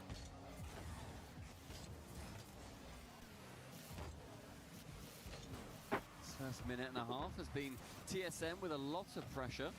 And typically they like to invite it, but I think the Rebellion maybe had a little bit too much for them in terms of quality that NRG just didn't have. Sphinx to the ceiling, does get shut down by Kofa midfield. Kevin, I think, gets in the way of Catalysm, so he just has to boom it out of the way in the end. But with a lead after the first 2 minutes, 1-0 ainda. This is a lot nicer than being 4-0 down or whatever it was. Yeah, it was just before halftime. I think, yeah, they were down 1-0, 1-0. Much different game so far. Catalysm seems to be that shooter for TSM. LJ, though, will have a reset. Goes for a double reset. Bump attempt. Dodged by Kevin. But first killer with a beautiful touch to the corner will also let him get that boost steal. The attack starting to build for Rebellion. Another 50 from Kofer is going to go back-to-back 50s. Ball across middle. It's awkward for ball 2. Miss. LJ, little lob towards net. Meu Deus, no pau. You can see the panic for TSM. That was 3 misses from TSM. And yet Rebellion couldn't quite get anything. Kofa sinks in top left corner, but then thanks to Psionic's gods, it bounces back out again. Quase. Quase. Oh my goodness. I don't Foi know how quase. TSM survived. TSM still preserving this 1-goal lead. Wonder if it's going to continue to be Catalysm, who has been not only a top goal scorer on his team, but across the entire tournament. Currently sitting in 2nd in goals per game. Catalysm really having a wonderful event. 1-0 ainda pro time da TSM. O jogo tá acabando, 2 minutos, metade do jogo, né? Foi, um pouquinho mais da metade.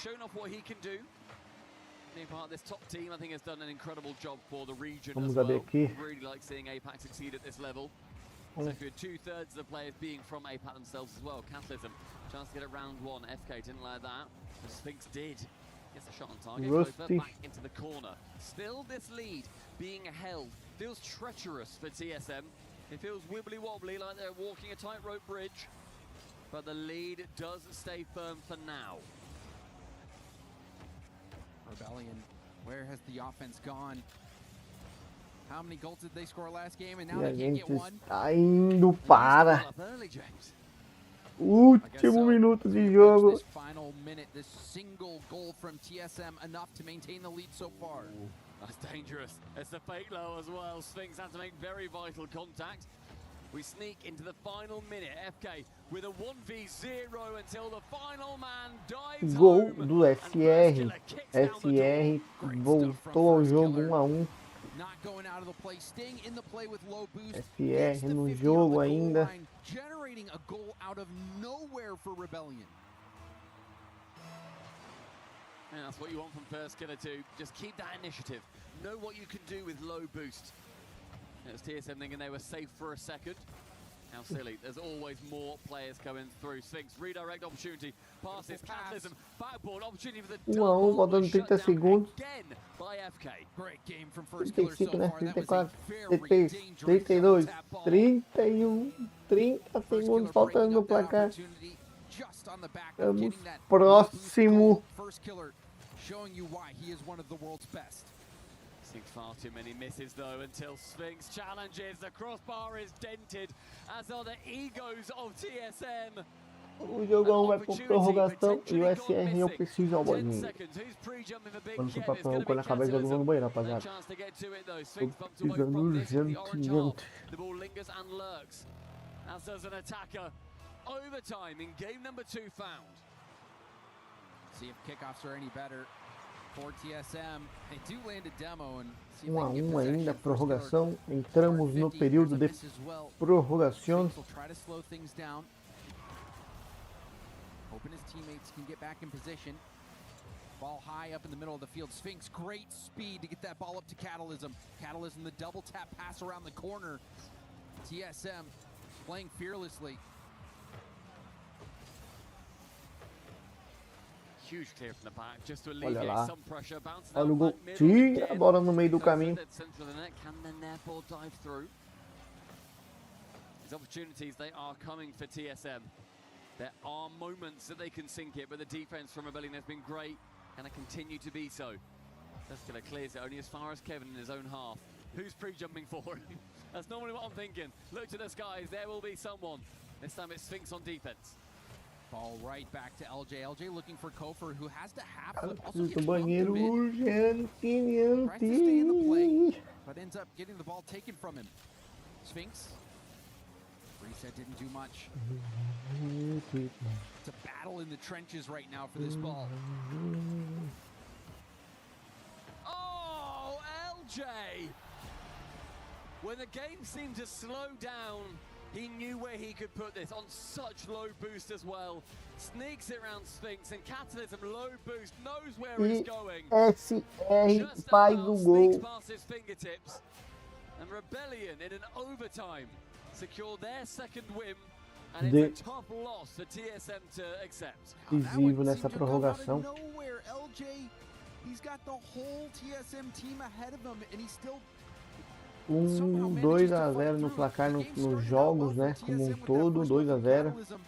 But and then, oh my goodness, look at how close it came to being another goal there for TSM. But then, seemingly out of nowhere, Sphinx doesn't get a touch on the ball. First Killer picks the pocket of TSM, and then another look at that. The crossbar not kind to TSM this game.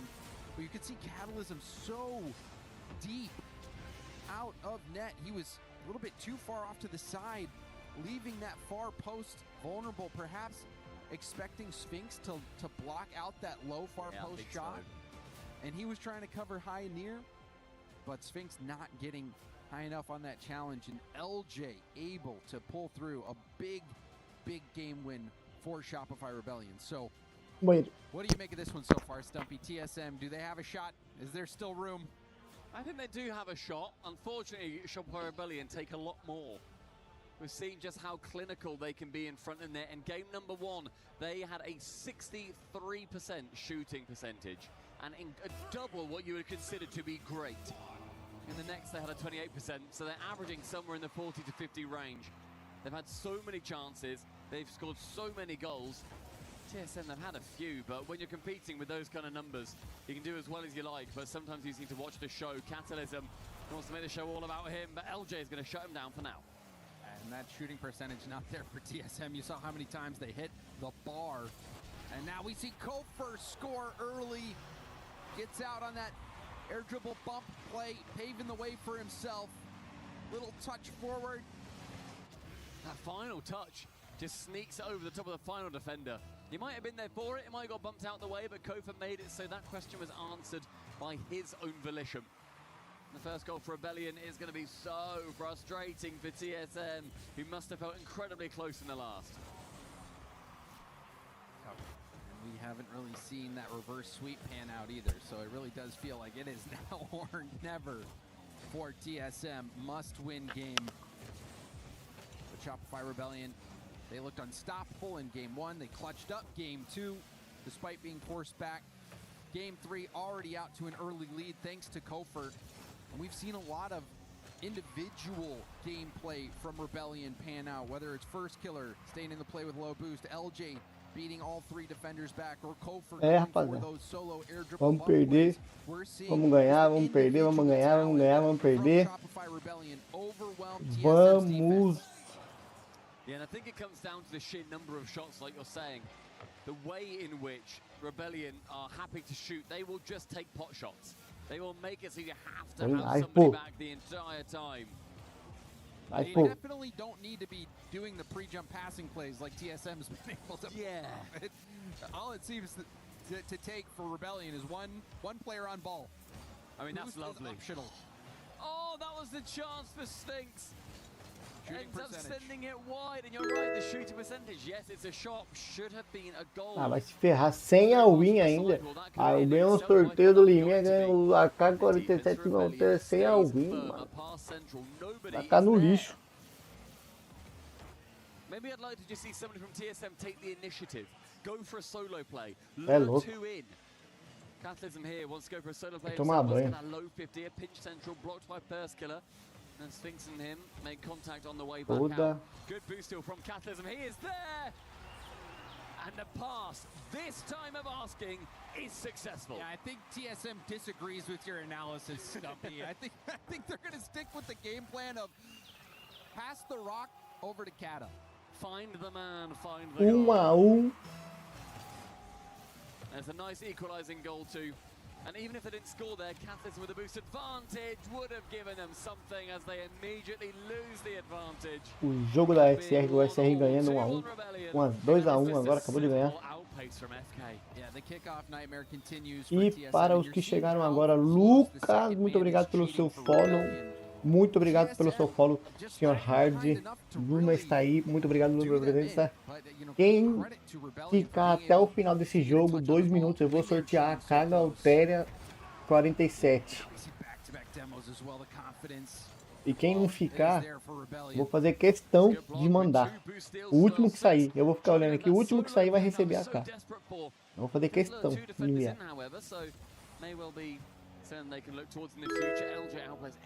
Muito obrigado, Gracinho Lindinho. Vai te lascar, eu vou ser. Quem quer essa carga 47 da Altéria? Sei lá, nem sei quanto custa. Liminha Matsunaga. Vou dar ban. Coitado do nosso Liminha. Rapaziada, obrigado por ter vindo aí, dado o seu follow. Avisa os outros da live lá que quem colar por último, o último que der follow dentro desse 1 minuto e 40 vai receber a carga altéria de punição.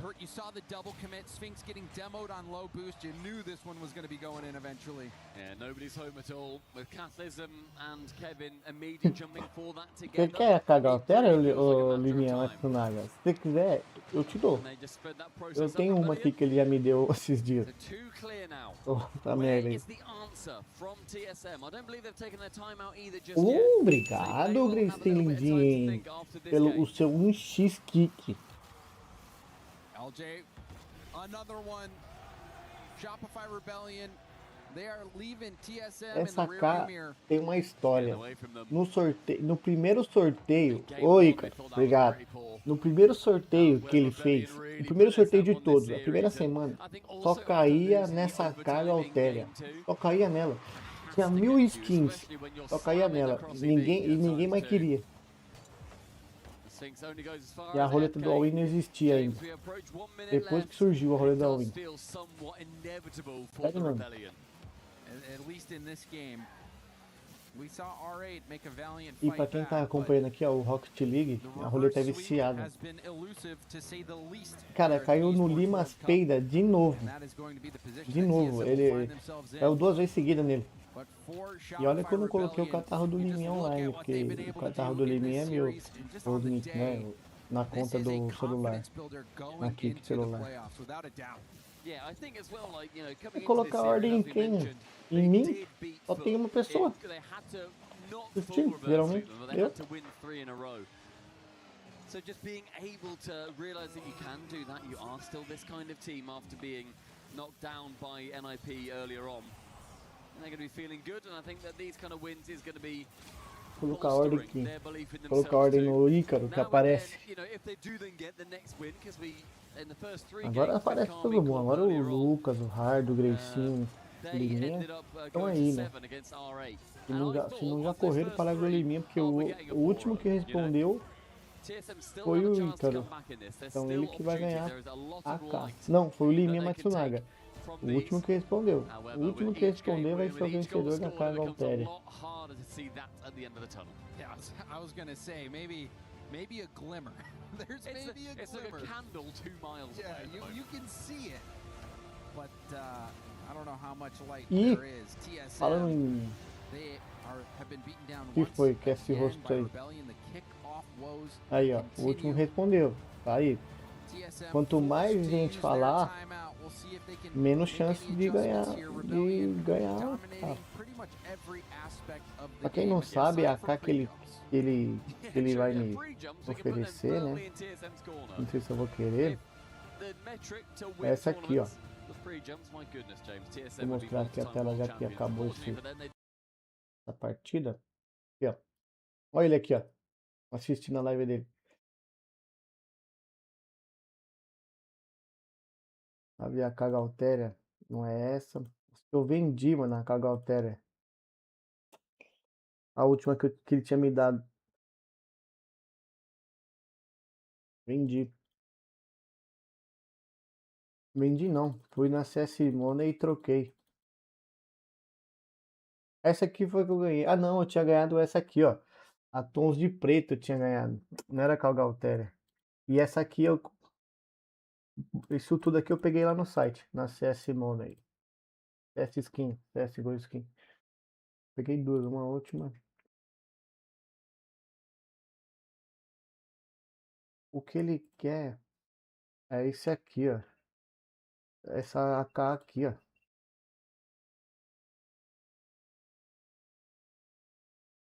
A carga altéria.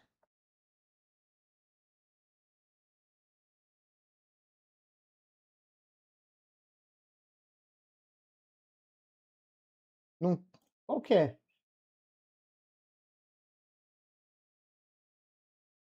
Como é que se escreve? A carga altéria.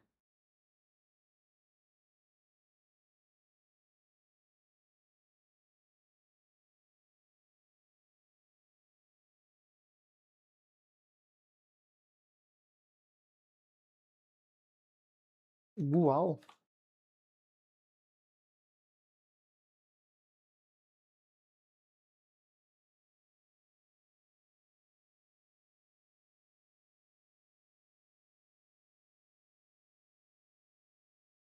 É aqui, né? Peraí.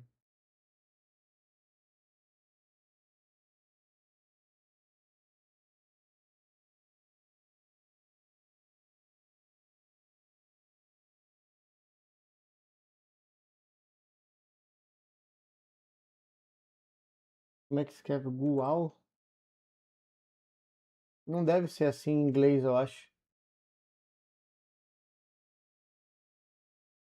Aqui, ó. Essa aqui? Não, né? Aqui, ó. É o Interskin. É essa aqui. É essa aqui. Se ele mandar uma K... Essa aqui, não é, ô Lima? O Matsunaga. É essa, não é?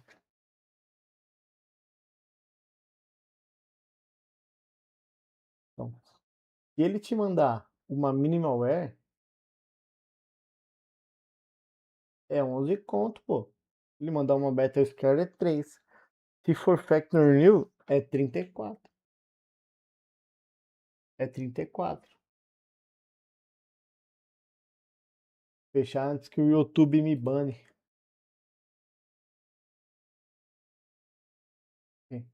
Fechar antes que o YouTube bane a gente. Mano, ela é bonitinha.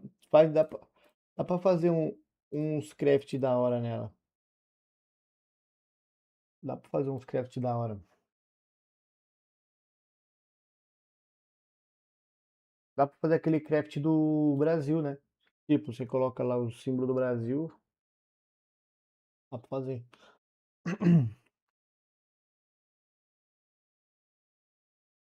Mas é caro pra fazer o do Brasil. O do Brasil valendo mesmo é caro. Tipo, o bom é caro. Ó, o craft. O sem ser o principal não é tão caro não.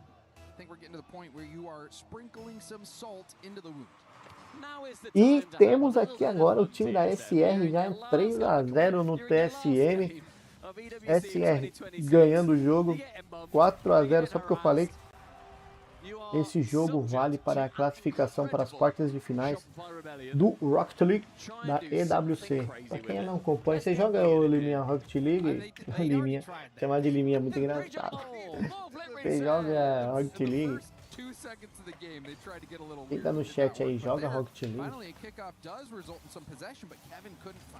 Só CS, né? Cara, eu jogava muito no PlayStation 4. Quando eu mudei pro 5 eu não baixei ele, mas eu jogava bem até no 4. CS, não, mas CS é normal.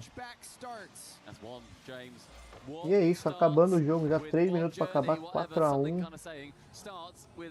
O time da TSM tentando recuperar. Você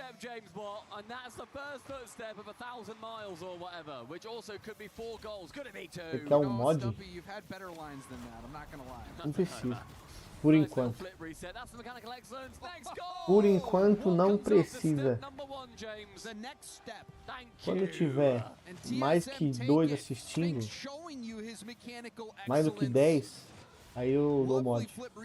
Por enquanto tá dando. Me bane então. Eu sou mod, você não pode banir. Tem 3, ó. Se tiver mais de 10, eu dou mod.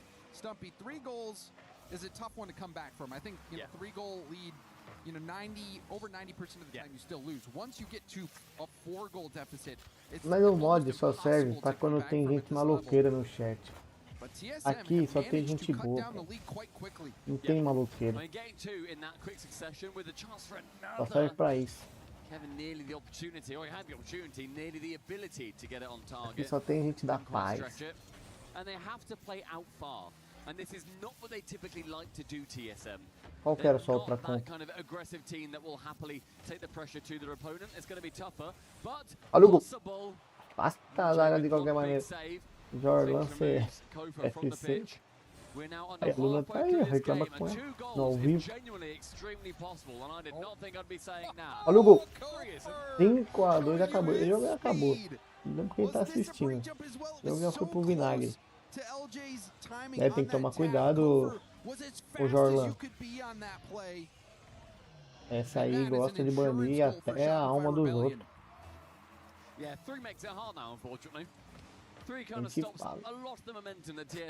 É verdade.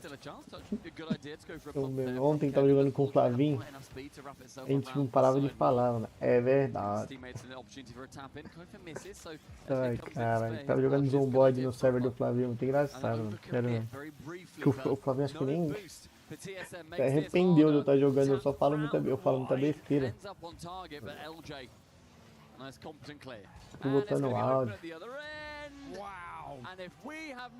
Tá maluco. E o jogo tá 6-2 enquanto a gente fala besteira aqui no chat. Cara, não me deixaram jogar pro clube. Eu fui jogado de lado. É porque ninguém me conhece também. O único que me conhece é o Liminha. E o Liminha não tem poder nenhum no Pro Clube. Ele é só o goleiro. O Iel me conhece de vez em quando, mas ele colocou os amigos dele pra jogar, pô. Faz parte da vida. It did feel like there was at one point a bit of a chance at 2-4. Unfortunately, Ele falou que 4 foi a goals to bring conta back do in 90 Jorlan seconds SC, when mano. TSM have barely scored that amount in this series so far. They will be a step too far. The Rebellion, James, truly do feel like a team that see Pô, mas eu themselves fiz uma lifting a burrice trophy. tão grande. Eu tenho o FIFA nos dois no Steam e no PlayStation. Por quê? Porque quando eu comprei no PlayStation tava em promoção. Ia acabar a promoção na Steam. E eu falei, bom, eu vou comprar o da Steam, porque o do PlayStation, o da Steam vai acabar a promoção. Caso eu não consiga comprar o do PlayStation, pelo menos eu já garanto da Steam. Beleza, comprei e tal. Só que quando eu comprei o da Steam, o do PlayStation saiu em promoção. Eu consegui comprar. Eu falei, vou vender o da Steam, né? Vou pedir reembolso. Não consegui pedir reembolso da Steam, porque eles deram pontos FIFA e FIFA Points lá. E quando você ganha FIFA Points, qualquer jogo que for que te dê dinheiro ou algum item, você não consegue devolver o jogo da Steam. Porque você comprou com um consumível único. E aí eu não consegui devolver o da Steam e eu tenho do PlayStation. Então eu fiquei com 2 jogos, os 2 FIFA. E aí o Pro Clubes eu jogo na Steam, o Pro Clubes. E o Ultimate eu jogo no PlayStation. Pra não misturar as contas, pra não ficar. Porque é mais fácil dos caras me chamar na Steam do que no PlayStation pra jogar junto. Então o Clubes eu jogo no Steam. E o Ultimate, o resto eu jogo no FIFA. No Play 5. And he's got a lot more of hat tricks up his sleeve. Shopify Rebellion with 10 goals in this final game, 7 goals in an individual game twice. This series alone will qualify for the top 8 at EWC 2026. Wonderful performance from Shopify Rebellion for North America. It's a shame that they had to go through another NA team in the previous round. But they are carrying that North American flag with pride here. Que da hora. No chat do Liminha tem vários animais lá pra você cuidar. É de Santa Catarina, pelo seu nick Jorlan SC. Is an EWC 2026 record. The highest number of goals scored by one team in a series. Goodness gracious. Call it 22 and call 9-3 no último minuto, último segundo. First killer certainly calling game and match with that. Game, set and match. Que acabou para o time da TSM. Obliterate TSM. But TSM have got a lot to be proud of at this tournament. They went through NRG. They gave everybody so much hope. It's such a shame that they weren't able to then get a single game win afterwards. 3-1 versus NRG, then they fall 3-0 to Vitality and 4-0 to Shopify Rebellion here. So they've got a lot to think about, a lot to be proud of.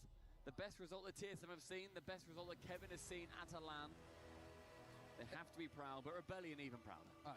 Without a doubt, Rebellion, they've secured their spot in the playoffs. That's the goal. That was what you were playing for in this stage. Shopify Rebellion getting the job done. First killer taking a bow, and rightfully so. That 0-second goal, adding on to a record, that was style. It almost felt like he had about 3 0-second goals in that one. When we were saying on the record, he scored 2 more on top. An incredible Gracie Lindin, muito obrigado pelo seu kick. I'm sure will rub it in everyone's faces. First killer is here to tell us how they got it done. E admirador secreto, Guina Júnior. Pode ir embaixo, ela é God.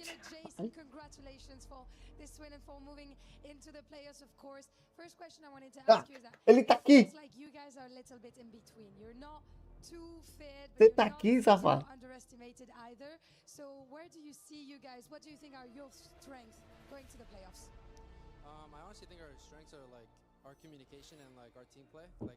O outro perguntando, aqui nessa live, mod é corno ou não? Sim. Obrigado, Guina, pelo follow no YouTube, na Aqui. YouTube não, Aqui. O follow do YouTube é o mesmo daqui, que tem que mudar. Só o da Twitch é diferente. O da Twitch é assim, ó. O da Twitch é mais bonitinho. Ó, ó, ó. Cacildes, obrigado por seguir. Notre team play, notre com, en scrims, on joue extrêmement bien. Je pense qu'on peut être une des meilleures équipes du monde. Donc forcément, ça, on s'en fiche un petit peu aussi des prédictions. I would like to know Traduzir para você. O que você queria sobre a Rocket League? Me fala um pouquinho sobre o que você. Paris has been amazing. I mean, I always love competing in front of a crowd, and especially a French crowd. I think they always bring Feito pela torcida, ainda mais pela torcida de amigos. Eu acho que eles também te amam. Os fãs franceses te amam. Muito bom Paris, é muito bom estar aqui. Paris adora todo mundo da Rocket League. Fale agora da sua amizade, torcida da amizade.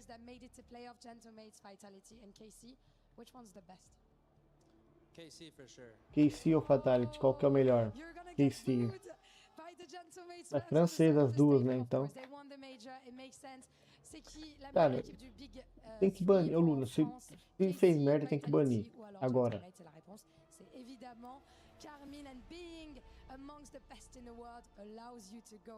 O problema é que é você sempre, pô.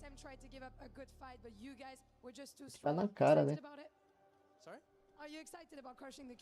Não, isso aí tem que banir mesmo.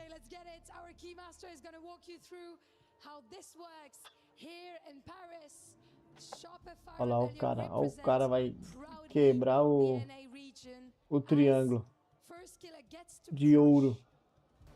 Peraí que minha câmera... Ah, não. Ah lá, lá, lá, lá. Vai quebrar. Ai, quebrou. Caraca, mano. O bagulho deve ser muito forte pra quebrar esse triângulozinho maciço de ouro. Ó. Pedaçou.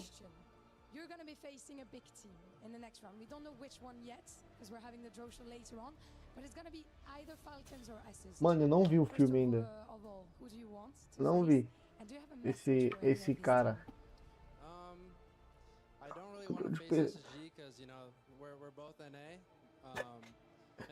Como é que é o nome? É Netflix? Release.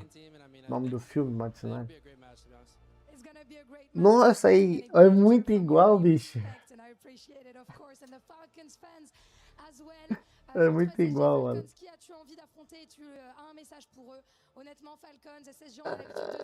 É muito igual, cara. Tá maluco. Mandei no chat do Liminha. O link. Tá lindo na foto. Tá lindo na foto, mandei. Vou mandar na Twitch também.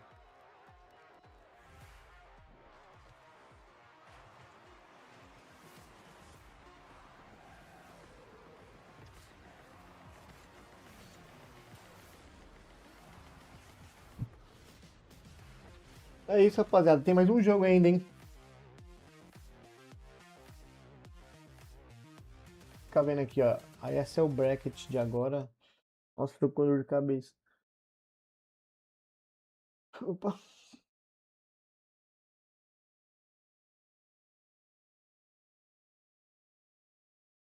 Aqui, ó. O próximo jogo é esse. Twist Minds e NRG, e acaba o dia de hoje de jogos, né? Foram 1, 2, 3, 4, 5, 6 jogos. Estamos em 4 horas e meia de live. Vai para 5 horas de live. É isso. Obrigado por vocês estarem aí. E voltamos para...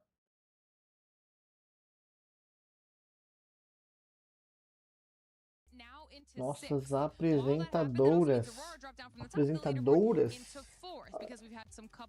Ó, de microfone.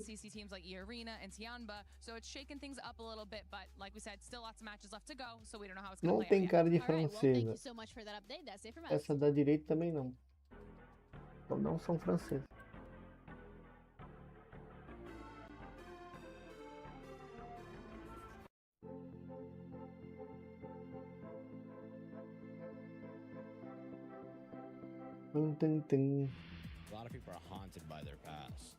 Em brasileiro, esses caras aqui, ó, mas eles foram eliminados. Deixa eu tirar esse som do jogo de novo. Esse cara aqui, ó. Dá pra ver aí? Tá, né? Os brasileiros foram. Hoje jogaram a Fúria. Aqui no cantinho, em cima da minha cabeça aqui, ó. Aí, Fúria. Em cima, ó. Fúria. Contra a NRG e perdeu. Agora a NRG vai jogar contra o Twist Minds. Pra ir para o Qualifier, que é o quarto lugar, né? Pra ir direto para quartas de finais. E o MIBR. Cadê o MIBR? O MIBR é do grupo B. MBR, aqui ó. MBR, aqui, em cima da minha cabeça. MBR ganhou de 4-0 ontem. Porém, hoje perdeu do Gentlemates de 4-0. E aí o Gentlemates passou para as quartas de finais. O Carmine Corp ganhou. Ele é o campeão. Foi campeão ano passado. Passou também. Falcons é uma das melhores equipes no torneio. E a Station Game também. E é isso. Agora tem a Vitality, Ninja de Pijamas, Spotify ou Twitch Minds ou NRG para a próxima fase. Que a próxima fase é amanhã. São 1, 2, 3, 4 jogos amanhã. E amanhã eu não vou transmitir porque amanhã eu vou ter um compromisso nesse horário dos jogos. Mas domingo eu vou. Domingo, dia 16, eu irei transmitir.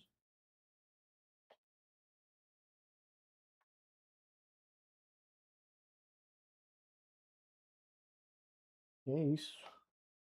Agora. Ah, tem outra coisa legal desse aqui, que é o ranking. Você faz predictions. Eu sou platina, eu estou tentando chegar no Diamond, no diamante. Eu estou em 1.554 global no mês, na semana, né? No total eu estou em 4.000, mas são muita gente, é muita gente. Aí você tem o Fantasy, eu não consegui participar porque eu perdi o time do Fantasy, até fechado. Mas o piquim de você escolher quanto que vai ser a partida, eu fiz. Aí dá pra fazer. Tá vendo? Aí eu ganhei, acertei a Fase e ganhei 2-1, aí ganha ponto. É mó legal, pô. E não é por fazer não, porque olha que o primeiro colocado de todos ganha 10 mil dólares. O primeiro colocado ganha 10 mil dólares. O segundo 7, o terceiro 6 e até o 20º ganha 1.000 dólares. Os caras têm dinheiro sobrando, mano. Essa competição tem dinheiro infinito, é infinito. Na semana eles dão dinheiro também. Na semana o primeiro colocado 1.000 e até o 20º 300 dólares. E o Fantasy foi que eu não fiz, né? Que eu perdi o time de fazer, ó, do CS, eu perdi o time. O primeiro ganha 2.000, o outro ganha 1.000, o terceiro ganha 1.000 e vai até o 20º ganhando 400. Do 13 ao 20 ganha 400 conto. E mano, eu sou muito bom de fantasy, muito bom de fantasy. E ainda tem o Hyward Hub, que é para quem tá lá na arena, para quem tá no local. Ele ganha ou um PC completo, outro ganha um PS5, o outro ganha um monitor Lenovo, o outro ganha câmera. E aqui vai ganhando as coisas da Lenovo, até o 8º. Para quem tá lá no local, para quem vai assistir o jogo no local. Ano que vem eu quero ir lá, mano. Ano que vem, independente de onde for, eu quero ir nessa competição. Tipo, nem que seja como visitante ou como streamer, assim, só com aquele crachazinho de streamer. Cara, é absurdo essa competição. É o jogo do jogo. É o campeonato do campeonato. Muito louco.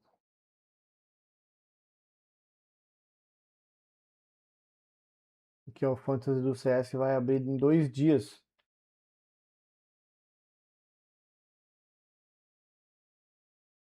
Eu não fiz, mano. Em 2 dias vai abrir, eu faço de novo. Aí vai começar a competição valendo, sabe? Competição com todos os times. Se eu não me engano é aqui, ó. Agora tá tendo a Vitality. Vai pro playoff, começa o playoff. Em 2 dias começa o playoff, né? Agora tá no grupo stage, mas em 2 dias começa o playoff. A Vitality tá 1-1. O Esports tá 1-1. A Invision vai jogar contra quem ganhar, quem passar. Quem perdeu daqui vai jogar contra a Invision. Quem perder daqui vai jogar contra ou Parivision ou Científicos. Então quem perder ainda tem a chance aqui de jogar de novo. Bom, é muito bom esse campeonato. Eu consigo transmitir o CS também, mas eu não vou competir com o Gal e com o Michel, né? Pelo CS. Tá maluco. Se nem a Fúria consegue gente pra assistir, imagina eu, que ninguém me conhece. Então, eu vou onde ninguém me conhece e não tem problema. É o Rocket League. E é isso. Aqui é a classificação geral do ranking do campeonato inteiro. A Audi está em primeira. Vou voltar aqui para a gente ver, os primeiros colocados. Fiquei curioso agora.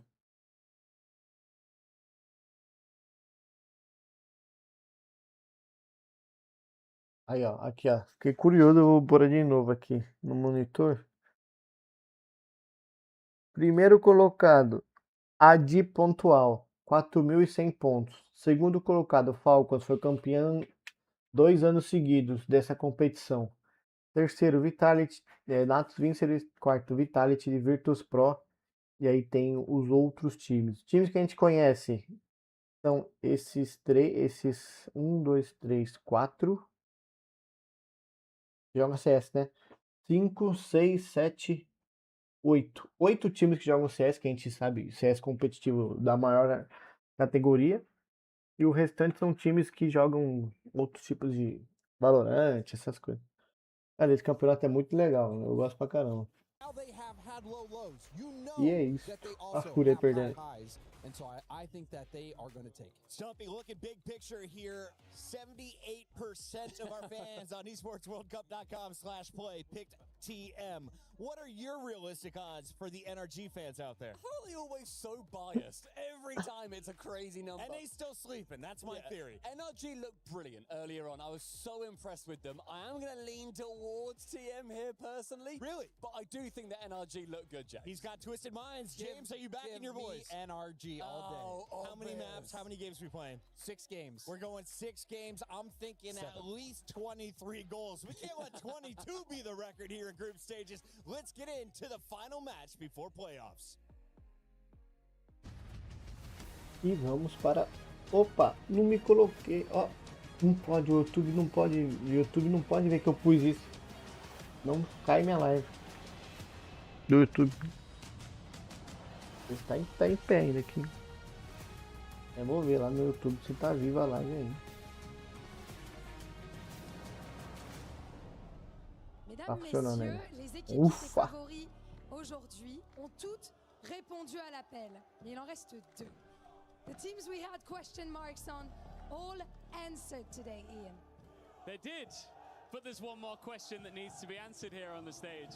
Now, a lot of the teams that we expected to make it to the quarterfinals have done so, but we've saved the best till last here at the STC Arena. 2 teams that you would have expected to make the playoffs, but someone has got to eat an L here. Oh yes, and I'm wondering whether the fans still have the cardio for this game here at the STC Arena, because no matter what the outcome, no matter what happens, it is gonna be a banger. And for one of these 2 teams, if they win this series alone, they will jump up the club championship standings. So there's a lot on the line here, Lou. And I think you all know their name. It is Twisted Minds! Another Saudi pride enters the stage. Proud representatives of the MENA region here in Paris. They are not built for quiet exits. Paris major finalists. A team with enough mechanics to turn one loose touch into a disaster. You know his name. The French prodigy Monkey Moon and his brothers are ready for Paris. Looking to knock them clean out. It's NRG!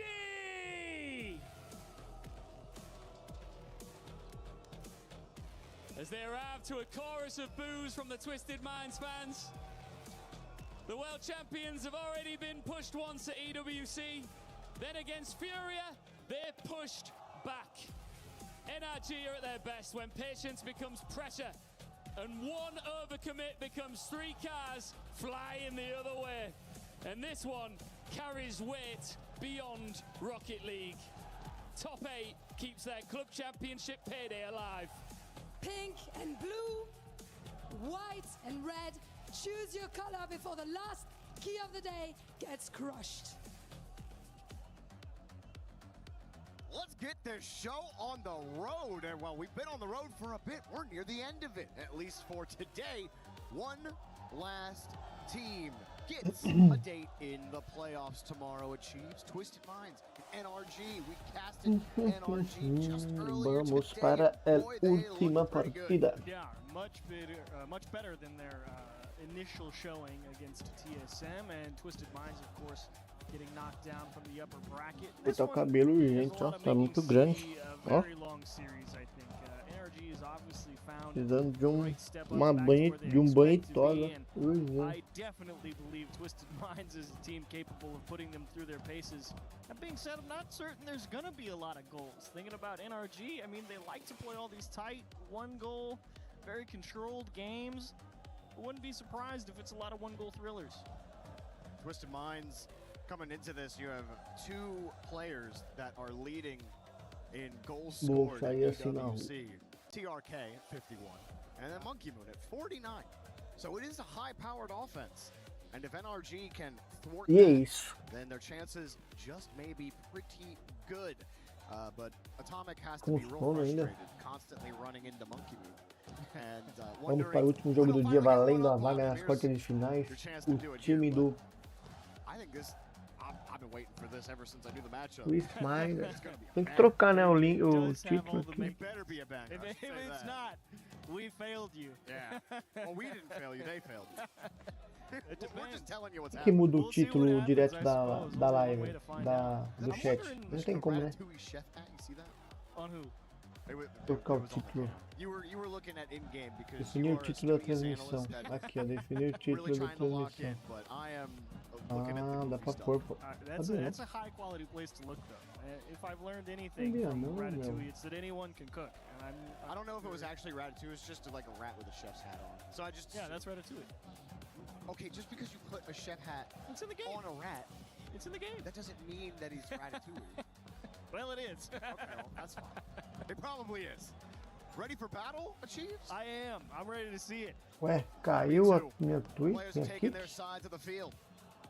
Last best of 7 of the day. Last playoff spot to be filled out here in the group stage. Não, pô, tá online. TRK will start on the kickoff. Beast mode trying to tackle Começou. Monkey Moon.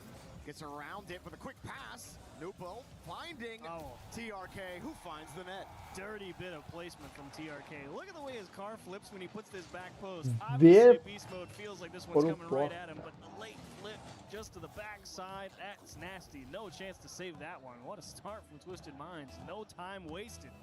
AK-47 Galtéria. Already they're trying to thwart your low-scoring prediction. Touch out to the side here. And the demo for NRG. Rapaziada, quem tá no chat aí, acabei de receber a AK-47 Galtéria do Liminha. Quem vai querer? Quem vai ser o último a sair? Quem tá afim de ganhar uma AK-47 igual Galtéria?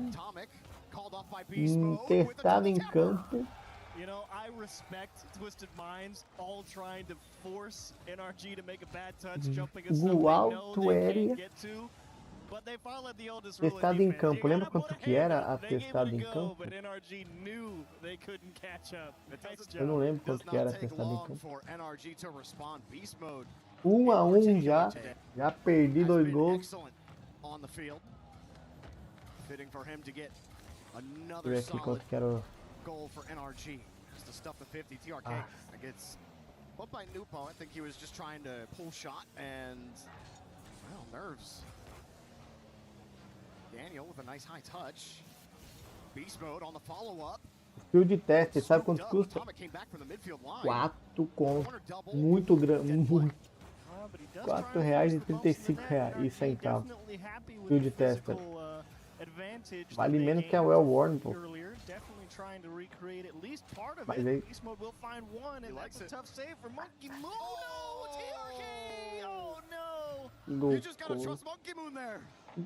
Damian, I don't know, you tell me, it seems. I can understand, like, not wanting to, because that's a lot of net to cover. It's scary. I can understand TRK wanting to come in, but at the end of the day, o adesivo de renomear vale mais do que a própria arma. Vale 9 conto, eu acho. O negócio de renomear a arma.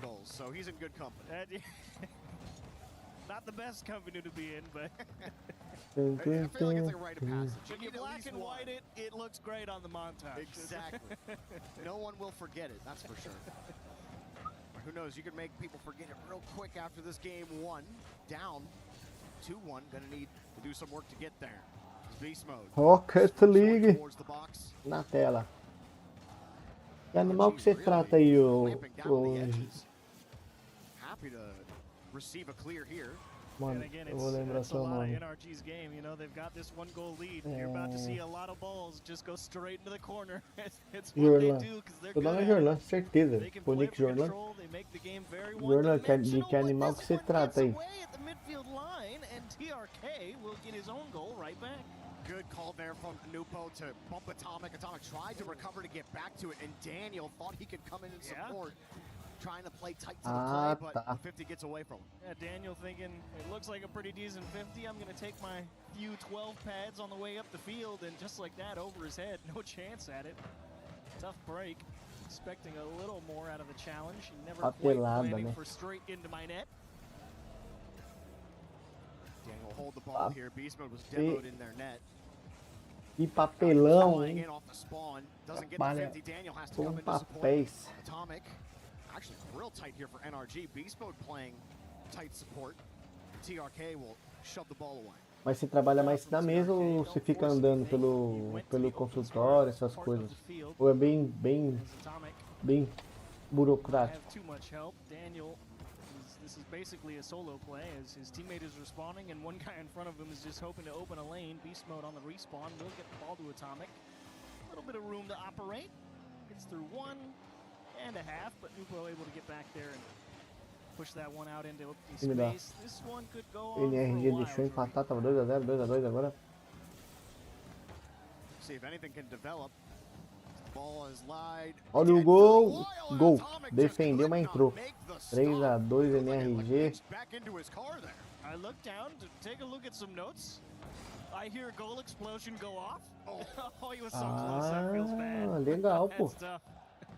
Você gosta mais de qual parte? Dos 2 dias andando ou dos 3 dias parados? Beast mode.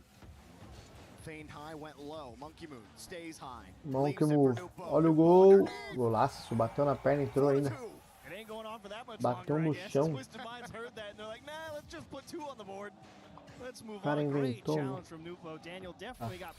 É muito bom, né, mano? Fazer visita. Eu gosto também. Eu não gosto muito de ficar parado em casa, não. Eu sou da rua.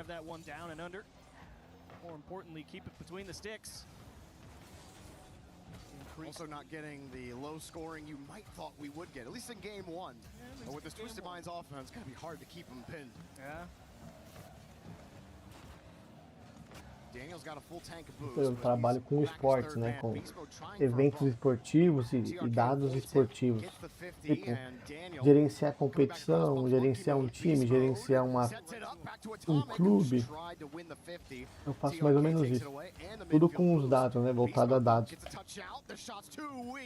E também eu fiz muito evento esportivo. Gestão do evento esportivo em si. Então eu não ficava em casa quase nunca. Era 7 da manhã, chegava no evento, saía meia-noite, voltava às 7, voltava meia-noite. Da hora. Cara, eu fiz tênis, Brasil Open de tênis durante 5 anos. Saí de voluntário para gestor do evento. Depois eu fiz Libertadores e Sul-Americana durante 2 anos e meio, fazendo a gestão dos estádios da Libertadores, na parte de marketing visual, material para o campo, para o jogo funcionar.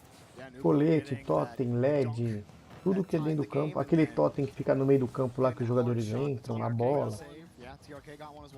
Fiz o Brasil, fiz Olimpíadas, trabalhei na Copa do Mundo.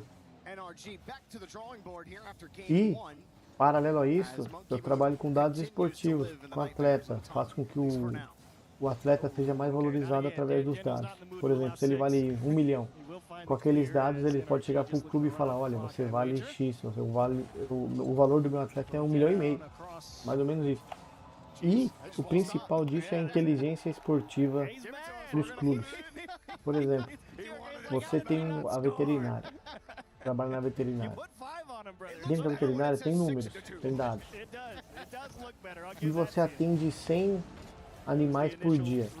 Mas que tipo de animais são esses? Aí tem lá separado, são cachorro, gato e tal. Mas qual que é o que mais o maior público? Ah, é cachorro com comida, comeu alguma coisa ruim. E aí os números estão ali, porque vocês têm esse controle. Ou quando não tem, implementa. Só que como é que eu vou entender esses números realmente? Porque, tá bom, é cachorro com comida, tá, mas quanto que isso interfere no nosso dia a dia? Como é que eu vou passar pro veterinário que é mais isso, para ele tentar especificar melhor o trabalho dele, entendeu? Fazer a didática desses números, fazer eles entenderem mais os números do clube, do jogador, mas da competição como um todo. Então é mais ou menos isso. É complexo, é bastante coisa, mas... You'll take that. We love that. If you're a Twisted Minds fan, NRG. Honestly, I don't know if I actually want to change too much. I kind of liked all of the game up until, you know, they just ran away with it. A couple of really nice goals, like the first one that got out of hand, right, with Daniel was coming up out of the net. Temos agora, neste minuto, o segundo jogo. A Twisted Minds ganhou da NRG no primeiro jogo. Agora temos o segundo jogo, valendo a classificação para as quartas de final. O dilema que eu tenho aqui é, quando a bola bate na frente do para-choque, é como se fosse um chute. Quando bate atrás, é como se fosse calcanhar. Quando bate em cima, é como se fosse cabeçada. E quando bate embaixo, é barriga ou costas. Esse é o dilema. E embaixo, conta como barriga ou conta como costas? Entendeu? Um dilema que eu tô tendo aqui pensando. O carro não tem cabeça nem nada. Ele deu uma parochocada e fez o gol. Cabeça. Ou é chutando? Eis a questão. Dilema. Vai mudar o mundo esse dilema. Se a gente descobrir, mudamos o mundo. Mudamos o planeta. What a goal. Beast Mode just floats it up for him, says, go make something happen, Dan. You got it. Ground pinch right through Monkey Moon. TRK, I actually like TRK's positioning there. Very wise to defend the near post. That's the most likely line where if Daniel gets the dunk, it goes behind Monkey Moon. He's trusting Monkey Moon to carry that air dribble across the net. That's all Daniel, just getting a great angle. Sometimes you just get beat. Daniel got the boost, didn't get the ball. Atomic, nice spawn on the corner boosts. Beast Mode. You know, that was ghost touch, Beast Mode. Not on you. This one drops down. Nupo does get his boost. Beast Mode will make sure he pays for it, though. Daniel in reverse. Free ball. Look how quickly TRK tried to close the gap. Beast Mode still finds his way through. NRG through the seam, but can't put the ball on target. So close. Daniel, nice bit of pace through the midfield, but unfortunately not able to finish as that one will be skipped out right. What a pickup from Beast Mode. Unfortunately, tipped it down instead of up. Makes it a pretty easy defensive play for Twisted Minds. Atomic just got bumped. Monkey Moon ends up passing it to Beast Mode. Beast Mode from the ceiling, wants the bump, and Nupo just avoids him. Had some support right underneath. Daniel tries for the 50 wide out the Beast Mode. Monkey Moon pinches it back, but Atomic's right there. Atomic up. Beast Mode's trying to shovel the woodwork. Daniel Up again, Atomic's got no boost, so he'll be a second. Yeah, he's out of this play for now. Beast Mode will have to cover. But Atomic somehow won that 50 coming around the corner like that.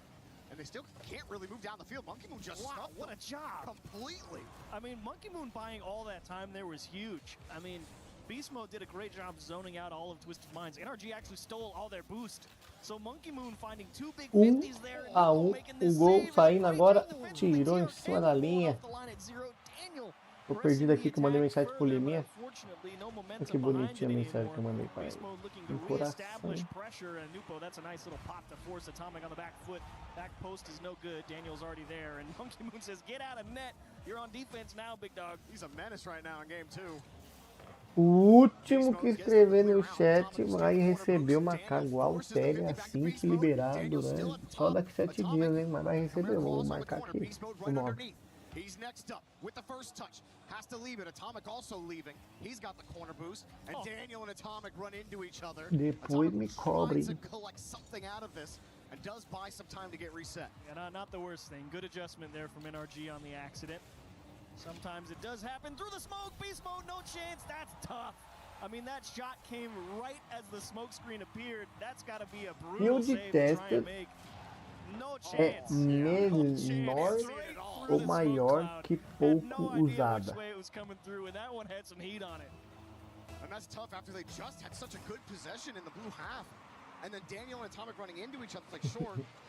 You know, it didn't turn into complete disaster right away, but you lost all that momentum, and now you have to dive to make another stop. Monkey Moon on top of the ball again. Atomic just hoping for some breathing room. And Monkey Moon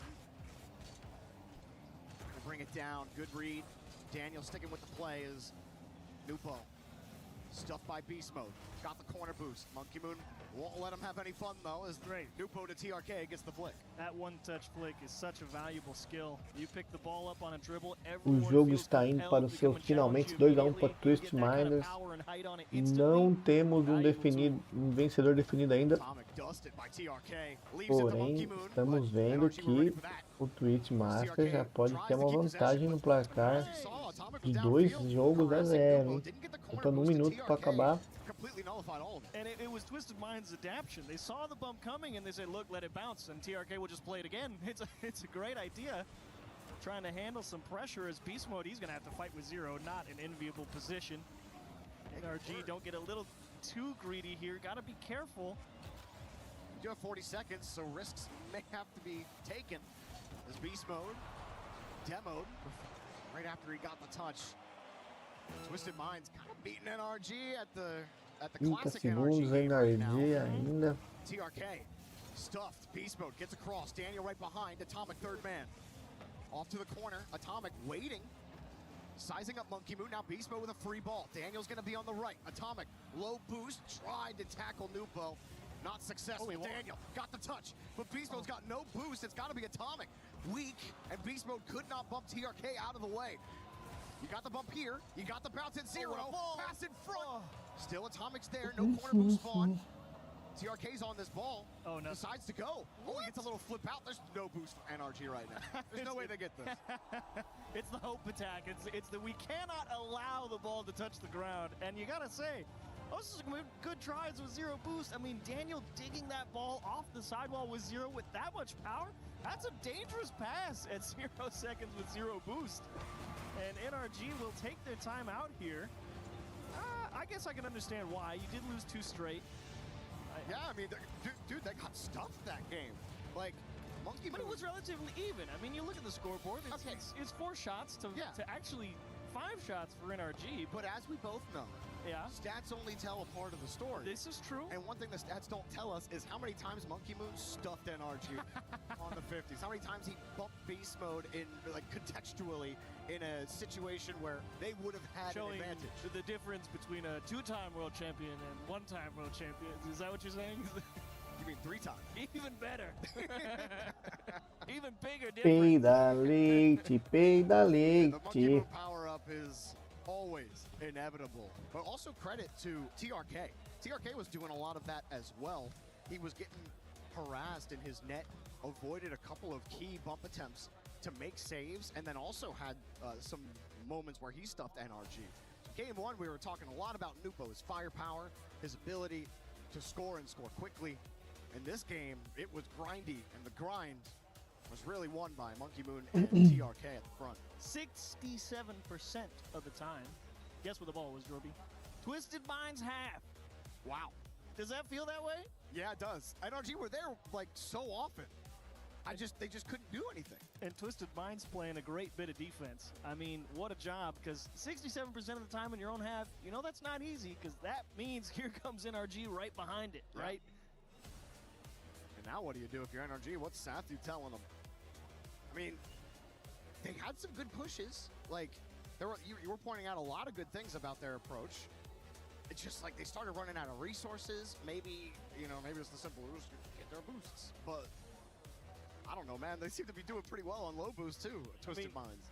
Yeah, they're doing a great job. They're handling physicality quite well. Yeah. I mean, they understand where safe space is, no doubt. Like the play that runs back through my mind, right, was that clear they had straight down the seam on the left half, and they have Atomic trying to bump the guy off the back wall, and they just say, look, if he's going to bump him off, just let it bounce. They're not here yet, right? It's like, that's great, quick processing of the Bani cara. Acabei de banir cara no chat do Liminha. Bani o Magotipo. Olha o chat do cara. Só falando merda.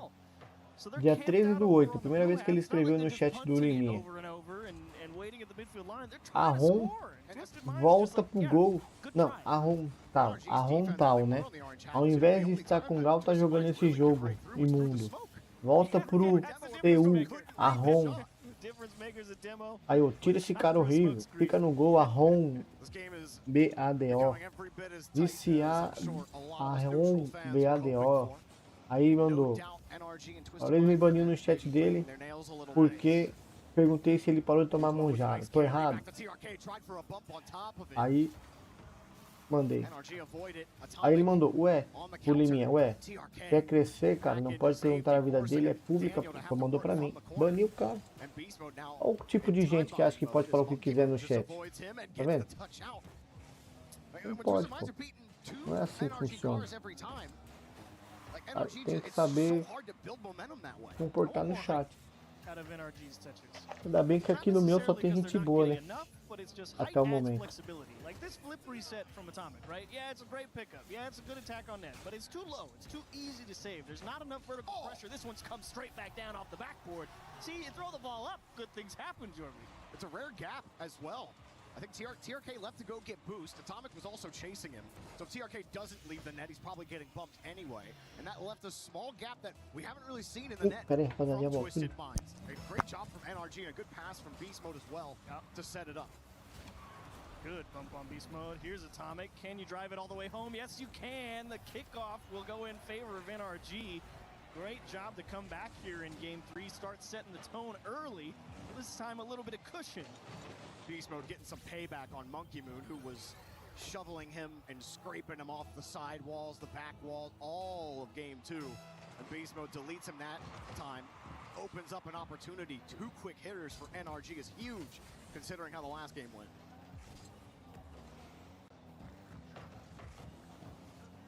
Kicks out hard. TRK was hoping for something tighter. Able to shuffle underneath Beast Mode. Bit of a chain dash for Daniel.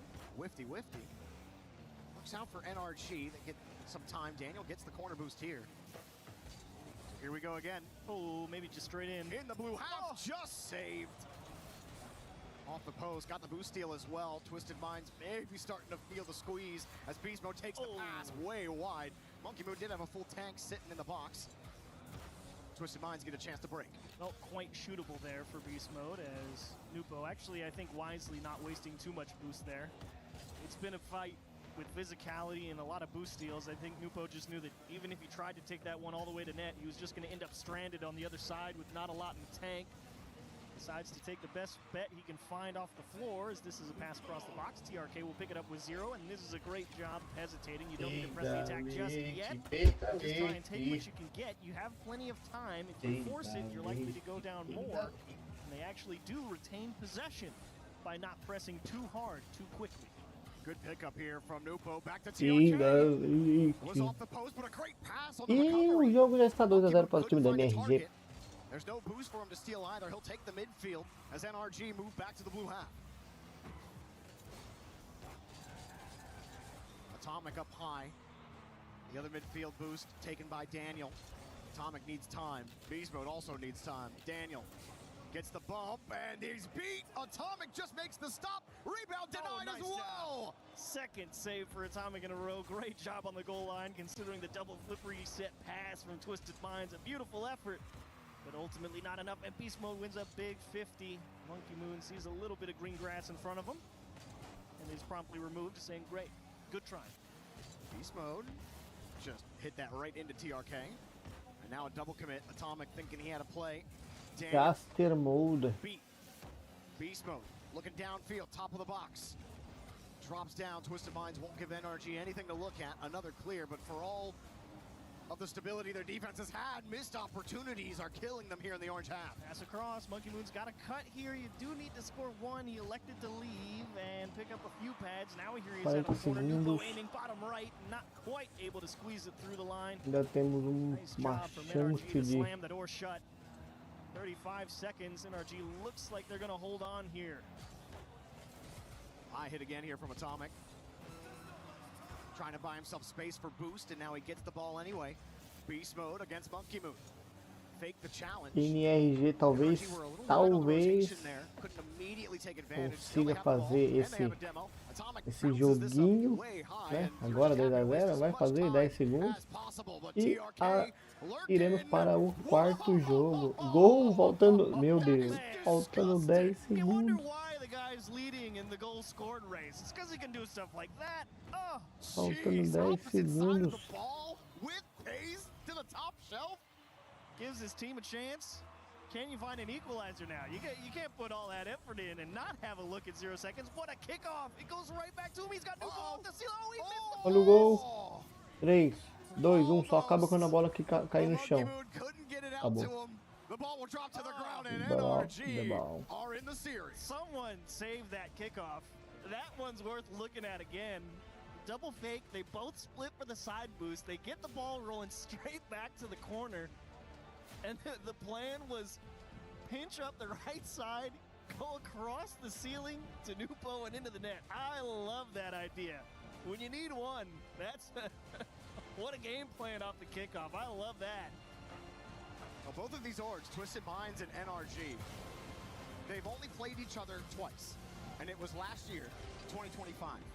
Both of those series went the distance. So, you know, maybe we keep some trends going, eh? NRG, I think, just glad they got that kickoff goal, and Grupo, great save on that shot. You thought for sure that was another goal at TRK. This is a beauty. Yeah, I could watch that. I could watch that 3 or 4 more times. I'll probably get on Reddit later and watch it 5 more times. It's worth watching again. Yeah. Great shot. Great bit of shooting from TRK, but NRG do hold on. If only just. They're happy with the results post-timeout. Absolutely. And not a lot of saves required from NRG. 5 saves total. The shot totals aren't ridiculous, but I just think the gameplay between both of these teams has been really fun to watch. The off-ball play of both teams is so, there's just so much going on between them, trying to counter each other and how they're moving around the pitch, really trying to utilize physical play, but having it be quality rather than quantity. That is an excellent point, Jorby. You say quality over quantity physical play. NRG in games 1 and 2, 12 demos. In games 3, 4. Hit downfield, Twisted Minds. We're really turning the screws on this NRG team in the first 2 games, but you knew that game 2, it was tight. NRG were, was it 67% of the time in the blue half? Now a little tactical fake. TRK will take it across, back to Monkey Moon, right into Atomic.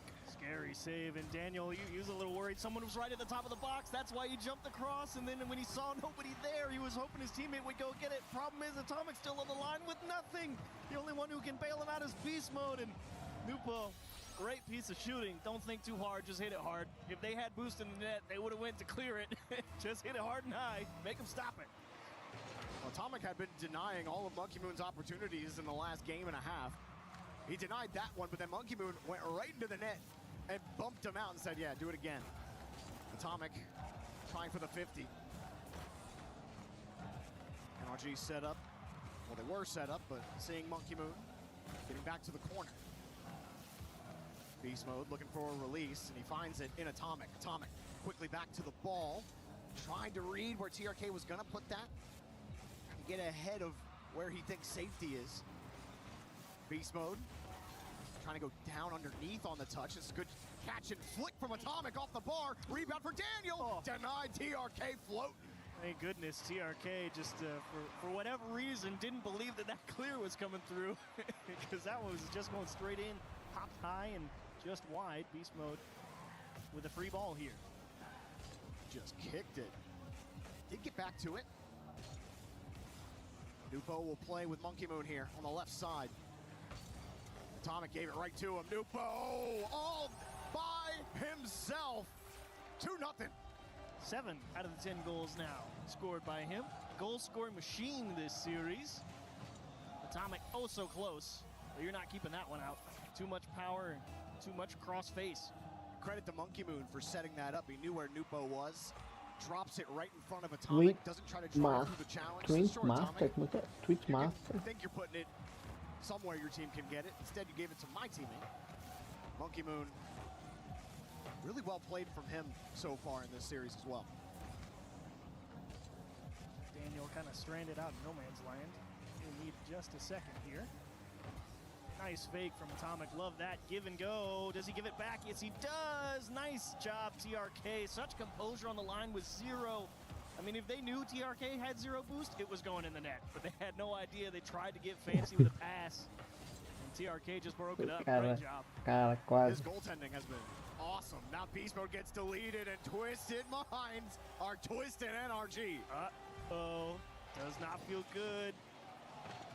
Beast Mode tried to just cut and he went straight into the teeth. I mean, I think it's easier if you just go across net, right? But I guess he couldn't because Daniel was coming back on that line. Yeah. So if he goes across, he just runs into his teammate. So he tries to cut it forward, gets demoed for his treble. And just like that, NRG down 3 with 2 minutes. NRG feeling the struggle right now. As Monkey Moon tried the wind up. Beast Mode just too far behind it. Beast Mode still downfield, getting the corner boost. Up in front, nice doink from Atomic. And that's how you start the journey. Everything starts with the first step back. Nice job from Beast Mode and good enough to get it to his teammate Atomic. Like you said, great doink. Right off the post. And off the post, just for good measure. Absolutely. Could be deceptive if you weren't looking. Daniel on the kickoff loses to TRK. NRG have started the clock for the comeback. They bought themselves a little bit of time for it. Beast Mode, a demo, but Atomic back to the corner, having to chase it, and Daniel flying to nowhere. That feels bad. You bait TRK into going over you and he beats you to your own corner. And well, cross, thankfully not in off Daniel's nose. That would have been Olha o a gol. real bad sign for NRG. That's equally as bad, getting punted out to the opposite corner while the guy in the net stays flat-footed with the secondary shot coming in. Twisted Minds looking great shape here in Game 4. To at least a hat trick for Grupo. Scoring the last 3 goals. Actually, he might have scored all 4 goals. Either way, it has been painful for NRG. Twisted Minds have been dishing it. Just got their number, man. It's kind of like, you know, the Space Station Carmine Corps games. They know what they're going to do before they do it. Feels like nothing they do is going to work. NRG have not had as much leeway, though, in the blue half in this game as they have in the other games in this series. Have not spent a lot of time pressuring this Twisted Minds half, and when they have, well, TRK has just made every stop. Something for everyone here on this Twisted Minds roster. Everyone getting a piece of the pie. TRK with good recovery. How you can hit him. Does this kid do this? He's still there. That is crazy. They Can't still get got a rid of shot. him. It's cleared out. Monkey Moon. Wow. You're like, yeah, TRK, do something with that ball. yeah, try that one. Turns out there's something you can't do. He says, yeah, win the game, tough. Look at the scoreboard, loser. Great job from Twisted Minds here in game 4. Honestly, I mean, just had their number, and that's going to go in off an NRG player. TRK will make it 5. Twisted Minds with a route. A full route. 16 seconds left in this game, and NRG starting to come back, had that 2-0 win. Really locked Twisted Minds down, actually capitalized on the good things that they had done way back in game 2, where they spent almost 70% 5-1 indo pro último jogo agora. O jogo 4, vamos pro jogo 5 com a Twist Master Mind, Twist Mind ganhando. Ui, quase faz gol de bicicleta. E a jogo de ir pro playoffs. Um belo trabalho. Great job. I mean, defensively, no surprise. TRK with the most saves there. Just letting Monkey Moon and Nupo do their thing out on the other side. Good effort. There's that very first goal that Daniel just felt a little antsy coming off the backboard. And from then on, Twisted Minds not willing to give up the keys to the car. Just kept driving straight at NRG, and they couldn't find an answer. Well, it turns out, you know, my eyes aren't always 100% accurate because NRG did spend 60% of the time, or the ball was in Twisted Minds territory for 60% of the game. But, I mean, like, how much of NRG's pressure was actually there? Most of the time, Twisted Minds were just keeping the ball, putting it into places they could get it. I mean, they seemed happy to let NRG go into their corners, try to play across the box. Like, they just, and NRG have no authority in front of the box. Excellent positional play from Twisted Minds. I mean, it's all about where you can put it for your team and how you can make it difficult for the opponents. Twisted Minds putting on a masterclass of knowing where the ball has to go and making sure someone's there to get it. And again, elite stat work happening here at the Esports World Cup, as not just the ball in half stats, but also I was informed that the ball most of the time was in the back left corner of Twisted Minds territory. So I think that tells the story a little bit more about why it might have been there. It was Twisted Minds able to kill opportunities, put it into safety. Now Monkey Moon gets a demo. Here's a flick. He's open. Oh! Atomic with a heroic save. What a stop. But honestly, if I'm NRG, just stop turning into these challenges, man. Twisted Minds is not letting you take that cut challenge. They're just taking you back to the scrapyard and making you wait 3 seconds. I think you gotta, at some point, you gotta just let it roll and go up and around them or something, because you're just getting hit every time you've tried that. This time they do get the 50 on Monkey Moon. NRG were able to avoid early disaster and another early Twisted Minds lead. Now what can they do with this ball? Beast mode, fishing it back to Atomic. Atomic going to tackle TRK. That plan hasn't worked. It's just coming from way too far away. You can see him coming the whole way. Beast mode with the read. Monkey Moon awkward. New post there. Rebound comes out top of the box. Denied by Monkey Moon. And they've all still got just enough boost. Monkey Moon's the only one really strapped here. Últimos minutos para vermos quem irá para a próxima fase. TRK with some control. He sees the space and just kind of lofted it towards the box. Monkey Moon's smart enough to know it's not even worth going for. He knew that pass was too far forward. This is not every attack must be followed up on. It is okay to let it go if it's not there. Decent attempt there from Beast Mode. Daniel was hoping for a bump to open a gap for him to go. Now Beast Mode coming in to bail out both Daniel and Atomic on this play. Already 2 minutes gone. NRG's tournament life is at stake right now in this game. Another free possession for TRK. Quick reset, extra touch, pulls Beast Mode off the line as well. Daniel doing a great job to get all the way back to that nasty pop off the wall. Makes it difficult for NRG. TRK 1v1, no boost, but it's going to look real good. Ui, o gol.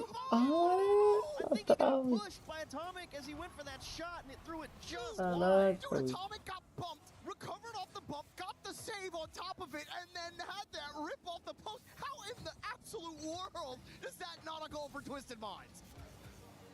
That is insane, Atomic. I think that's kind of gotten lost in the sauce of all of the Twisted Minds offense. Is Atomic on the goal line has been insane. Ooh, job not done. Beast Mode takes a pot shot, see if he can catch Grupo leaning. TRK, again, another nice free possession off his backboard. Leads smoothly to Grupo, and bounce off the backboard. Daniel equal to it. Great speed off his line. We'll need a little bit of help. And again, that's just a punt. And, sorry, that's my favorite word. That's a donation. Yeah, I mean, I think he wants to donate so he can also take the boost or get a bump. Like, he's done that several times. Just hasn't really worked out for them. Now he leaves it. Beast mode. Calls the double commit. Daniel with the catch. Grupo up to the challenge. Beast mode rips it quickly. Atomic not in the area. He was at the midfield line. This one rips off of Grupo's car. Monkey Moon will keep it tight. Playing in the corner. Beast mode goes to the opposite side. Atomic goes NRG tem que fazer esse ponto, ganhar esse jogo, senão dá adeus ao campeonato. O time da TM acabou de perder um gol feito na cara do gol. Agora o time da NRG tentando recuperar a vantagem no placar. No caso, ele indo pro ataque agora, quase faz um gol. Defesa do TRK em cima da linha. Agora é a vez do TM. Mais Daniel.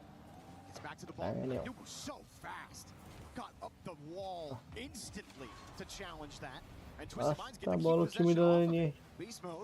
Twist Marder.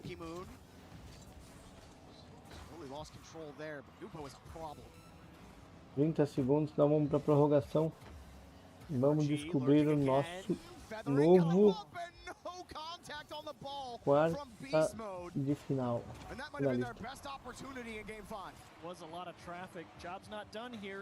Pelo jeito vai ser 8, 7, 6, 5, 4, 3. Bola pingou no chão. Acabou o jogo. Overtime. Ui. NRG tentando fazer o gol. Olha o gol. Afastou.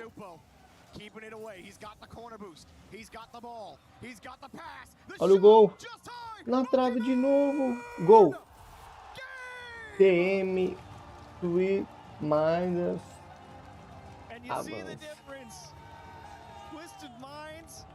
Twisted Minds. Avança. No playoff. Rapaziada, eu irei almoçar. O último que escreveu no chat foi o Liminha Matsunaga.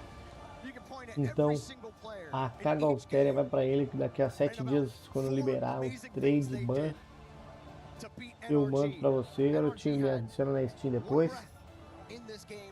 E vamos jogar CS junto.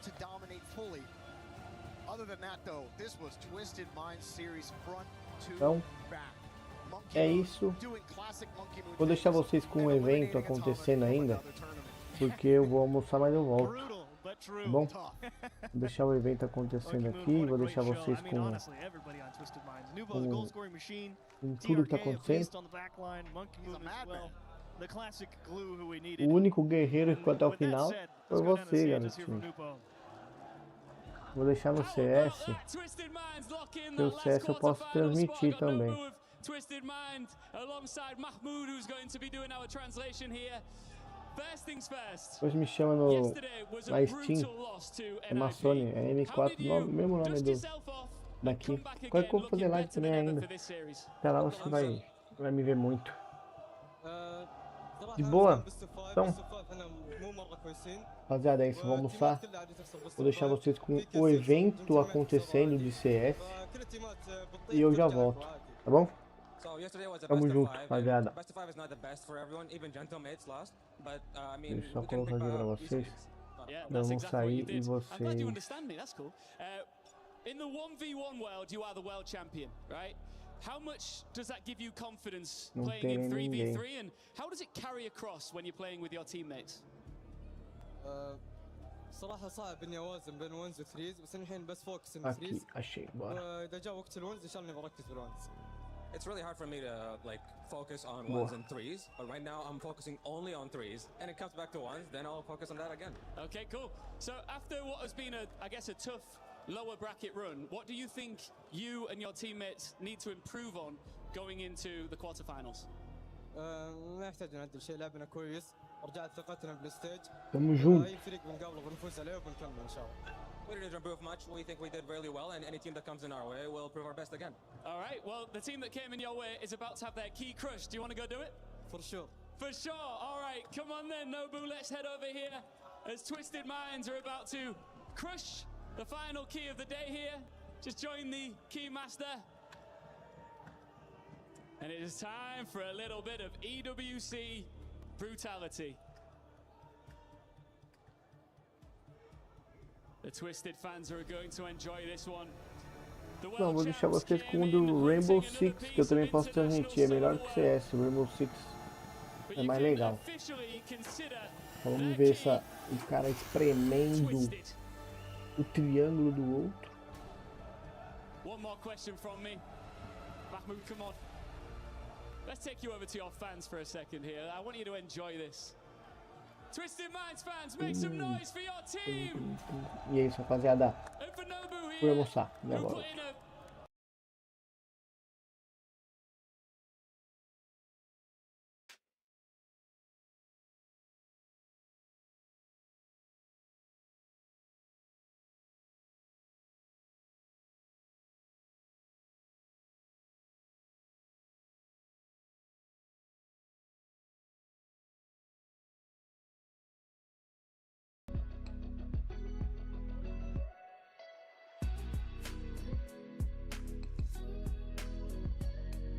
Quer saber?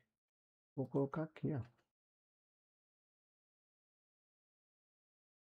Pronto.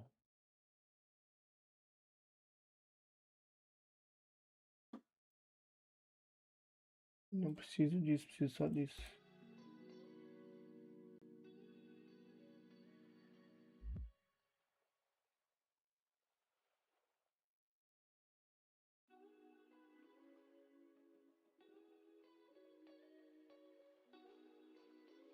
É isso.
We were there. For every click, every clutch, every respawn. We were there for the years of grind. And we're here. Now. The proud founding partner of EWC. Powering the biggest event in gaming. Yes, as well. You guys played the El Casco yesterday against Liquid. It was a very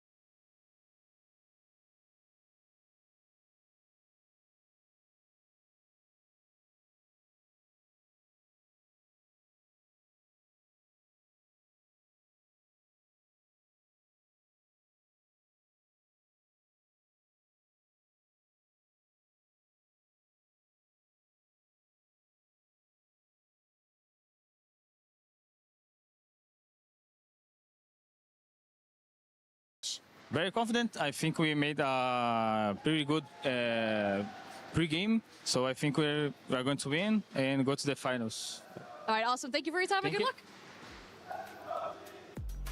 All right, KDS feeling confident, Lax. I mean, as you should be. You're always going to get confidence coming out of KDS. And something that really stuck out to me is, you know, talking about the experience. That's where they feel that they're going to be the strongest, which rightfully so. They've been doing it for quite some time. They're back-to-back world champions. But something that he also gave them credit to is they're unknown. They don't have a lot of odds on them. They're a brand new team that can easily surprise a team like FaZe. But it's going to be even more important for the side of GTA to constantly keep turning the clocks and, I mean, make that clockwork happen in terms of being unpredictable, trying to catch FaZe off guard. But that's always something so hard, and something I spoke about yesterday in terms of their match and how FaZe typically plays is they control a lot of the tempo. They control the spacing and the dynamic of how the game plays. You have to not play into that hand of FaZe. And GK, you know, they've had 4 IGLs in their own rights of their own players. I mean, that's a lot of cooks in the kitchen, and if they can come together, have the recipes, and make something beautiful happen, today will be the day to do it. Yeah, I mean, how much credit when we start to look towards GK do you give to this roster coming together so quickly and being able to do it with different personalities? I mentioned different ingredients, you mentioned different cooks. I mean, that is a busy kitchen for sure, but somehow GK have found themselves in the semifinals, and they're going up against maybe the most dominant team in the last few years in FaZe. Let's hear what Anne had to say as she sat down and chatted with them before the semifinal. We're speaking to Ask ahead of their game against FaZe. Ask, talk about yesterday first. You guys picked Secrets. You 2-0'd them. Was that how you expected the game to go as well? Yeah, pretty sure. Like the game plan we made was pretty confident based on the Secret play style, and I think me and Shepard and Gruby, we are already said in some past interviews and stuffs. If we manage it to counter the aggro play from Secret, the game should be easy. And yeah, the game was easy. That's awesome. You've only recently started to play in EML. You had to move to a whole new region. How has that been for you with that whole process? Actually, the first time was kind of hard because I need to understand the way people play here. But after we get Gruby teach me a lot of stuff, to be honest, a lot of stuff. And right now I think we are built some consistency. Like Shepard put the VP play style, you know, the slow play style, the basics work, the basics a lot with us and the boys. And I put some my opponent today, FaZe, we copy a lot of FaZe stuffs, like the Brazilian stuffs, and Gruby implement also the European stuffs. So I think right now we have some good consistency on our team. So how do you feel like the Brazilian and the European siege play style differs? Do you feel like you have that experience to help your team in this one as well? Yeah, I'm pretty sure I have this kind of experience because I don't know, past 4 years, I'm a glazer of FaZe Clan, to be honest. I respect these boys a lot. I know Vita King, I know past my 10 years in my life, so I respect them. But I already said to Shepard, the way they think about the game, the way they're gonna play, the way Cyber's gonna play, Cyber doesn't think. So yeah, just Cyber. And yeah, basically that's it. Right, and then you have a shot at a grand final again. I mean, the last time we saw you play grand final, Jönköping 2022. What's the game plan today to make sure you secure another grand final? I think the gameplay was stop Handy and Cyber. We kind of have prepared some stuffs, and I think that's the main plan for us. But I think in general, just play our games. I think we are playing really, really decent Siege right now on the moment. And yeah, if we, again, the same as Secret, if we manage to play our game and counter Silence and Handy, I think the game should be easy. Yeah, why not? Awesome. Thank you for your time. Good luck. Thank you. It's a big why not that he proposed there. If they're able to do these things, I think a lot of people in the world say if we're able to do these things, we might beat FaZe. The team that did that most recently, they're actually out of this tournament, and it's Furia. Now it's GK's turn to do it. And what do you think, Iconic, about how he's approaching this? He talked about Grubby and also his ability to learn from him. I mean, that's an impactful decision and relationship that's playing into the game now. I feel like that's really what you want from a team, being able to learn from each other and really put your experience to the test. And talking to them before the game too, they seem very calm, very ready for it to go after it, and I'm really excited to see it. Yeah, I mean, something that, you know, me and Leo were talking about the other day, just in the green room, is their attack specifically. And when I was talking about, you know, there's 4 IGLs within themselves, I mean, that was on previous teams. They all were able to shot call. And Leo talked about they kind of play like a spider, like an arachnid. You look at the limbs, they're going in different areas, they're able to entry, and that's what kind of allows them, because as being former IGLs, they can kind of pick apart, read it a little better, but that's also could be a little bit of a double-edged sword. Too many cooks can be a problem in the kitchen. It can. And if you're FaZe and they understand that you're going to be taking the map one by one, surrounding the map, if you're FaZe, you read into that. You understand, you just double up. You take the man advantage every single time you go into those gunfights. And as you know, it's hard for an IGL if you can't get into a building. And if you can't make any bit of headway, FaZe reads into that, you're going to need to quickly be able to adapt. So thankfully, they have the side of EML in terms of experience. They have NA's side of experience. They have SAL side of experience. So they have everything across all regions to really cultivate a very good core, dynamic, and structure. It's just a matter of being implemented when it needs to be. Iconic can't believe the drums are back. He's like, I thought Furia wasn't playing anymore. So it's getting loud. It's game time. You mean I can't hear?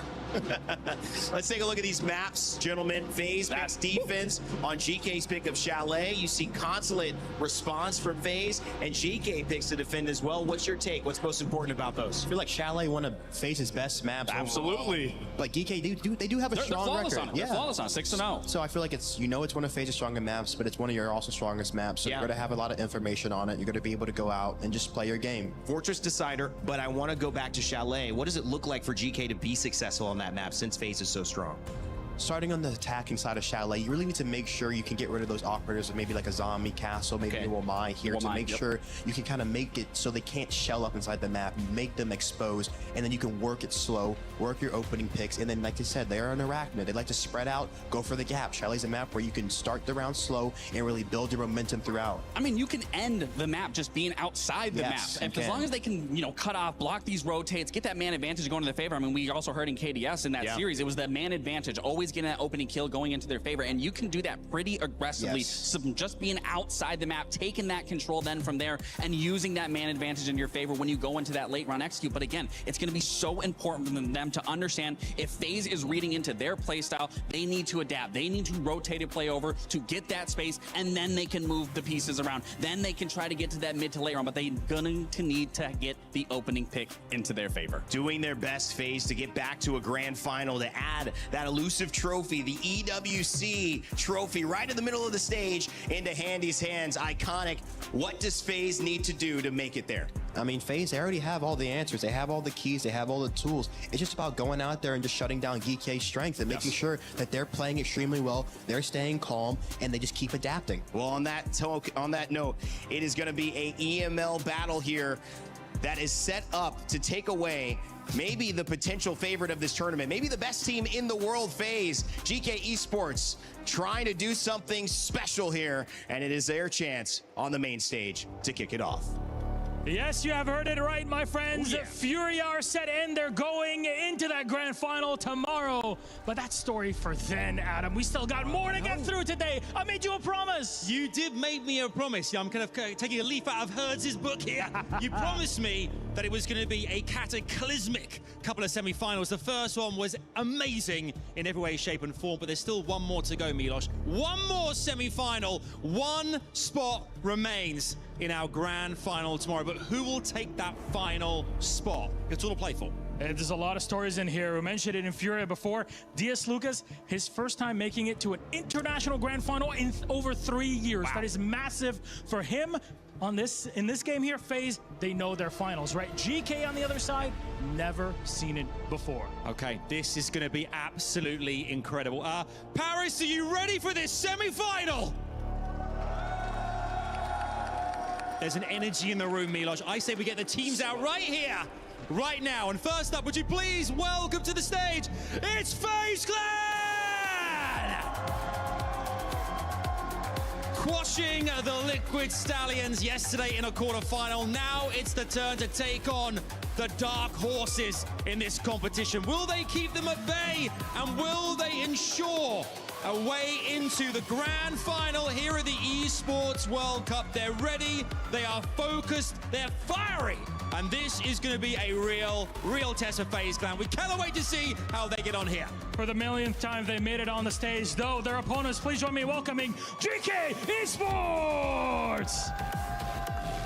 The only EML representative left here with us today. What did they do yesterday? They knocked out the reigning champions of Team Secret. It was an all EML quarterfinal to make it to this spot. They've earned it. A lot of people have called them dark horses. Nobody would have expected them to make it here. This all international team has so much to prove. They've already done so much already on the main stage. This is it. These are your last two semi-finalists. We're going to ask our players, go to your stations, please. But our key bearers, please do come forward for this final face-off. GK, you can go to your stations. Ask and Vita King. Let's kick things off with Vita King. Anything you'd like to say to your opponents at GK prior to this showdown? Eles são time novo que não ganharam nada ainda, chegaram numa fase muito longe do campeonato e hoje vão cair para o melhor time do mundo. Basically, these guys have won nothing. We're going to destroy them today. I don't know. I'm going to talk in Portuguese, like show some respect for you, but inside the match, I'm not going to show some respect for you. Já ganhei de você no Tier 2, Bullpedia, tirei do EWC, Reload, acho que eu sou o pai de vocês e hoje não vai ser diferente. All that I can get here is you guys seemed very confident, if anything, but we saw what happened to you last year in Reload, right? That makes sense? Exactly. Hell yeah, look at that. Oh yeah, great work there. Fellas, shake hands, please. I'll shake hands with you as well. I love that. I'll do it this exactly the same. Best of luck to both teams here. It's all very friendly here at the Esports World Cup. Yeah. Amazing. We have got ourselves a huge semi-final. Who will be the victors, GK or FaZe Clan? Let's find out right now, fellas. Warm things up for us as we dive on in. Thank you so much, Adam and Milos. And the big question I want to answer to is how many languages does Milos freaking know? Too many. All of them. Too many. Did he really translate that in Portuguese? I mean, my goodness. And many talents right there. I mean, it's just, he's too comfortable in Siege, guys. He's been here too long. He's got too much time to try to learn these things. Shout out to our lovely stage hosts, keeping the action as well and setting the tone iconic. This is certainly a great atmosphere to play a game like this. And GK Esports, they won the battle of EML, but it's not enough. They want to go all the way. Of course here, especially going up against FaZe Clan, just a notorious opposition in the history of Siege 2.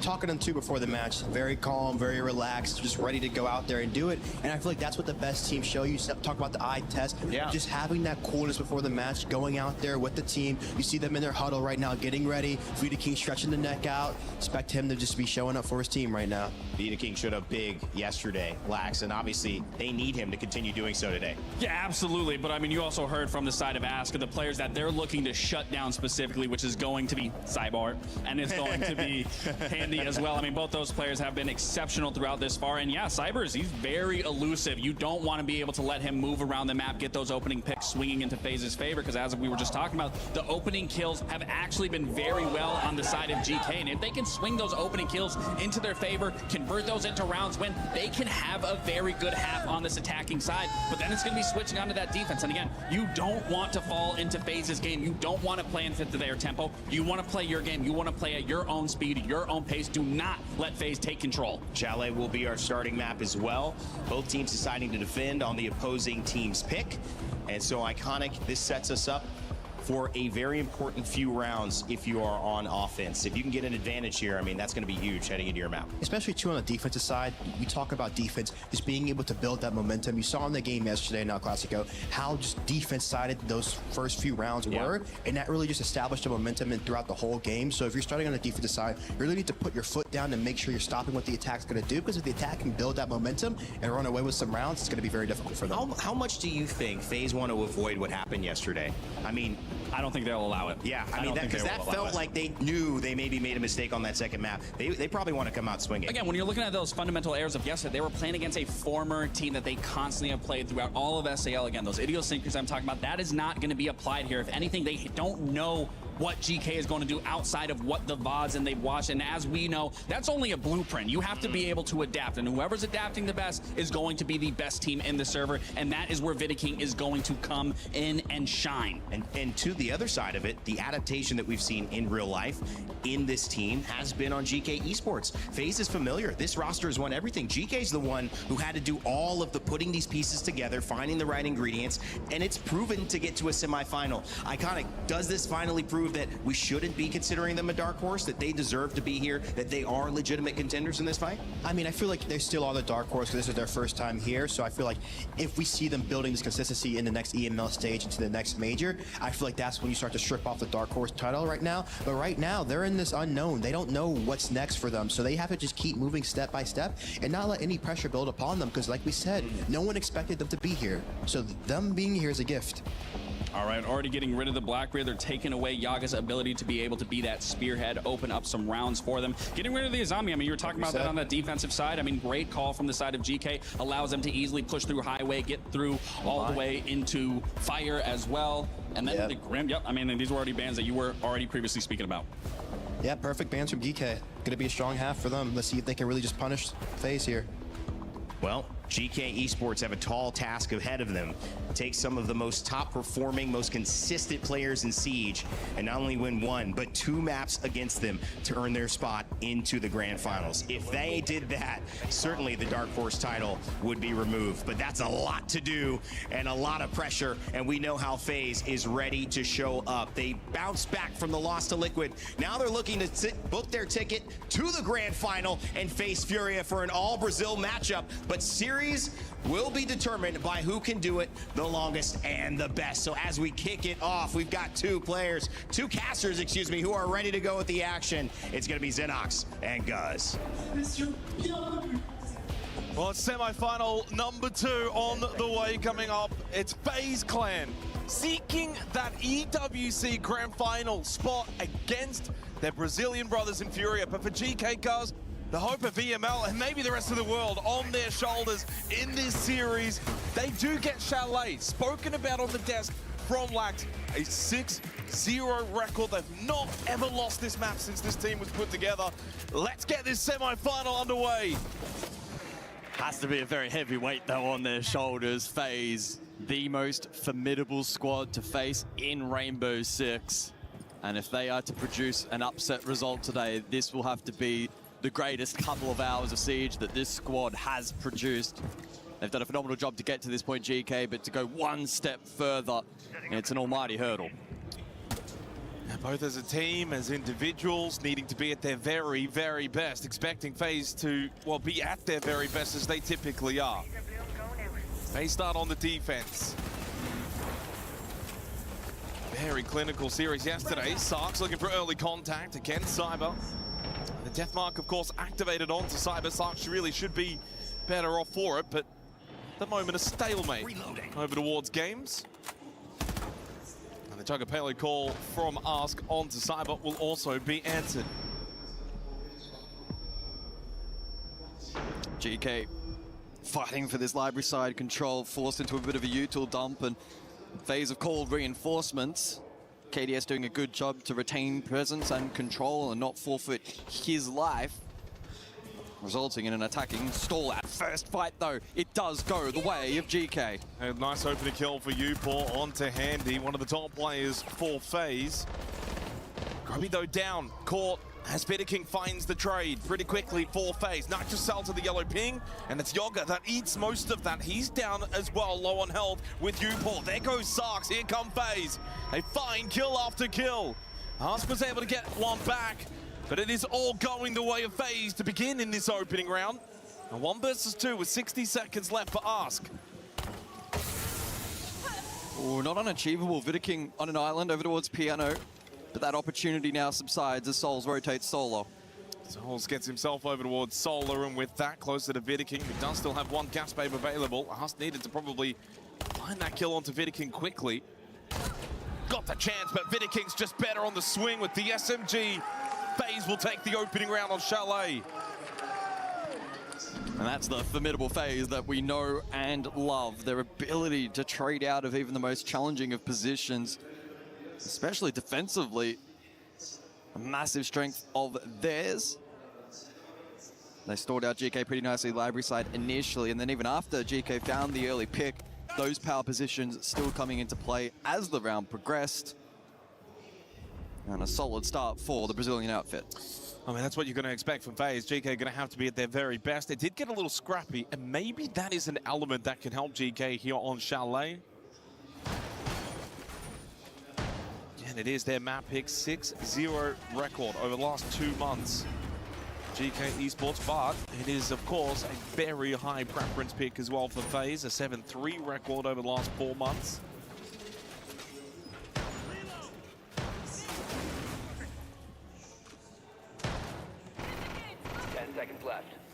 In terms of a little bit more information as to how we've gotten to this point, semi-final appearance for GK. Grubby's been leading the way, 53-34 KD over the course of the Esports World Cup, 118 EPS.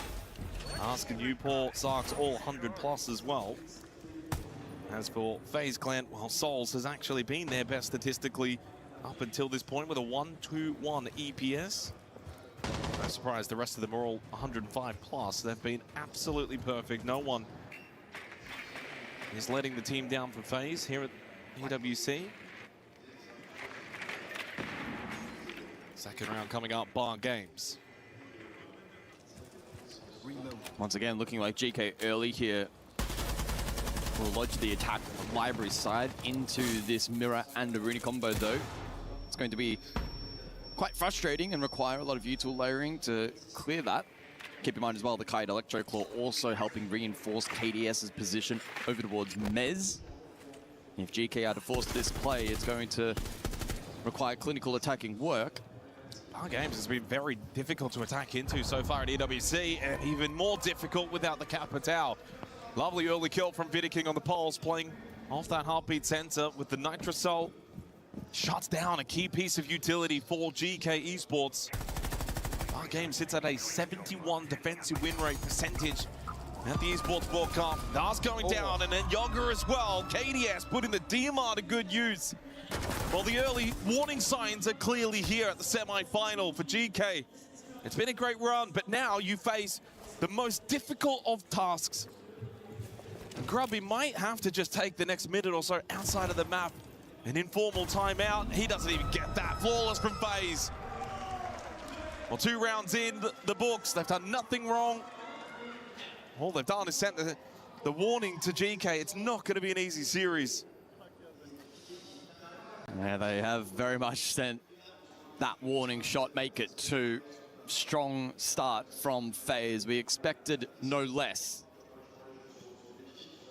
They have the weight of expectation on their shoulders to, of course, perform, and so far they're playing like a team destined to win. GK, on the flip side, need to find a way to inject a bit of life into this match. That round, a pretty good illustration of if you put a slight foot wrong, it's going to prove costly. Grubby had that opportunity on the cross Mez to shut down KDS, and again, very challenging. Probably low percentage, but he then goes on KDS to find that double, huge difference maker in the round. It's going to be very tricky for GK to try and problem solve their way back into this half. And quad Nitrosol as well for FaZe in this next round, so they're going to have a lot of explosive utility. We're going to see GK really switch it up now. They're going to bring the Monty, so first time seeing shield play from GK Esports. Scrubby jumps onto that. Yoga's going to have his work cut out for him on the Thatcher as well if he wants to try and stop some of these Nitrocells.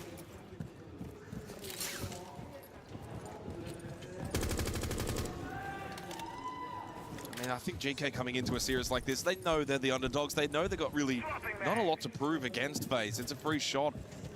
The back-to-back SI champions, FaZe are the team that probably have more pressure to win a series like this. But if you don't start well, you can find yourself in a bit of a hole. FaZe are not the kind of team that will let you back out of it. They will make sure to bury you. Their goal is, of course, to win the Esports World Cup. this roster since 2023. Finalizing the core 5. Haven't won anything but a 6 invitational.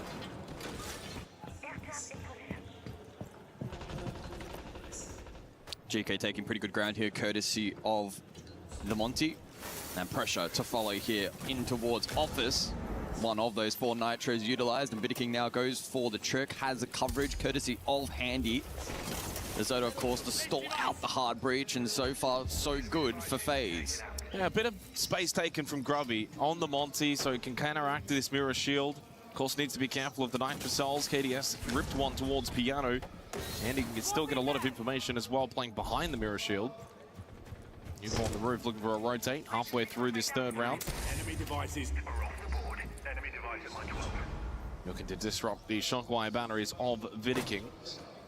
And Grubby has got himself into Piano. Again, it's kitchen dining, but you do want to clear this top floor. You pour on the rappel outside of this bedroom window. Time ticking down. GK need to try and find a way to open up this map. Handy's prone, by the way. They might not even be aware of his position. They've walked past, never mind. Yoga over through the Ego Bulk, got the opening kill. Ars got rid of KDS, but it's a crucial jump out from Cyber. Another wrap position. Vidiking's trapped, surely can't get anything to go with him. He almost got Grubby's knees, but Grubby with a pistol hit the shot, and GK might just find their first round on Chalet. It's only souls that remains towards dining. And so much time for GK. And now spotted out, Souls in a rough position. And the power of the Monty on full display. GK are on the board. Okay, we've got ourselves a map here. The question, though, be, as that was the 3rd round, Fase just immediately banned the Monty because Grubby made a lot of really good work on that Montagne. Great space, was able to counteract the mirror shield, push down Library Hallway, get himself into Piano, and eventually that kind of just continued to force Fase back. Now, they've banned away the Blackbeard. I'm thinking this Monty might just go immediately, and it does. Mirror to follow at least. As the Monty did help deal with the mirror, that too will go. Does leave the Blitz available for GK, but it's a very different shield operator to the Monty. Bedroom Office up next. Yeah, certainly an intriguing tactic then from Fase in the previous round. Played util heavy on the Office wall initially, then went to wrap positions through the mid-round, and largely courtesy of the Monty was then sniffed out nicely. Good work from GK to be disciplined and ensure that the clearance on that top floor was clean. And they finally get around on the board. Much needed just for settling the nerves a little bit and being able to find their footing. Yeah, I think that's the main thing. On a semi-final, spot in the grand final on the line, you're up against Fase, so the quality of the opponent is something that's always going to be in the back of your mind. You want to get around early. And especially after they just got flawless in the 2nd round. A really solid response from GK. 5 seconds to insertion. So back to Bedroom Office, which we saw back in the opening round. Newport got the opening kill onto Handy, but Vidiking with a 3K was able to snuff that round out pretty comfortably for FaZe Clan. Blitz will not be employed for GK after the 1 successful round win, using the Monty, of course, now banned away. Immediate area on dial 3. Exact same lineup, by the way, for FaZe, as they used in the opening round on this site. But it is a switch up for GK. Most notably, they bring the Zofia this time. Yeah, definitely the kind of lineup they can go for the solar posture here. Lay util for entry, Upor for coverage, a triple impact for disruption down below. Asuka's just sent it though. By himself, didn't have the backup cover. Long range fight from Upor. He's successful in getting the down onto Handy. The plank going down inside a bedroom. It's a fast-paced round from GK at the window. Good cover from Sarks. It's only Souls, but he can deny no. The timing just a little off. And now into the post plant. Had he denied that pre-plant, this could have been far more interesting. But Souls needs to dash past this trophy window, get himself up. He cannot, and GK go back-to-back rounds. No, not the most clinical round of Siege you'll ever see. A well-identified win con there from GK. Got nervous when we saw Ask on the solo send, but it was followed up nicely over towards Solar, and then pressure double window. Souls down below on that Solus, unsuccessful in denying the plant in time. He was that first pick, but the follow-up was pretty good. Upor, Sarks both got in on the action. And Soul's just a little bit late to the party. Allowed that plant to go down. And we've seen this a little bit developing over the last couple of months on Chalet, especially Bedroom Office, where you draw attention away from the site as the attacking team, slip in, go for a plant. And that's pretty much what GK did just then. Cause enough disruption and chaos, and keep the focus of the defenders away from potentially denying plant. And it seems as if it has been a successful route for a lot of attacking teams. So back-to-back round wins for GK. Bar games for the 5th round. Now Chalet at the Esports World Cup has not featured a whole lot, guys. It's actually the 3rd least played map. Only 6 times we've seen it. Practically sits at a 50% attack and defensive win rate. The one site that, and with the 2 sites that kind of flip either way, Kitchen Dining, heavily attacker-sided, Bar Games, heavily defender-sided, Bedroom Office, 50-50.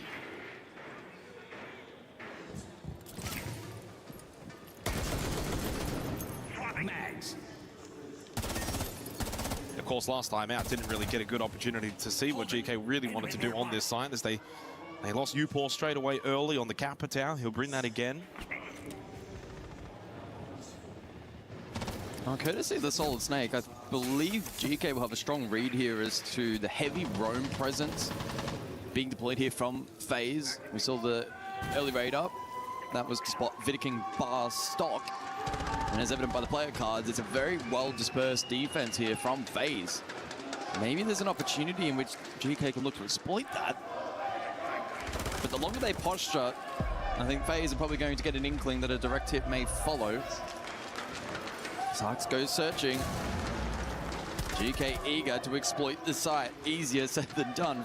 Vidiking to hold down the line, has vert control presence up above, and the rest of the FaZe defense is shaped nicely. Yeah, when they've tried to put pressure on that bar stock position, but no gas pevs thrown out from Vidiking. He seems comfortable. Therefore, they also haven't put a lot of time work into top library. And he also just still comfortably sitting library stairs. You got KDS in the mezzanine. Not a good position, still well held for FaZe. Cyber drop down, little peek out towards main lobby entrance. Does he think about the drop over towards fireplace stairs? Caught at the window though. That was a strange run back. So Cyber KDS go down together. That gives GK a 2-player opening advantage. Still need to deal with bar stock position held by Vidiking and handy posture still towards library stairs. And again, loving the time management for GK. They got a full minute here to deal with this 2-player advantage. Sarks looking for a cutoff towards bottom library stairs. He goes it alone. A shot into the shoulder of Handy, but now Handy aware of the player. What a swing from Handy! Opens the round back up now for FaZe, and Soul shutting down Ask. Yoga needed that quick trade. They find it, but here comes Handy up fireplace stairs. Oh, but now he's all alone, 1 versus 3. Vidiking dying towards bar stock. Knows that one has dropped down below, but it's Yoga to get the kill. 3 in a row for GK. Oh, well, things now are heating up inside of the server. GK turning it up. And when you look at the numbers for a team that has a dominant record on this map locally in EML, it's actually defense that is by far their stronger side here on Chalet. So they've given themselves now a strong foundation courtesy of this round streak. Playing some good siege across the board. They're disrupting the flow of FaZe. And that's not a sentence that you say lightly. Back above now, final round of the half. Can FaZe stabilize? It's weird, we're saying that after FaZe in the second round. Flawless, looked as if they were on their A game, maybe even S+ game. Well, the FaZe clan crowd trying their best to provide some points here. One thing that has really kind of shaped the tail end of this first half, I think, is just the way that GK haven't really been that easy to read, guys. At times they go really fast. We saw that back in the 4th round, Bedroom Office. They got a 2-minute and 3-second plant down. Then they slow the pace down, heading into bar games, wait to try and get some picks. They do that at around the minute mark. It's making it difficult for FaZe to kind of ascertain as to how GK really want to play this. Final round of the half. 3 straight, can they make it 4 and give themselves a little cushion going into the second half? Back to Bedroom Office.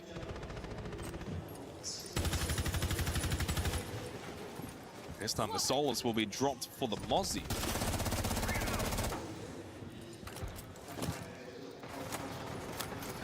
Yeah, it does mean double nitro in play for FaZe in this particular round. On the flip side for GK, double info gather courtesy of Deimos and Solid Snake. An early round, I feel like they've been gathering a good amount of info and then being able to posture accordingly. In some cases, not finding much, which on a map like Chalet can actually offer quite a bit in terms of what may or may not be clear. Oh, the timing. That was close. Well, Andy takes a bit of unnecessary damage towards Bathroom. As the Commando crawls back past the window, gets himself up. A lot of information, by the way, being gained from Grubby on the radar of the Solid Snake. Put the information onto Souls, Vidiking, and Handy. Cyber towards Piano. KDS by himself towards Mezzanine. Again, GK taking their time, trying to just hope that they can find that early kill.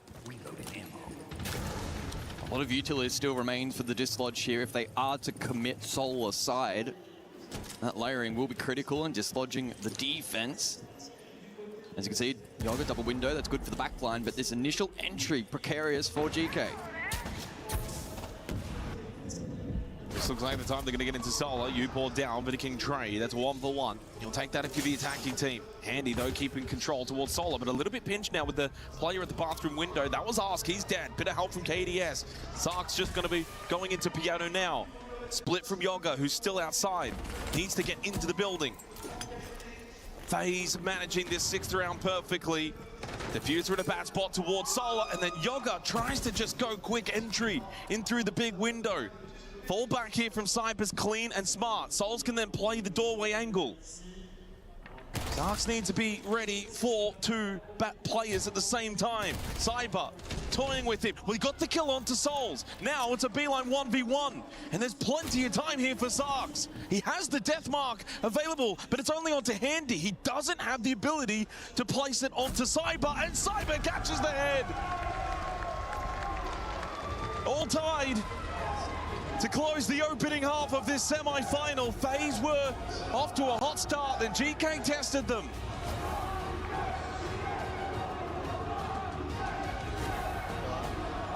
Demais. Cara, é o seguinte, tipo, tá super tranquilo os rounds de defesa, tá ligado? Então, tipo, os caras estão cozinhando, uma parada que, tipo, a gente se afobou ali e querer dar mais adiantada que não precisava. Mas vocês estão percebendo, tudo também previsível, só ficar paradinho, sabe? É, não, daquela ali, tipo, meio que... Então, na verdade, eu tentei pegar o cara de um jeito diferente. É, vamos parar a play quadrado dos caras e fechou.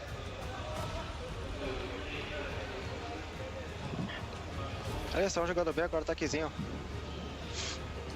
É isso. Você lembra das paradas tudo, né? Aham. Faz um cor. É isso. A do Pinkil faz lá, se eu fizesse o quê? Depois do Pinkil só ficar parado mesmo? Os outros caras que jogam? É tremado o cara do verde. Ô, Cardenal, Pinkil lá, que eu não ia conseguir entrar. Vou marcar os in the guy big window, okay? Yep. Literally, especially if you play Master Door, Arvid, don't, like, you can easily pick the guy Master fucking big window and kill him, okay? Because he has a shit angle on you, and you have the pick advantage. Yeah, just take a deep breath. And again, don't be scared, they're same humans, guys. I think, Harvey, you should probably start with Vamais. Yeah, if Vamais not banned, I'll play Vamais. Yeah, Vamais are definitely banned. And that's it. Yeah, I mean, yeah. There shouldn't be like that some like really counter-strategic group. If you want, you can even start with your default setup.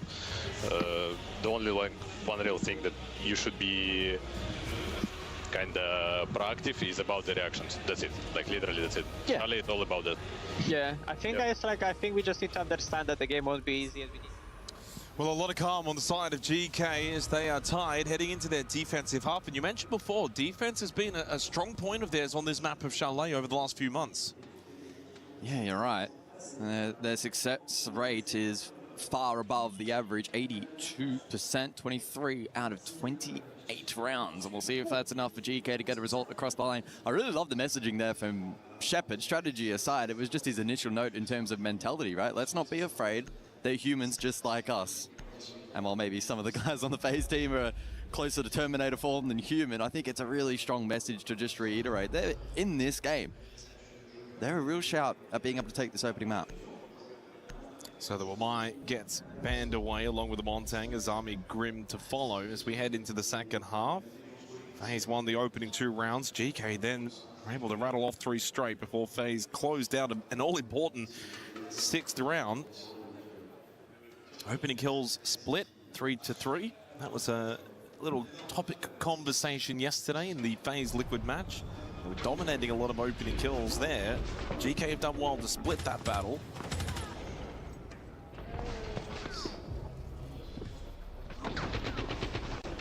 Just a little outmatched in that last round. Lack of util layer onto Handy. Came down to a 1v1. Yeah. But if that entry was maybe a little more clinical, it may not have been filtered down to a 1v1. In some ways, a little unfortunate there as well. No deathmark target available for the final duel. We swap halves. I also love the fact that, you know, in the first half, we haven't got a single player that's got less than 3 kills. And we haven't got anyone with more than 5. It is straight up 5v5. Everyone's pulling their weight. Everyone's performing well. Really solid first half. Let's see what Fase can do on the attack of Chalet, because as you mentioned, the numbers for GK defensively, Fase do still sit at a 60% attacker win rate on this map of Chalet over the last 6 months. I think it's actually higher than their defensive win rate as well by about 1 or 2%. And we go straight back to bedroom and office for the 4th time in 7 rounds. This has been the feature site. Let's begin this semi-final. Again, a reminder for this map of Chalet. It is the map pick of GK. Reloading. And just quickly noting the bans as well. Fase go for double util with the Wamai and the Azami. And so we'll see how heavily GK look to lean into trap util over the course of this half, and how Fase attempt to contend with that. Won't be a main focal point though here in round 7. At least not majorly. Oh, Grubby! Oh. Well, that's one aspect of GK that they've looked really comfortable to take these swings, take these battles, take these fights. They haven't looked scared. Grubby has certainly started well, has to navigate another frag grenade, but has done a decent job of this. Still holds this mezzanine position.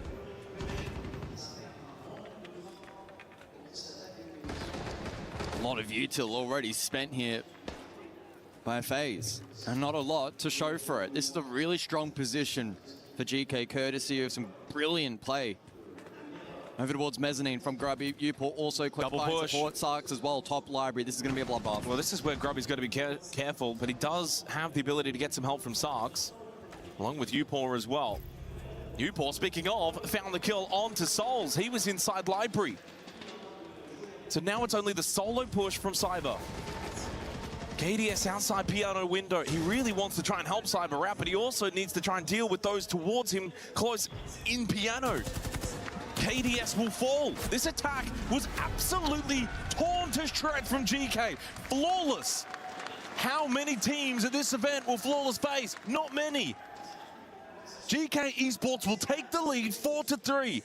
And they send their own warning shot to Fase that their defense will be hard to crack. Yeah, that's really impressive. Wow. Great work from Gruby. Here's a replay of that first shot. Clean onto Vidiking. Didn't stand a chance against that swing. Gruby withstood util. The rest of the team came across to support. And they shut down the efforts from KDS on the bulk to cut the cross. And that lurk over towards library stairs in support of the library push. It was a great read there from the email squad, and well deserving of that first defensive round win. Well, it says for Fase as well, they're going to try and play that slow pace play style. It may not work into the way that GK are going to set up defensively.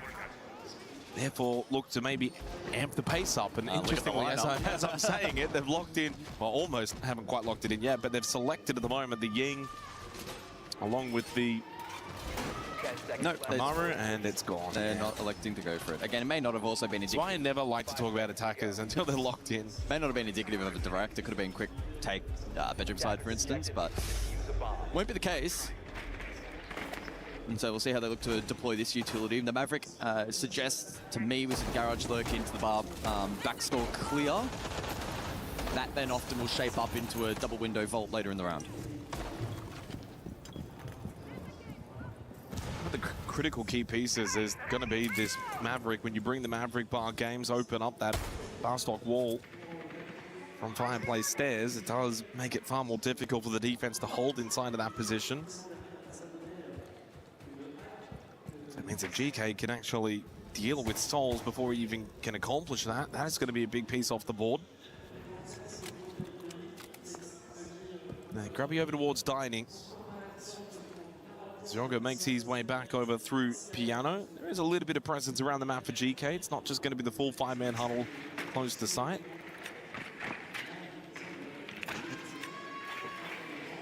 Andy will make entry through basement.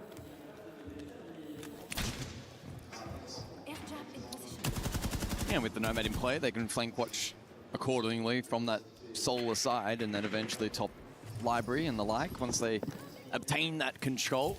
The question will then be if GK fight or forfeit. I think initially they'll look to contest the cross top Library Mez, as you would come to expect. Oh, Handy. my goodness. Handy got to go straight through the barbed wire to catch out Grubby. Sensed his opportunity and finds the opening kill for Fase. That's why you got to be so cautious. If you're on the defense and you're not going to play trap heavy, you've got to be ready and waiting for that kind of play style on Chalet. And that barbed wire is not going to stop him. Yoga, though, will stop KDS. That then immediately traded by Souls. Battle towards top Library. Ask will get the kill onto Handy, knowing that he wanted to push back up. Coming from basement. Cyber towards Ego Balk as Souls is also pushing up Fireplace. Cyber, huge kill onto Ask. Sarks has taken a bit of damage, but he does still have a Nitrocell. Just over towards Bath, throws that Nitrocell randomly. That's him nothing.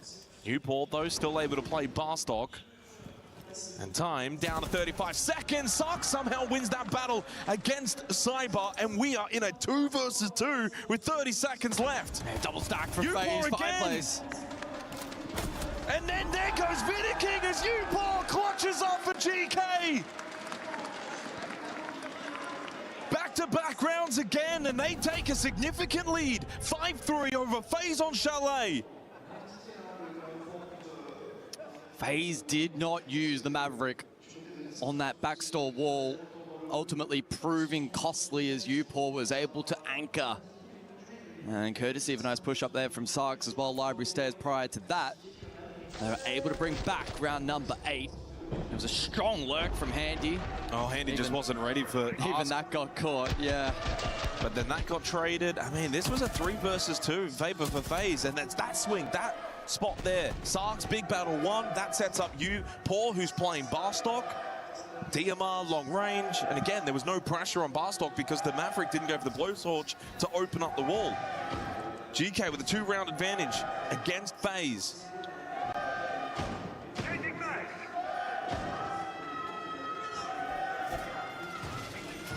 I think many would have come into today excited for Furia versus Dark Zero, expecting that one to be a series of high quality. Hard to say who would go on and win it, and I think it largely lived up to the expectation. But many probably looked at this and thought FaZe will just get the job done, but GK are here to play. Yep. Can they withstand the heat, though, here in the 9th round? Looking across at the lineup here from FaZe. Execute heavy. Glazier and Blitz all in combination. We'll see how much map presence they wish to gather. Perhaps some, courtesy of the Nomad, although that can also be nicely utilized for layering on the side itself. Sarks caught. It's a great pre-placed drone there by the attack, and Sarks unable to drop down hatch. That's costly for GK. Not the kind of position that can be traded. And whilst we're seeing Groovy hold Mez really nicely, now it doesn't have as much of a support network. In fact, that's actually going to prompt Upor to push across over towards top Library Stairs. GK will aggressively try and hold this portion of the map. Soul successful on the glass. You're going to fall as well. FaZe starting to fire back now after a couple of rounds in favor of GK. They've won 5 of the last 6. So this is more like the FaZe that we're used to seeing. KDS caught though from Grubby, finding the angle from that office wall being opened up. So from a 2 versus 5 to a 2 versus 4, and then Upor just unable to win the battle against the Glaz. Plan to go down from Vidiking, all up to Grubby. Shot's not quite landing, and now enters the post plant. Grubby does find the kill onto Vidiking. But then Handy is there for the remonstration. Fase make it 4-5 here on Chalet. Yeah, the kind of round that GK will immediately be disappointed at, with Sarks dying early over towards Library uncontested. It then left a weakness that was nicely exploited by the Fase attack. Top floor broke down and never given a proper opportunity to fight in that round. They still, though, retain the lead as we get the additional and final ban Fase. Denari, which has been played a little by GK, so some of that trap util now will be benched, and the Glass, which was impactful in the late round, also dealt with Fase timeout. Vai fazer agora a play splitada, tá ligado? Seria a play Blitz e Glass ali, só que a gente vai fazer sem o Glass, o Souls vai só pular aquela janela lá e vai ir andando pra poder matar o cara, tá ligado? A gente vai colocar 2 caras neve, um pra tu comer a porta neve e o Souls que vai pular pato. Fechou? Tá. E a gente vai matar o cara do vaso por aí, ali por cima. Na splitado? É, na splitado. Tá. Seria meio que a play do Blitz Glass, é isso? É, só que eu não vou estar lá, eu vou estar... Só que eu vou fazer aqui, eu vou colocar e você vai fazer a função do sabe que não é o Blitz, você vai só comer a mesma porta. Tá. Você joga onde, então? Agora vamos prestar atenção aqui. Do bar, cara, foi super tranquilo o bar, tá ligado? A gente só precisa de paciência pra finalizar o round. E pega essa gol mais rápido, tá, Vita? A gente só precisa dessa gol mais rápido.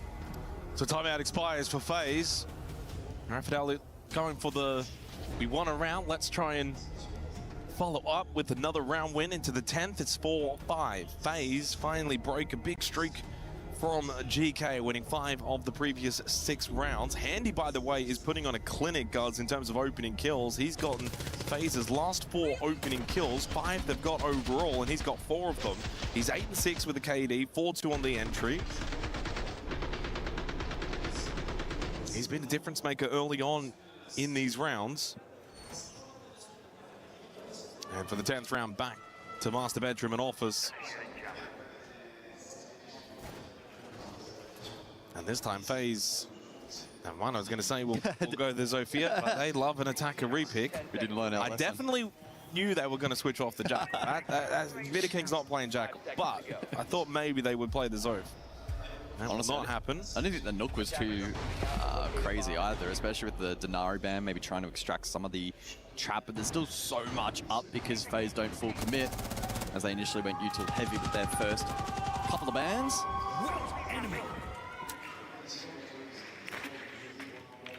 So into the 10th we go.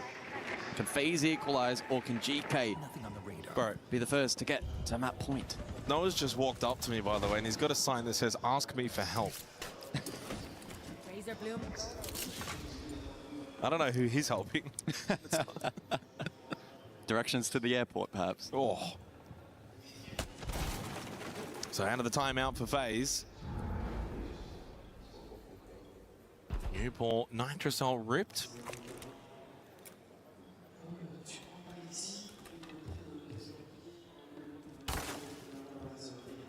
Slow tempo in this round. Well, I mean, Fase can do that. GK did it as well in the first half, switching up the tempo, fast pushes, then slow pushes, playing into the drone game a little bit more. Fase kind of doing that this round, especially with the Twitch. They'll bring the shock drones from Souls, look to get some utility, try and find some more information.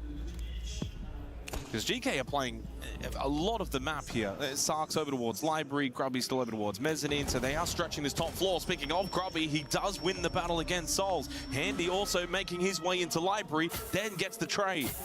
We'll need to deal with Sark's top Library stairs, but Handy has been influential for Fase. Yeah, we'll see if Fase go for the hunt, or instead like to cut Sark's off. Chalet, the style of map where the ladder is certainly a possibility. Information. Yoga sitting at that Ego Valk doorway. Sark's forced back, death mark. Can't commit to that position. Good clear by Fase. He should be able to get back up West Main. Or does he recommit back over towards Library? I think he could go for the It looks like he might, and if he does do that, he could catch Handy in the back. If Sarks were to push up Library stairs, Handy's probably dead. Ask is the one that finds the kill on the KDS outside that piano window on the balcony. Sark's got targeted again, so he'll be kept at bay for now, but players dropping elsewhere. He's over towards Games. Big kill again from Handy. He turns around knowing Sarks is still there, and as Ask will fall, it's only U-Paul left. He got a big clutch earlier, will need to do it again. Has the information, knows that Vidaking's pushing, so he goes shotgun, got the kill, but Cyber!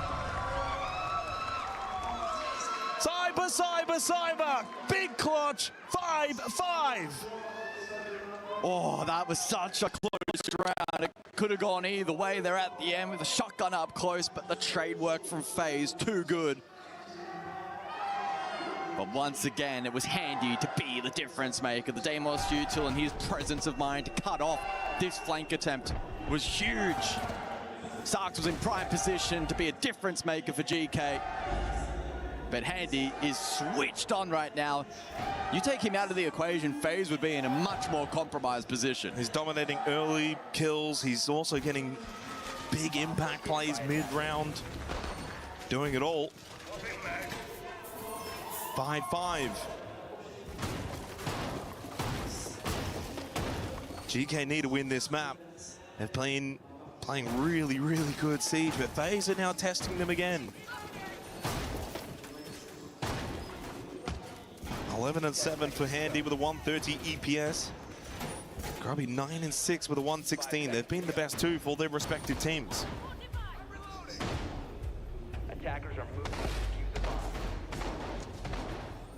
Well, it's breakpoint round. It is bar games though. It is. And GK did win this last time, and it is the most defender-sided side on the map. It's a really good opportunity for GK to get to 6 and at least have overtime secured. Fase will not bring the Maverick again this time. Didn't work for them. Decent little change up. They won't have the counter tower either. Instead, entrusting Cyber on the solid snake.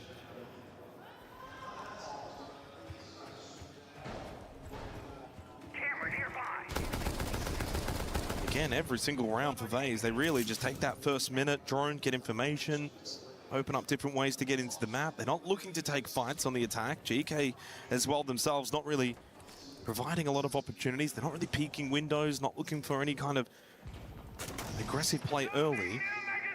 Sarks has been pinged out twice here by the Solid Snake. The longer he stays around, the more challenging the rotate back towards the site will be.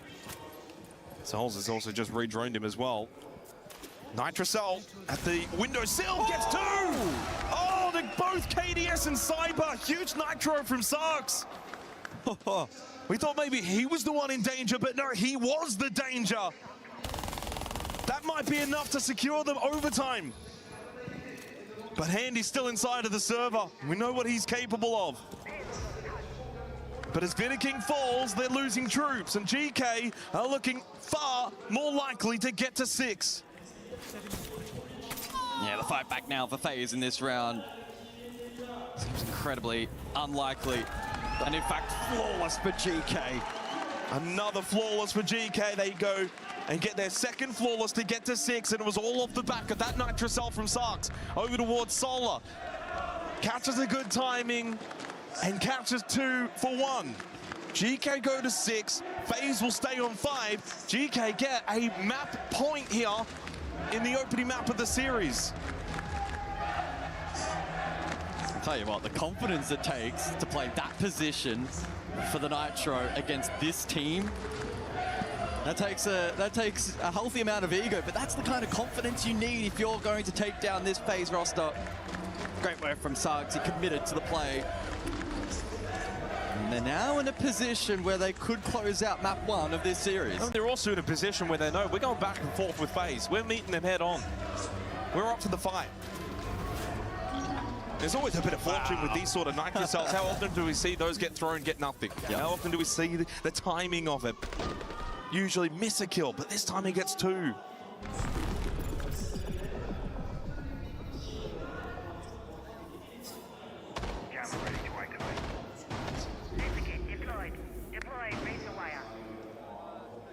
Well, only fitting that we are likely to head back to bedroom and office, but a rehost first, just to cool the nerves. Just to give us a little bit more time.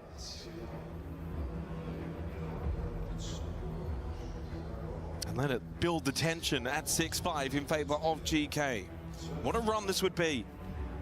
If they can beat Fase here on Chalet, they're 1 map away from the Esports World Cup Grand Final.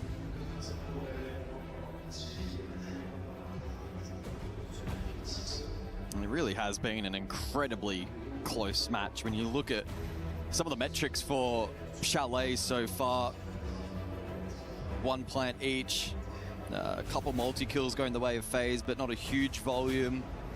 In terms of the opening kill as well, has been fairly even. 50-50. The conversion as well has been a little bit mixed.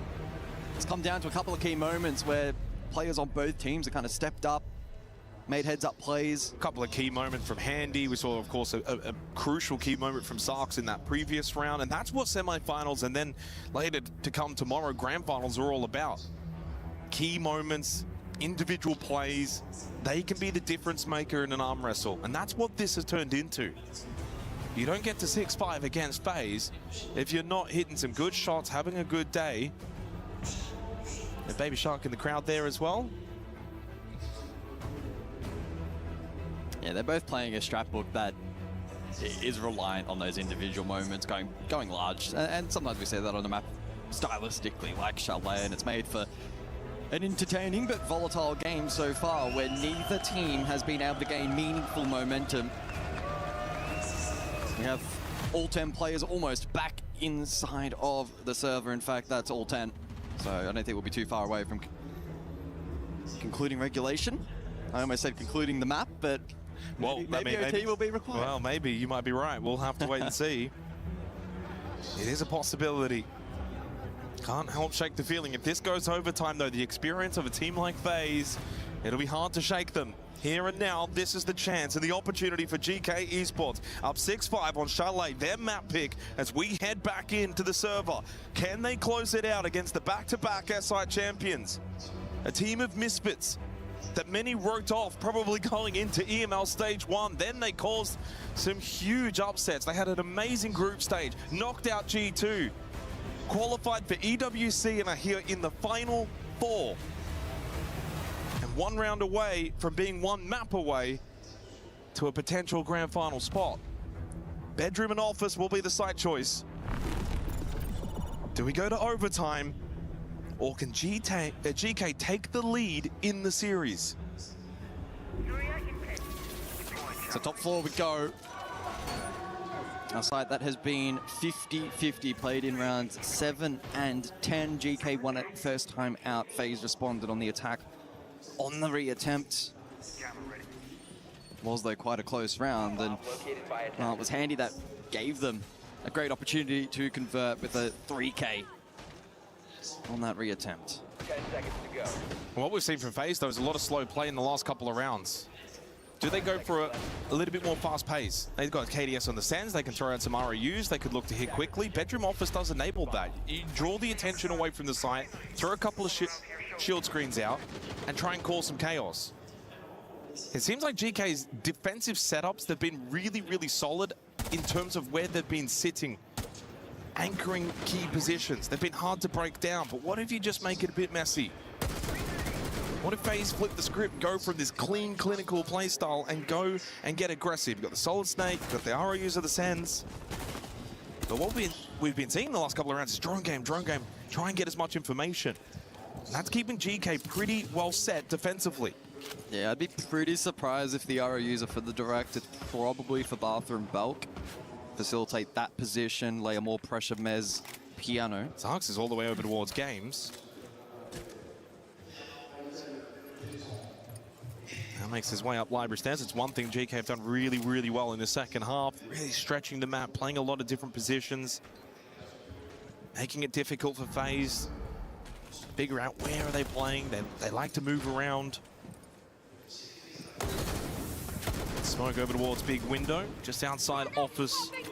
Reinforced wall. Grubby takes a little trip down fireplace. Now, what's he thinking of here? This could be a big play from Grubby if he can find a kill. In fact, he just goes for a run out. Crucial. Oh, he just doesn't get anything. Grubby went for the hero play, but turns into the villain. Gives the opening kill to Fase and gives them a gap as well to push in. Yeah, very, very rough start to the round for GK. Now a player down. Can Fase exploit that weakness? ROUs for that coverage over towards piano window. Soul's diffuser still outside. But Handy is in solo with ground. Take it. Gets rid of the default camera that was up a little longer than he would have liked. Zyber taken low. And then eventually finished off by Yoga. And he's able to also slip back over to Mezzanine. Yoga's now also closed a defensive gap that was there for GK by finding that kill, evens up the numbers, takes some good space back over towards Mez. That's a critical second kill as well from Yoga. Upor too to double down and get rid of Handy. Upor finished off by Souls. 30 seconds left here for FaZe, and it's down to Vitter, King, and Souls.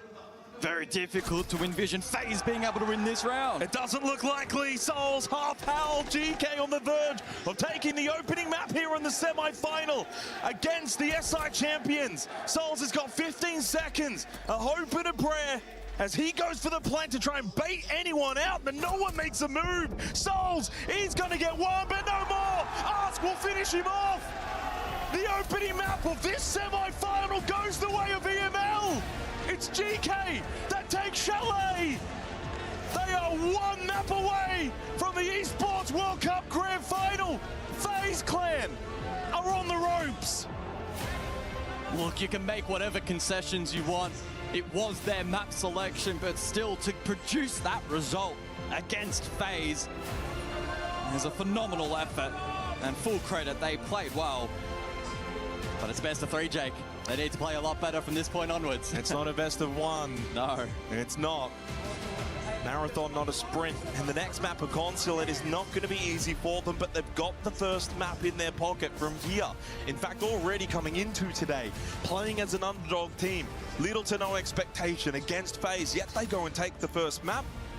No overtime was needed. And now they can go and see Consulate for free. They don't have to worry too much about what happens there. Fortress the decider if needed. But it means for GK, one map away from the EWC Grand Final. This is a Cinderella run, which we see every now and then. It can happen, but this would be an almighty run for them. Would be. Overall, though, a great team effort. I think that can best be described. And sure, there were certainly great individual moments from GK, which were facilitated by the strats. Well, FaZe haven't even left the stage, by the way. They're doing their strat work literally behind their monitors. GK have gone backstage. FaZe are still out here. They're not happy and expect them to respond the way that they usually do. GK should be ready for it. They couldn't have asked for a better map to start in this second semi-final. GK 7-5, a 1-0 lead. Well, EML, we said they conquered in the battle for the region. Now they're conquering just in the general battle. It's FaZe Clan who go down, but GK Esports who rise up to the occasion. Ask, taking a bow for the performance. Defense goes their way. And honestly, this is a great showcase of what this team has done. Surprised people again and again and again, Max. The unexpected. I mean, now 7-0 on Chalet. And you got to keep in mind, FaZe has played that 22 times, and they are now losing. They won 15 out of those times. Now they're adding another tally of a loss. But I mean, what a performance from the side of GK, gentlemen. We have a semifinals. I love it because this means now FaZe has to go 2-0, but it also means that we are on the precipice of something pretty unthinkable with FaZe losing this matchup and GK joining Furia in the finals. I said it. If anyone could do it, it's this team. I feel like they're just playing release together right now, and you see that in their gameplay. I love the way that we're getting to this. I know we're going to have a scoreboard for you in a moment to talk about what these stats were exactly, but there were some key pivotal moments. I think even on offense, we're going to highlight one in a second, but when it comes to like SARS and his amazing 2K, Sarks and his amazing 2K from like, I think it was maybe round, I don't know, maybe round 8 or 9. It was just one of those rounds that really turned his favor. It was an incredible performance from a lot of individuals from GK and a good team performance. Yeah, I mean, you were just highlighting SARS, but every single player on the side of GK has been stepping up and putting in their effort to be able to be here, live in this moment, and take down a big powerhouse team like FaZe. I mean, all of them should be giving themselves a big pat on the back. I mean, this has been a great performance. Honestly, I was unexpected of this. I wasn't sure what I was going to think, especially how it first started out. But again, it was those opening picks that I was highlighting going into this series. They were going blow for blow. They weren't allowing FaZe to run away with the tempo, keep the pacing. I mean, they were playing their own game, and it was fantastic to see. Yeah, they were clinical. I know we were looking at some telestration to try to break down some of those plays. So, Iconic, what do you got for us? What did you want to highlight from that? I just want to show you guys how deep GK is right now with their strat book. Let's take a look at this right now. Going to, after their time at 2 after Shepard said, these guys are just humans. Let's make them work for it here. Going into Chalet, top mezzanine is going to be the initial position they want to clear out here. You also see how the bands change this narrative. They double reinforce the top mezzanine wall, and you're going to see Fase. They're going for a top mezz clear. Vita King being on the cut position on Ego balcony, holding the cut through on Groovy. You're going to have KDS on the snow balc holding the cut through. Cyber and Souls are going to be coming through the library side, so they're going to have a quad pinch going on with Handy with a vertical lurk up blue here, okay? Grubby's going to get the initial opening onto Vita King on this balcony, cutting off all of his pressure here. He's going to dodge both of these nades beautifully. And the key thing too here is he's not exposing himself to KDS on that balcony, okay? He's making them work for every step here. And then too, in this late round, you're going to see how the strat gets so deep. You're going to have U4 on the piano double with Crossfire onto the piano hop. You're going to have Sarks on the blue stairs who can have that double hop too with him, and the vertical lurk with the shotgun. Asses to be able to hold for KDS on the snow balcony. Yaxa to have a great Crossfire deep library with U4 too. And he's going to have Crossfire to mezzanine walk and towards the Ego balcony, all being reacted off of Groovy here on this top mezzanine position. Look at all of these angles you have to worry about if your phase going into this clear here. We're going to stop, we're going to pause, we're going to go through. You're going to see the kill come through on Souls from U4 from the piano double. And then they're just going to walk into their setup. Yaga from deep. It's just a beautiful way to make them get in the map and work for it here. I mean, that was a beautiful telestration, Yeah, Dave. great For your job, first man. ever telestration, big round of applause being able to break that down. And that's exactly what I'm talking about. Not playing into Faze's game, playing their own game. Yeah. Ruby being an important piece right there, staying alive, not giving up that position. And Faze wants you to make a move there. Faze wants you to peek into them, but they held their angles. They held their space. They played their crossfires and shut it down time and time again. Well, Yaga's been such an incredible player. Handy as well coming into this was maybe the most talked about member of Phase. And you could look at this head to head. These players, you know, very hard to separate in terms of a cost, but obviously the impact that both of them have, they need to play well for their teams to succeed. I mean, who would have thought Yaga being here, one of my ex-teammates, he's just an amazing player. Yeah, he's been around the world, and I just so excited to see him really finding his footing and that success on this team, and he's just a staple player. Why do you think it's working for him? You both know him. Why do you think it's working right now? Because he's been in moments like these. He's built for moments like these where he can step up and he can shine. And again, it's hard to just highlight one individual on this team, because if you look at that entire stat line from across the team, everyone was within 1 or 2 kills from each other. Everyone is putting their best foot forward, and that's exactly what you want coming into a semifinal. But not only coming into a semifinal, going against the 2-time world champions. You need everyone firing on all cylinders and believing in one ideology, one structured form of a team, and that's exactly what they're doing. The key thing for Yaga too is his mentality. I feel like he's a very stoic person, doesn't really give too much about who he's playing against, and you just see that the way he carries himself. It really doesn't look like he cares too much. Absolutely not. So he's just very calm, and he just loves the game of Siege. I'm sure he does care, though. No, of course. Yeah, and I think the element is when you have that kind of game face, you can take on some juggernauts who expect you when they walk into the room to kind of start reacting. You don't react and they go, okay, this is a new ball game. Now you stay even pace with them. You make things difficult. You get a couple rounds and you're in the map lead. Where do you go from here, Iconic? Because GK Esports, again, many people going, that's right, Phase will come back like they did against Liquid yesterday. But does this GK team have enough to shut them down now again? Of course. I think too, going to the console, it's a very big defensive-sided map. So just making sure you can reset and establish that new momentum going in, because Phase are going to come at you. They're going to be aggressive. They're going to try to take the momentum back in the series, and you have to be ready for them to fight. Groovy said it's not going to be easy, so you have to expect that. You have to reset, and you have to go again. GK Esports, they're on the verge of doing something special. And now let's get an exclusive sneak peek at Yaga's setup. Thanks to our folks over at Lenovo Legion. If you want to play like the pros, make sure to check out their gaming products.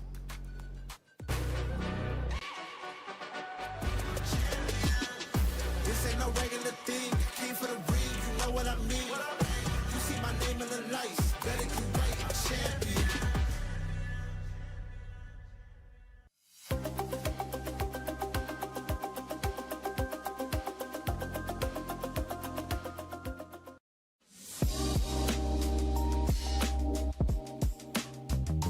Welcome back to our Lenovo PC setup. here with our professional player, Yaga from Rainbow Six. We're going to go over everything that he does outside of the game to get him ready for the end game. Yaga, let's go over these setups really quick. What do you typically do before you jump into the match? Yeah, so the first thing that I'll do is I'll obviously adjust my chair, usually set it to the lowest height, and then make sure the back's situated proper. Adjust my desks, and I don't have a specific height that I set it to, but I'll just kind of feel it out and usually just right up with my belly button. A lot of players will take out their you know, measuring sticks and whatnot. I'm not super particular. I just, whatever feels good. In terms of the keyboard, are you more of a slant or slightly crooked? Yeah, so I just do a slight slant with my keyboard. A lot of people, you know, they put it straight vertical. I'm not able to do that. I'm not super particular about like where everything's at on the desk. I just kind of go off feeling what feels right to me.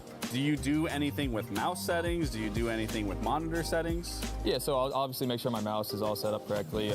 I'll set it to 800 DPI, don't really mess with the polling rate. And then as for the monitor, I just make sure it's on the max refresh rate, and I like to crank the brightness up. Dark boost as well, I like to just really get the brightness up, so that way, way brighter. As you can see the difference here. Are you more of a headset guy? Are you more of a IEMs? A little bit of both. So I use the headset to talk, and then I'll use in-ears for my audio. Like you don't change like to the defaults, maybe like an FPS setting, movie setting, anything like that? Yeah, I keep that pretty standard. I'll usually set it to like Gamer 1 or whatever the setting is on there, and then just kind of customize it until it looks right. Do you change any NVIDIA settings or anything like that? No, I don't mess with those. Okay. All right. Well, that sums it up.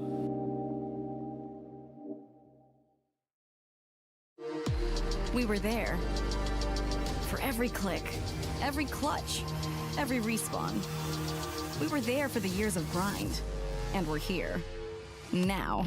The proud founding partner of EWC. Powering the biggest event in gaming. Shoulder to shoulder with the world's best. Making history. Greatness deserves a stage. Lenovo Legion. Reach your impossible.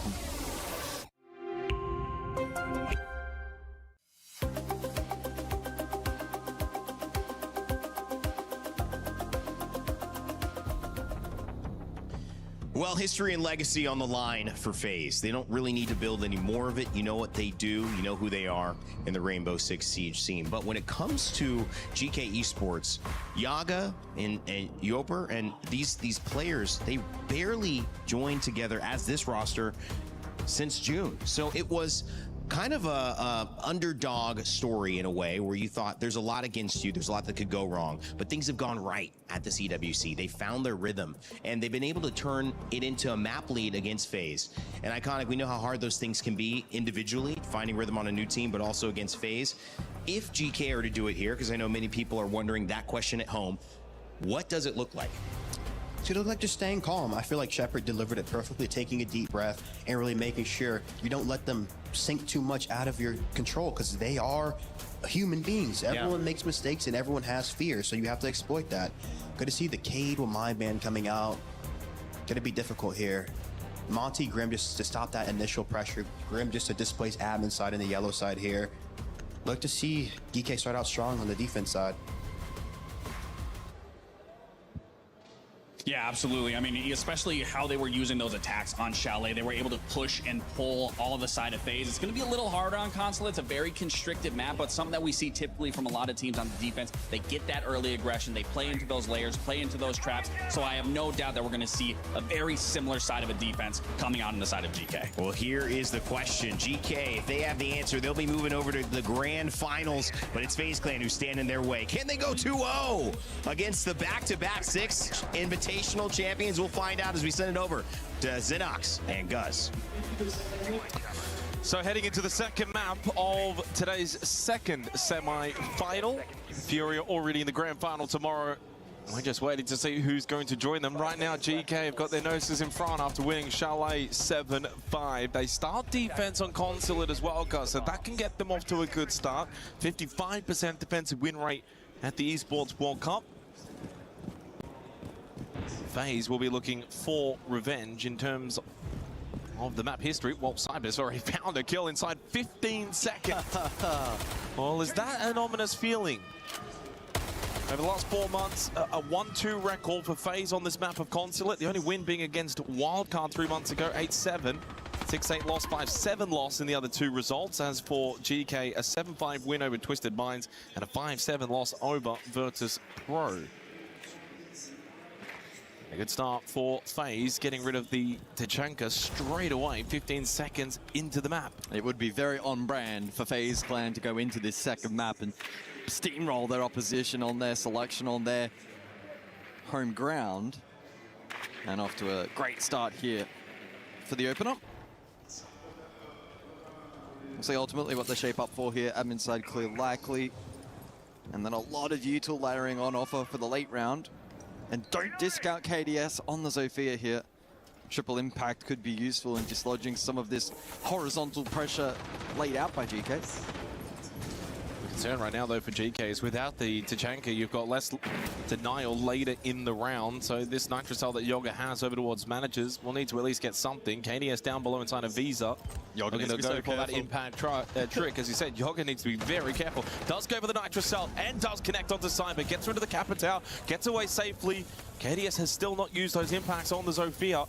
As he lurks below inside a lounge, it's going to be Souls to make his way into admin. Used one of the smoke grenades. But that position's already been vacated. GK are happy to just get that kill, fall back to play to site. Sarks and Upor have gone all the way back over the CO side of the map. In fact, now actually rotate back over towards long desk. I really did expect the triple impact coffin, but KDS saves it for on-site. Just a singular for now, and instead electing to go for more vert pressure. And there goes Yoga, courtesy of Souls. Glaz finds the next pick. An advantage again for Fase. The good news, though, for GK is probably the fact that the time is starting to get quite low. Only 40 seconds remaining in the round. Souls also low on health for this Glaz. They'll be seeking a default plant with no real denial available for GK. No Tachanka. Vulcan canister's been popped towards default, so the flames are up right now, as you can see in front of Souls. Upor's getting closer. Souls has been taken down. Can get revived? No, he cannot, because Sarks finds the angle. 3 versus 3, we're getting very low on time. 1-for-1 trades, not bad for the defense. Still need to get the plant out. Vidiking, though, hits the headshot onto Grubby. Upor's gonna have to try and kill out KDS. He cannot. Fase take the opening round. A close one to start on Consulate. Oh, Vidiking just is that guy. Some players may not have had the confidence to go for that peak and instead try to stick the plant, then a 1v2 cover as he sticks it, but instead went for the peak. Not a bad fight back in the round there for GK, all things considered. It was a nice nitro, and then some of that onside pressure was pretty good. The likes of Sarks as well, from vending. Nice 1-for-1, but right here, bang! Great shot there onto Mirror. And with Grubby falling, it was that very, very difficult position for Upor to find him, for the final defender to find themselves in. Solid start for Fase, certainly not clinical, but it was good enough. 13-second opening kill from Cyber put them in a very good position early as we go basement for the second round. This will allow GK to really extend the map, play into a roam game. 10 seconds to go. People will go onto the Solus. And a little change up as well for Fase. They'll get Cyber on the Solid Snake, handy onto the Buck, so they'll play top down with the Buck and Ram combination. They'll play into this roam set up by GK. This is where Fase can be really deadly on a map like Consulate, where it's basement site and you're roaming around. They'll take their time, they'll drone, they'll get intel, especially off the radar of the Solid Snake from Cyber. Loading new mag.